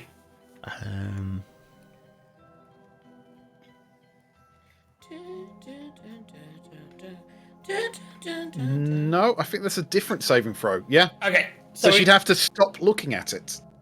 So she now knows to look away, but she also has advantage, you say, Gaz, next time? I think that's what it said. She now knows. So yes, if you know the nature of it. So she kind of understands. She realizes what's going on, and now she looks away, and she's like, "No!" And then she's like, "I will smash that mirror if you don't put it away." And she's her next thing that she will do will be smashing the mirror unless it's put away. Tazar, what do you do at this point? Because at this point, Arlo's told you what to do. You are following him. You've captured two people. She attempted to hit you from behind. You've turned. She's pulled away, and she said, "I'm going to smash that mirror." Now, Tazar, just so you know, clear what we were trying to do. We were trying to save the little girl, her dad, and the little girl Kara, which is the Kenku. Okay. Everyone else is superfluous. So what are you doing? I'm going to try and... well, it seems obviously Valna's not going to get it. Are we going to try and catch... Oh my fucking god. Sorry. Give me a minute. Carry on. Tell me what you're going to do. Just zooming in momentarily.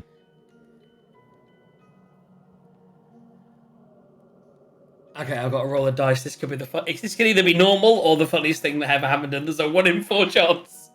So, what are you doing, Taser? What are you doing, Taser? Yeah, we're going to try and catch the next person along. So, Who is that? Well, at the moment, so as you've turned it round, so if you turn it round to her, Barging past Vanya, and yeah, barging past Vanya, and you're aiming the mirror at. I'm aiming at the little girl. yeah. So the moment you do that, she's going to attack the mirror. She said she'd attack the mirror, and she will. 13 plus 4, 17 to hit the mirror. You can't believe you're risking the mirror, guys. That will hit. Okay, what's the AC? What's the hit points of the mirror? 10. Okay. I've just closed her character sheet 2 seconds ago. I knew her hit from a minute ago, so dun dun dun dun dun dun dun. What's her name? Wait, I was fucking looking at A. What am I doing? Well, I'm kind of standing in the way, so it's like this. No, she's hit the mirror. You have to say that before. Yeah. You have to say, I'm going to turn the mirror away and walk around. You've already said you've turned it towards the people. As soon as you turn it towards her, it's towards her. She's already kind of looking away. Actually, she's looking away because she knows the nature of the mirror, so she has to hit with disadvantage. Yep. Oh, she hits. Still hits. So her attack, she's got a multi-attack. So this is now her action. So that's a 13 plus... Multi-attacks at disadvantage. 17. Yeah, so the first attack hit, the second attack is... the lowest attack is 10. 10 is it? 11 is its AC. So it hits once, even with disadvantage, and does... What type of damage? Bludgeoning. It's vulnerable to bludgeoning. I rolled a 4 on the D4. It's a D4 plus 2, so that's 8. That's 10 points of damage. Fuck you in your mirror. Oh no, you're alright, dude. It's not a D4 plus 2. It's just it says hit 2, 1D4. So I've only hit it for 8. I've only hit it for 8. I mean, she basically... I'd like to think she hits it and it starts to crankle like one of the mirrors maybe goes. We may have to discuss what you can do with this in the future. So it's shattered, but it's not... It's now cracked and it's speckled, but it is still intact. And with a mending spell, I would say you could fix it to make it workable. But right now... We put some turn order up for what's going to happen here. Right now, I'm going to say... With the damage that it's got, that would be risky to even trap someone or get someone out. Wait. But he has pointed it at the little girl, and she didn't destroy it in her turn. So the little girl has to save. 4. So, no chance. So she is... So now, with the damage, she disappears. She disappears, the mirror's damaged, it's shattered across the front, but she's still brought into it. And it's still pointing in that direction. So Crinkle also needs to make a saving throw. 14 plus. It's DC 15. I don't know what the plus is. I'm going to Crinkle's character right now. What was it? Charisma. Crinkle's not banged, is he? I think Charisma's no, that's the only one that isn't. She still has a 0 on Charisma. None of them have got Charisma, guys. So again, Crinkle is also sucked in the mirror. So right now you have a shattered mirror. Oh, Taser, if you don't put this in the bag of holding in the next turn. With Yarnir holding it and saying, I will break this fucking mirror. She's hit it once. It sucked those 2 in. And I'm now going to roll a D4. And this is so crucial because stuff. So I've now lost where I was with, because I had to go back to another character. I've lost where I was with the D4. Right. So I need to choose a character that's currently in it. There's so fewer characters now, guys. Okay, we're gonna say so. Crinkle's gone as well, right? Yep. Little girl. I think at this So point, there is only 4 people left in the room. Or is that or Jackal? I will say that the 6 Jackal with the doesn't Jackal. count. Oh, no, we have 5. Okay, I'll roll a 6. 1, 2, 3, 4, 5, 6. If it's a 4, it could be the best event ever. Okay. It fell off the table. Suspense. Killing It's us. not a 4. It's a 6. Okay, so Tazar, Yep. you need to be aware of. He told you to do that, to point it at people, and he hasn't said anything else. Okay. Arlo, Hello. I need you to make me an entice. It's good. It's good for you. It's an intelligence saving throw. That's +6. So let's see what we get. Let me just change this. That needs to go there. Right. It couldn't have happened to the worst player. Oh 12. no! Huh? That's 12. So you take 2d8. Where's my d8? Oh, there's one. That's all 4. Oh, 5. 9 psychic damage. Ouch. And I'm you are bloody now nice. basically what you see as you're doing this and he's shining that and they're trapped in, all of a sudden you see this manifestation of your worst nightmare, by the way. Your worst nightmare. A manifestation of your worst nightmare appears in front of you and lasts for a minute. You are frightened of the manifestation and it follows you around and cannot be harmed. You must repeat the saving throw at the end of each of your turns, or otherwise keep taking the damage. What is your worst nightmare, Arlo? What are you seeing right now that is doing 9 points of damage to you each turn? What am I seeing? Cut that finish my beer already. This is so fucking exciting. Even though I'm in the Candlekeep, it's raining. And it's dark. And I see a female figure in front of me. And... oh... and she looks at me. And she says... I can't believe what you did. You're such a disappointment. You came from nothing. You'll die as nothing. And I couldn't care less whether I see you again, Father. Oh. Wow! I'm taking emotional damage. Take that emotional psychic damage. So suddenly you're on the stairs and you see this and you don't care about the mirror anymore. That's yeah. So now the question is, Tazar, you have a mirror that's sucking people in. Okay. It just got shattered. You've taken 2 more people in. Arlo is suddenly not saying anything. What do you do? I am going to put it away. If you didn't, I was going to recommend that being right behind you. But yeah, I think that's a good plan. So you're putting now, Oh no, it's still activated.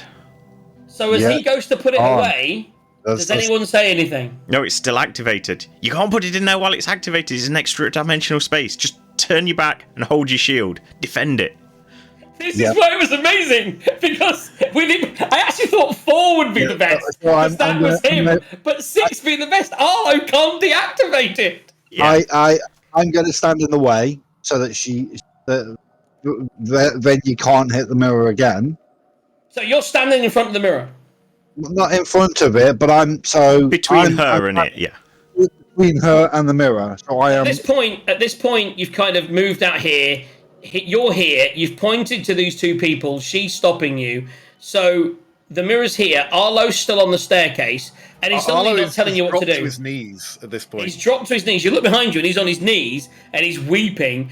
And you have the mirror. He's literally saying, to the world at large, it's like breaking my heart. He's just holding his chest, taking emotional damage here. And because suddenly this has happened, you're like, breaking my heart. And you're rocking. So are you gonna? What are you gonna? So you start. You already said you're gonna start to put the mirror away. So you've suddenly pulled it from her. You've pulled out the bag of holding, and Ash has gone. Don't put it in there because he does know enough about arcane being magical. He goes, it's still active, and he looks towards Arlo. What are you two doing in which order? So I would say, actually, roll initiative between Ash and Tazar. Just do initiative roll to see who 13. acts first. And also, Quentin, you're seeing all this Tazar happen. acts first. You've seen your party capture these people in the mirror, which you think that kind of makes sense. It makes the people safe, maybe, or maybe it upsets you. You're seeing her defend it. Varnir is attacking the mirror. What are you going to do? Actually, you roll me initiative as well, please. And we'll get initiative on that.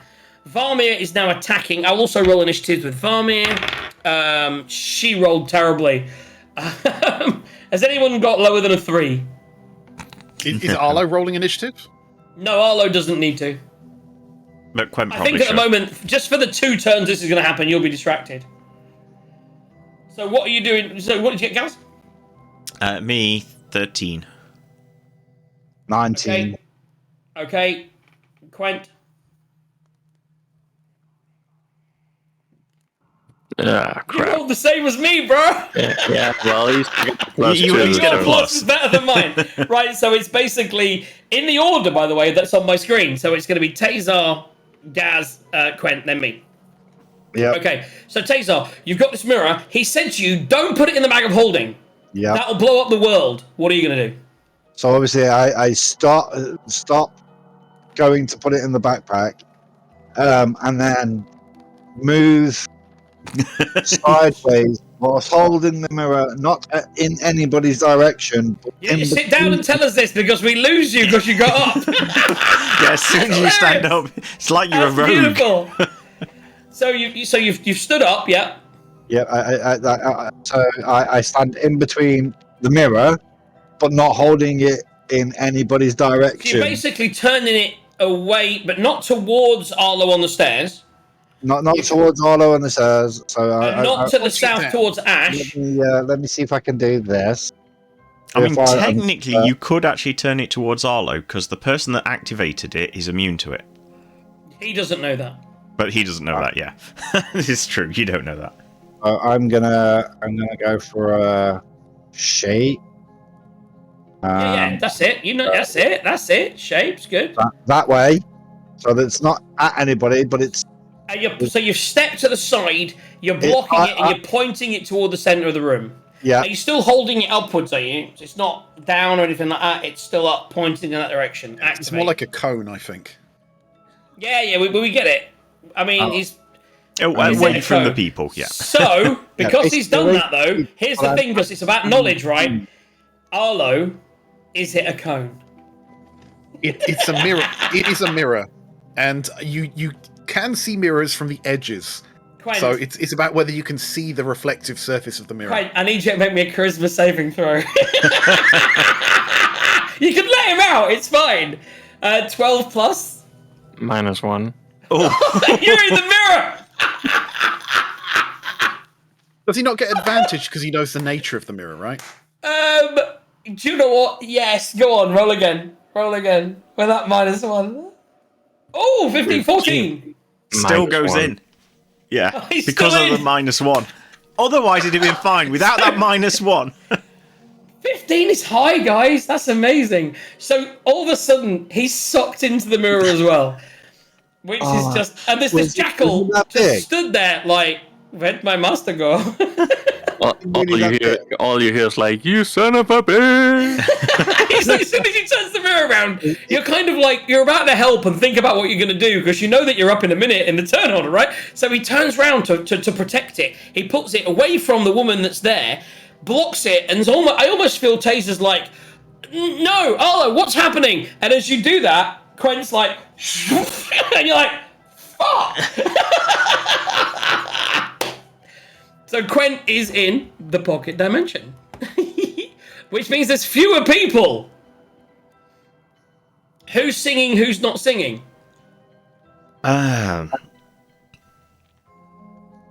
So, well, is that taser's go? Oh Or- shit! there, I need he's to. I need to there, roll that's true. concentration on my You need spell. to roll concentration your spell. We'll go right through the 11. turn order. So Ash, it's you. That's okay. So I'm You've assuming just because he seen didn't Quent attack, I'm disappear. assuming Tazar's effectively taking the dodge action by blocking and protecting the mirror. Let's go with that. Just to give it a name. Yeah. Right, so I have no idea how to slap Arlo out of this. So, wait. Yes, because it's an effect. Oh, yeah, I don't know what the hell's going on with him. Did we decide that I get a free... You don't know what's going on for me. You just see Arlo at the side, and he's just talking to Air. He's going, Did it for us. You know, people have been doing that as well. Yes, yeah. Did it for us. I think for right now, for this turn, I'm going to step up and look at Varna. I can't pronounce words. And look at her. Vanya. Yeah, and go, look, let's just stop this for a minute. We're not keeping them there to stop this thing spreading. They're contained in the mirror. If we manage to solve this, great, we can let them out, solve them. If we don't let them out, they are contained Gaz? in the mirror. Gaz, now say that in 6 seconds. Because all she got was, okay, what's gonna... And then it's her action, so you got six-ish seconds. Summarize. Okay, let's work together on this. We're not keeping them in there forever. It's just for temporary. That's it. Okay, so let's work together on this. We're not keeping them there forever. And then you kind of moved up. Okay. Whose turn is it next? So it's now Quent's turn. Quent, you're in an extra dimensional space prison. Now it's my turn. She is going to look at you. Make a persuasion check. Oh, yes, good. That's something I might be able to do.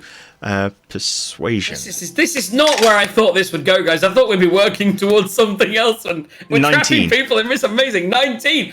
So she takes a second. She doesn't swing at the mirror, and she's like, "You need to put that magic shit down, darling. Like, I understand, okay, we're gonna hold people in there, but he's trapping his own people. People are controlled. What if the person controlled can no longer control the mirror? Then we could all end up trapped in there, darling. This is too risky for a situation like this. We can't have these kind of dangerous magics happening. If I have to smash it, I will, but, I mean, look at your friend. He's activated this, and now he's in bits. Arlo, Arlo, what was the damage again? It was so high. 2d8. Fuck. Oh, okay. Do I not get to save? Or? You do. You get to save. That was it. That's a real. Make me a. Like, the funny thing is, what did you roll last time? Oh, 12. Make me a DC 13 intelligence saving throw. That's so funny. It's so funny when you miss by one. You've got a high save as well. Oh shit! 10. Take. Ooh. 6 and a 1. That's 7. 7 points of damage, and you are still being that night. So now, what's happening in the nightmare? Tell us all about it. I'm on 3 hit points right now, so. I'm having another shot from I'm earlier. literally, I'm on my knees. I'm on my knees. It's raining. You've got my daughter in front of me telling me that she doesn't want to see me again. She doesn't, she's insulted. I am an incredible disappointment at this point. And I'm just on my knees going, You don't understand. I did it for us. I did it for us. and she just looks at me. And she says, You did it for yourself. I never factored in any of this. It was always for yourself. It has always been for yourself. And as she says that, you take 7 points of psychic damage, and you're still weeping on the stairs. We go back to Tazar. So you've just seen your guy come up next to you. He's told you about Arlo on the stairs weeping and how he's affecting everything. And what are you doing? I'm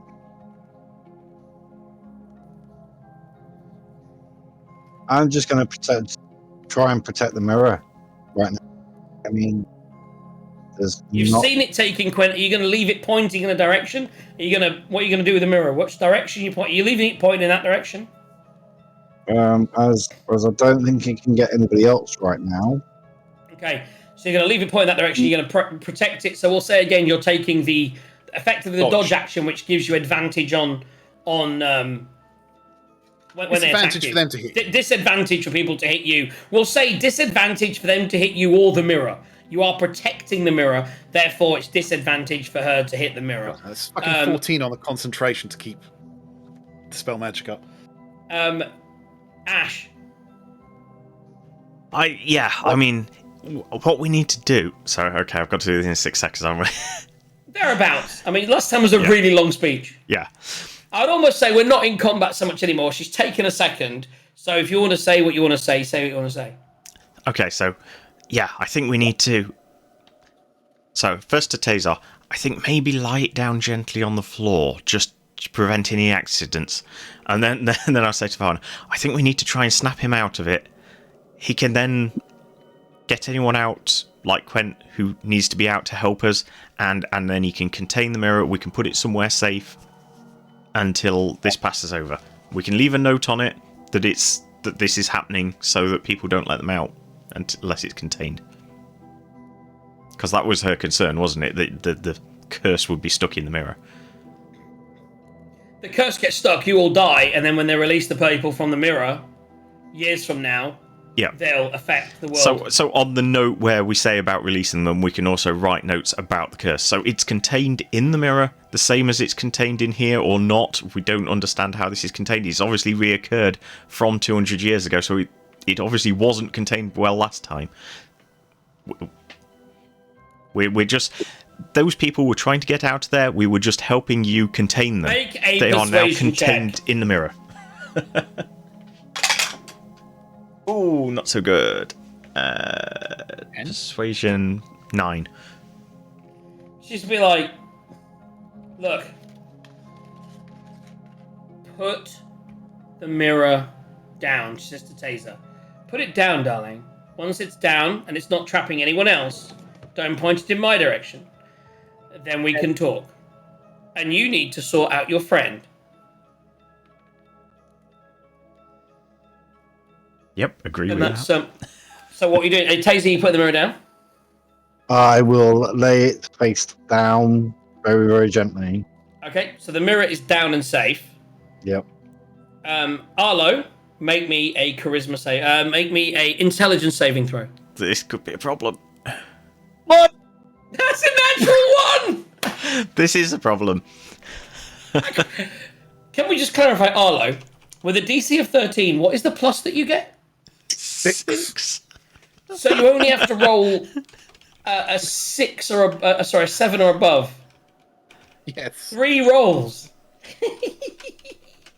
Okay, so I imagine you're down. But before you even roll that, right? So what is happening right now? My first roll was a 2. If my next roll's a 1, you're still up, right? No. Oh, that's it. You're down. You are definitely down. So I see this look of disgust on my daughter's face, and she stares silently at me, and she turns around, and she just walks away, breaking my heart. And if she does that, you're down. So, is it my turn or your turn? How did you just disappear again? I don't know. I don't know What are you doing? I don't know. I'm not doing anything. I'm watching the Twitch channel. Oh, I deleted the cone. I must have deleted Taser as well. When the cone went, yeah, makes sense. Oh, I can delete me. If you accidentally press delete on your character, it disappears. Of course it does. Because you've got control of it. I didn't realise you could delete. Right. Oh, I've deleted myself as well. Can you put me back? For fuck's sake. I've never done that before. You were there, right? I was there. Oh, no. Why have we got 3 Arlos? That'll be useful for when I cast Mirror Image. That is useful. Right, so, anyway. At this point, what are you doing? So he has put the mirror down.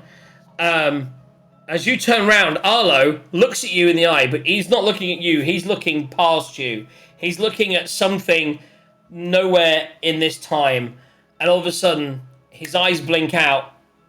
and he falls to the ground. And I'm the only person with Stay the Dying or a risky heal. And that's where we end tonight's session. Because his 10 to sex is perfect. So literally, plop. Freaking cliffhanger, and it's Ashrin's go. Oh, well, we're out of combat because she's agreed to come out. So we're out of combat. The mirror's safe. She's still unhappy. She's told Ash to sort out your friend. The only person who knows how to activate or deactivate the mirror, and he's down.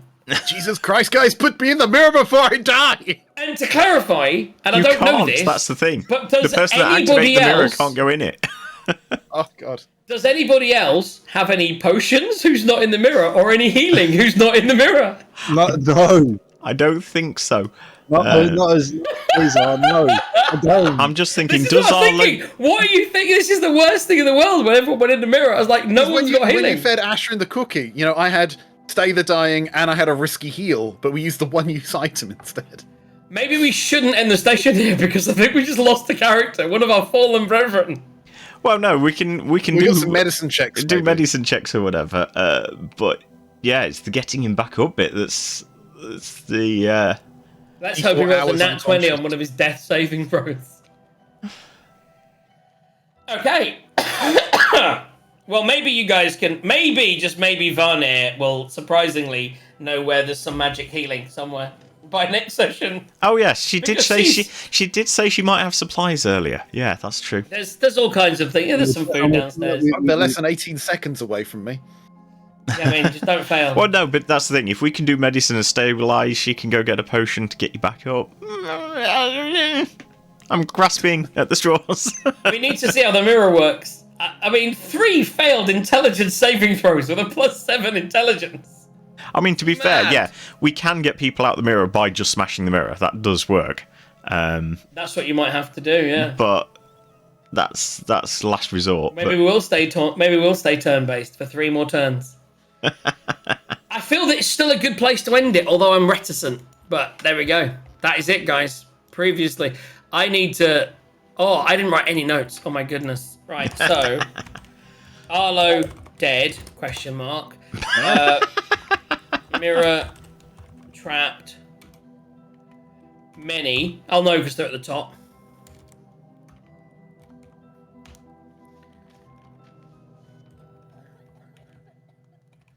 That's all I need.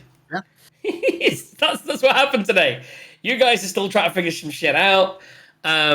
Yeah. So, guys, you spent a night in the Firefly cellar. You're singing a song, an amazing song. When I read this Candlekeep book, right, I went, this might be one of the most fun things I've ever done. And I think it's generally the most fun thing I've ever done. It's just so much fun. It's basically like a crazy nursery rhyme that's in your head that you can't stop singing that makes bad things happen. And it's a dice roll for the bad things. And some of the things are like, the room gets cold. And some of the things are like, you get haunted by your nightmares until you die. Arlo's got some trauma there in his past, that's for sure.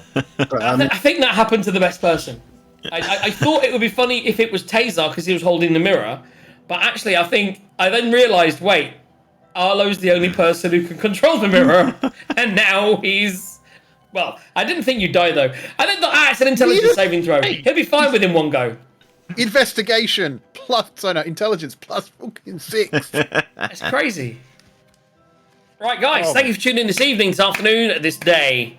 What a day. We have a downed companion on a staircase.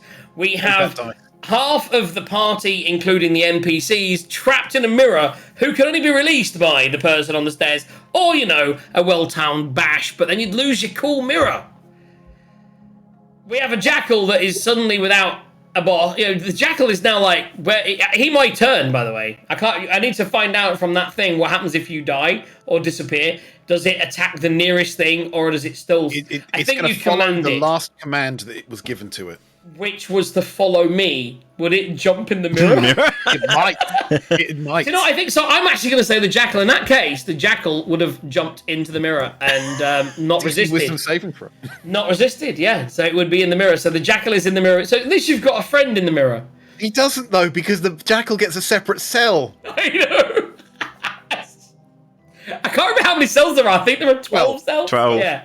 Yeah, What a we great filled item. up I can't Prism. believe you got that item before this quest. That's amazing. Of course, the item didn't come from this campaign or from this book. The item came from the little... from a side thing that I added. Yeah, it was a side quest that I added as a fun flash thing out. You went along and met some witches and found a cool mirror. And that mirror's completely fucked up this campaign. It's beautiful.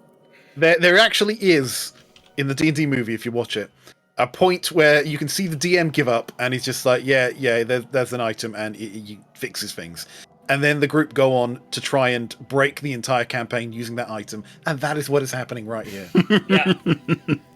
Right, guys, thank you so much for tuning in. If you haven't tuned in for the last 6 hours-ish, just short, check it on the rewind if you just tuned in now, because it was great. This music will haunt your dreams. And we'll be back with that music in when? That's the question. Let me check the calendar. Let's get the calendar up. As soon as possible, I think. I want to find out A, what happens to Arlo, and B, if we're going to figure out who this Shim Shiminy is. Shim Shiminy, Shim Shiminy, Shim Shim Shadoo. I'm busy definitely the next 2 weeks. I'm away in London next weekend, and I have my mother over the following weekend. I am free on the weekend of the 7th. The coronation, otherwise known as. Is it right or wrong to do a D&D session on the coronation weekend? I'm just busy on the weekend of the 20th, otherwise I'm free. So 7 or 14 of May is Well, I the question. certainly Now, can't do 14, because 14's my birthday and I'm in Wales. let's do 7. 7 and Job is. done. It's a bank holiday weekend. I've got lots going on. I'm off on the Friday again, so that's perfect. So there we go. We are going to do the 7th of May. So quite literally 3 weeks away from now, we will be back for Dungeons and Dragons on the weekend. Will Quent ever be released from his mirror imprisonment? Will Arlo die? Will Ash get to have the breakfast that was being prepared for him? All these questions need I to be forgot answered. about the breakfast. That's the recap right there. Will I think this- Eagle This ever forgive solidifies himself? my character progression, because I've taken a background that allows me to take cleric spells, and I didn't because Arlo had healing. And I was thinking, we got one healer in the group, we've got potions, it'll be fine. You don't need to. I'm now. I use the one potion that we have, and everybody Yeah. else. Yeah. Yeah. Yeah, I thought we'd I got more think, potions, Craig, you've but we got don't. a potion, appear to. right? No, I thought No. you guys need to get some potions, guys. Yes, he has a vial of poison. We will find Yeah. some potions Don't use for that. you. I do think, I will actually read the book on the area and see if there may well be in the world of the area a magical potion, and I will find out. And if not, I'll probably add one. If not, it's going to be some very, very dicey dice rolls. Yes. I mean, really dicey. I think the dicey dice rolls will happen. Because I don't think you'll get a potion in 12 seconds unless she has one, which I'm pretty sure she doesn't. So yeah, I think there's one person that might have been able to heal you is definitely in the mirror. So yeah, you've kind of trapped everyone in the mirror. But if you save 3 times... Well, I'm just going to say this. The mirror is not an attunable item. Right? It is not. So long as you know the command words, you can use it. That was something I was going to ask. We obviously know that you do use it. Would you have shared that once you've learnt it? Does anyone else know how to use it? We did that. We had a whole conversation in front of the... and we released the wizard from it. Yes, but you were the one who identified it and came up with the word. Did you say the word out loud? Or did you... You had to say it out loud. And Okay. everyone was present for it. So we will do a history check at the start of the next session to see if they remember the word that you said. That talent, perfect recall. I mean, also, to be honest, it's the perfect recall is one of the best talents.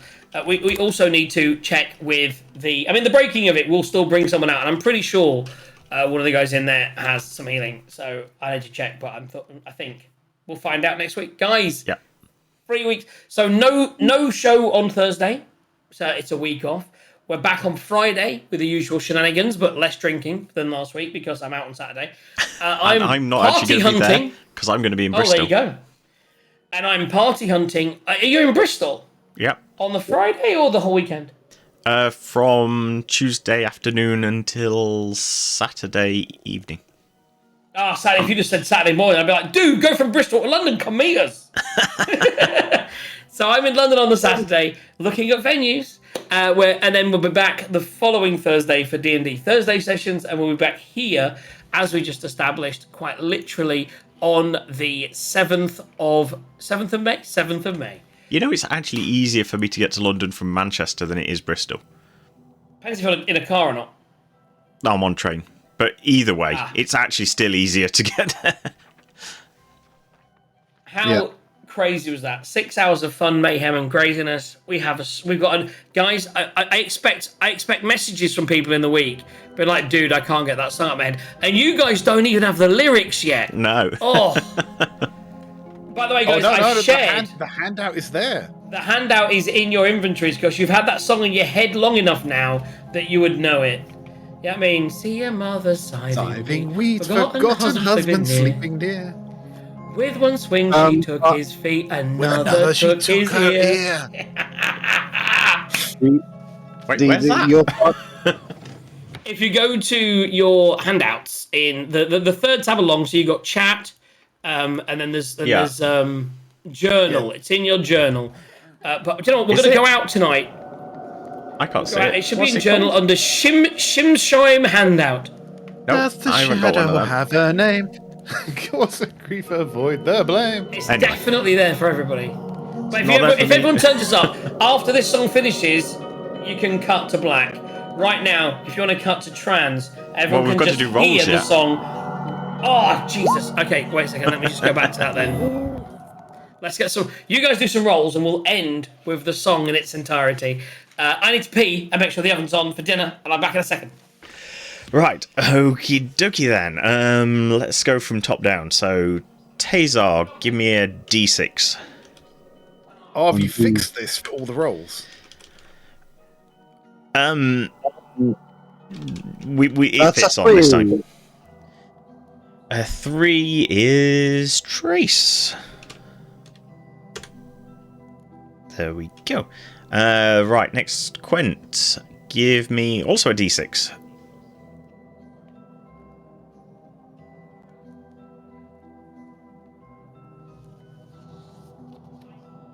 Five is Jonas Imp. So that's that. Then Arlo, give me a D4. Right, 1 second.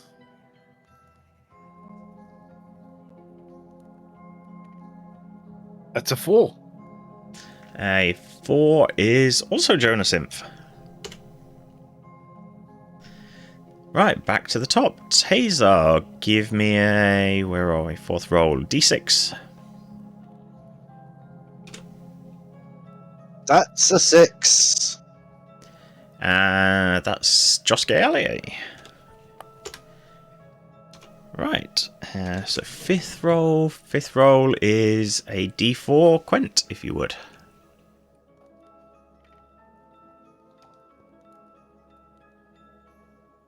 So 2. So that's Josuke Allier again. Excellent. Right, sixth roll. D6, if you would, Arlo. D6. Right. And that is a 3. A 3 is Trace. Tracy! We've been getting some fairly even ones going on. So back up to the top then. Tazar, a D6 if you would. That's a 3. 3 is Josuke Allier again. And then we're on roll 8. Roll 8 is a D6 if you would, Quent. 4. 4 is Jonas Imp. Oops. It would help if I actually typed that in right without a space. There we go. And last roll, Arlo, is a D4, please. 4, right? It's a 2.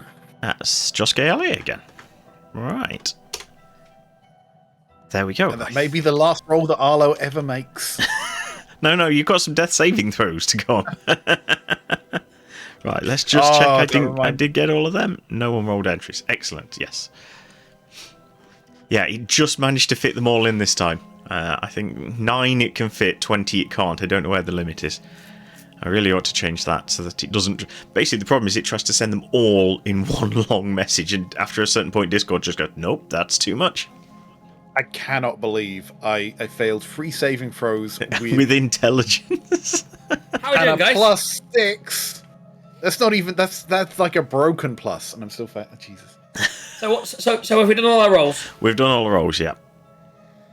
Excellent. Are we ready to say goodnight to the viewers?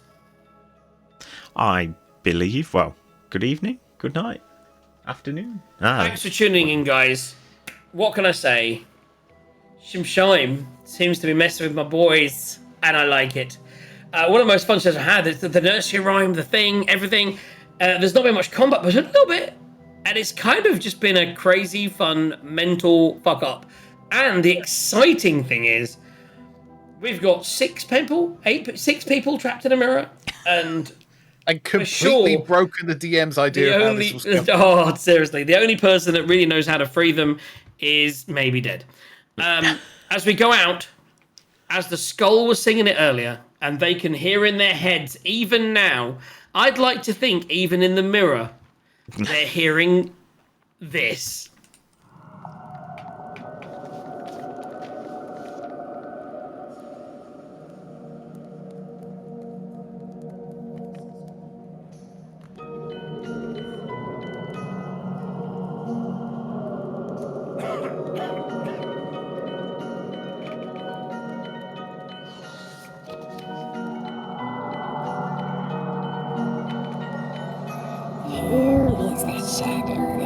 Does he have a name? Who's the master of this grief? Avoids all the blame. Who is that shadow there? Destructive is this game. Will it ever go away? Back from whence it came? Sleeping mother skiding wheat. Sleeping husband lie near. With one swing she took his feet, another took his ear. See a dog that knows to heal, but never heeds command. Mother gave a tasty meal, dog instead and ate her head. Who is that shadow there? Does he have a name? Who's the master of this grief? Avoids all the blame. Who is that shadow there? Destructive is this game. Will it ever go away? Back from whence it came? See a son out washing clothes from folks in the town. Fell into the river's roar, sank to the bottom, then he drowned. See ya. There it is, guys. And you got the handout finally. I mean, Yep. it's so good. I can't wait till you find the book. Oh my goodness. Guys, have yourself a fantastic week, and we'll be back on Friday with the usual stuff. And yeah. The Friday, do you need me around? I've no idea. Speak to Yappy. Did you Plex? Maybe. I need Plex. I need skills. I need live. I need live. Aki does your skills, and I'm not sure what Plex I personally have. I will have to make... We'll figure it out on Friday. That's fine. I So, yeah. certainly know I've Plexed We'll it take it for off the there. last 2 years straight without playing. Nice. So guys, have a wonderful week. I'm back on Friday with the usual stuff of this. Until then, enjoy life in general. And remember, if you hear this song in your head, it probably is not good. You wake up tomorrow and have this song in your head, that means Shimshime is that closer to being manifested. Oh dear. Right. Bye-bye. Have yourself a wonderful time. Hey, Mr. Shadow Man, does he know the name? Causes grief and voice of blame, burns in which he should shine. Hey, Mr. Shadow Man, does he know the name? Causes grief and voice of blame, does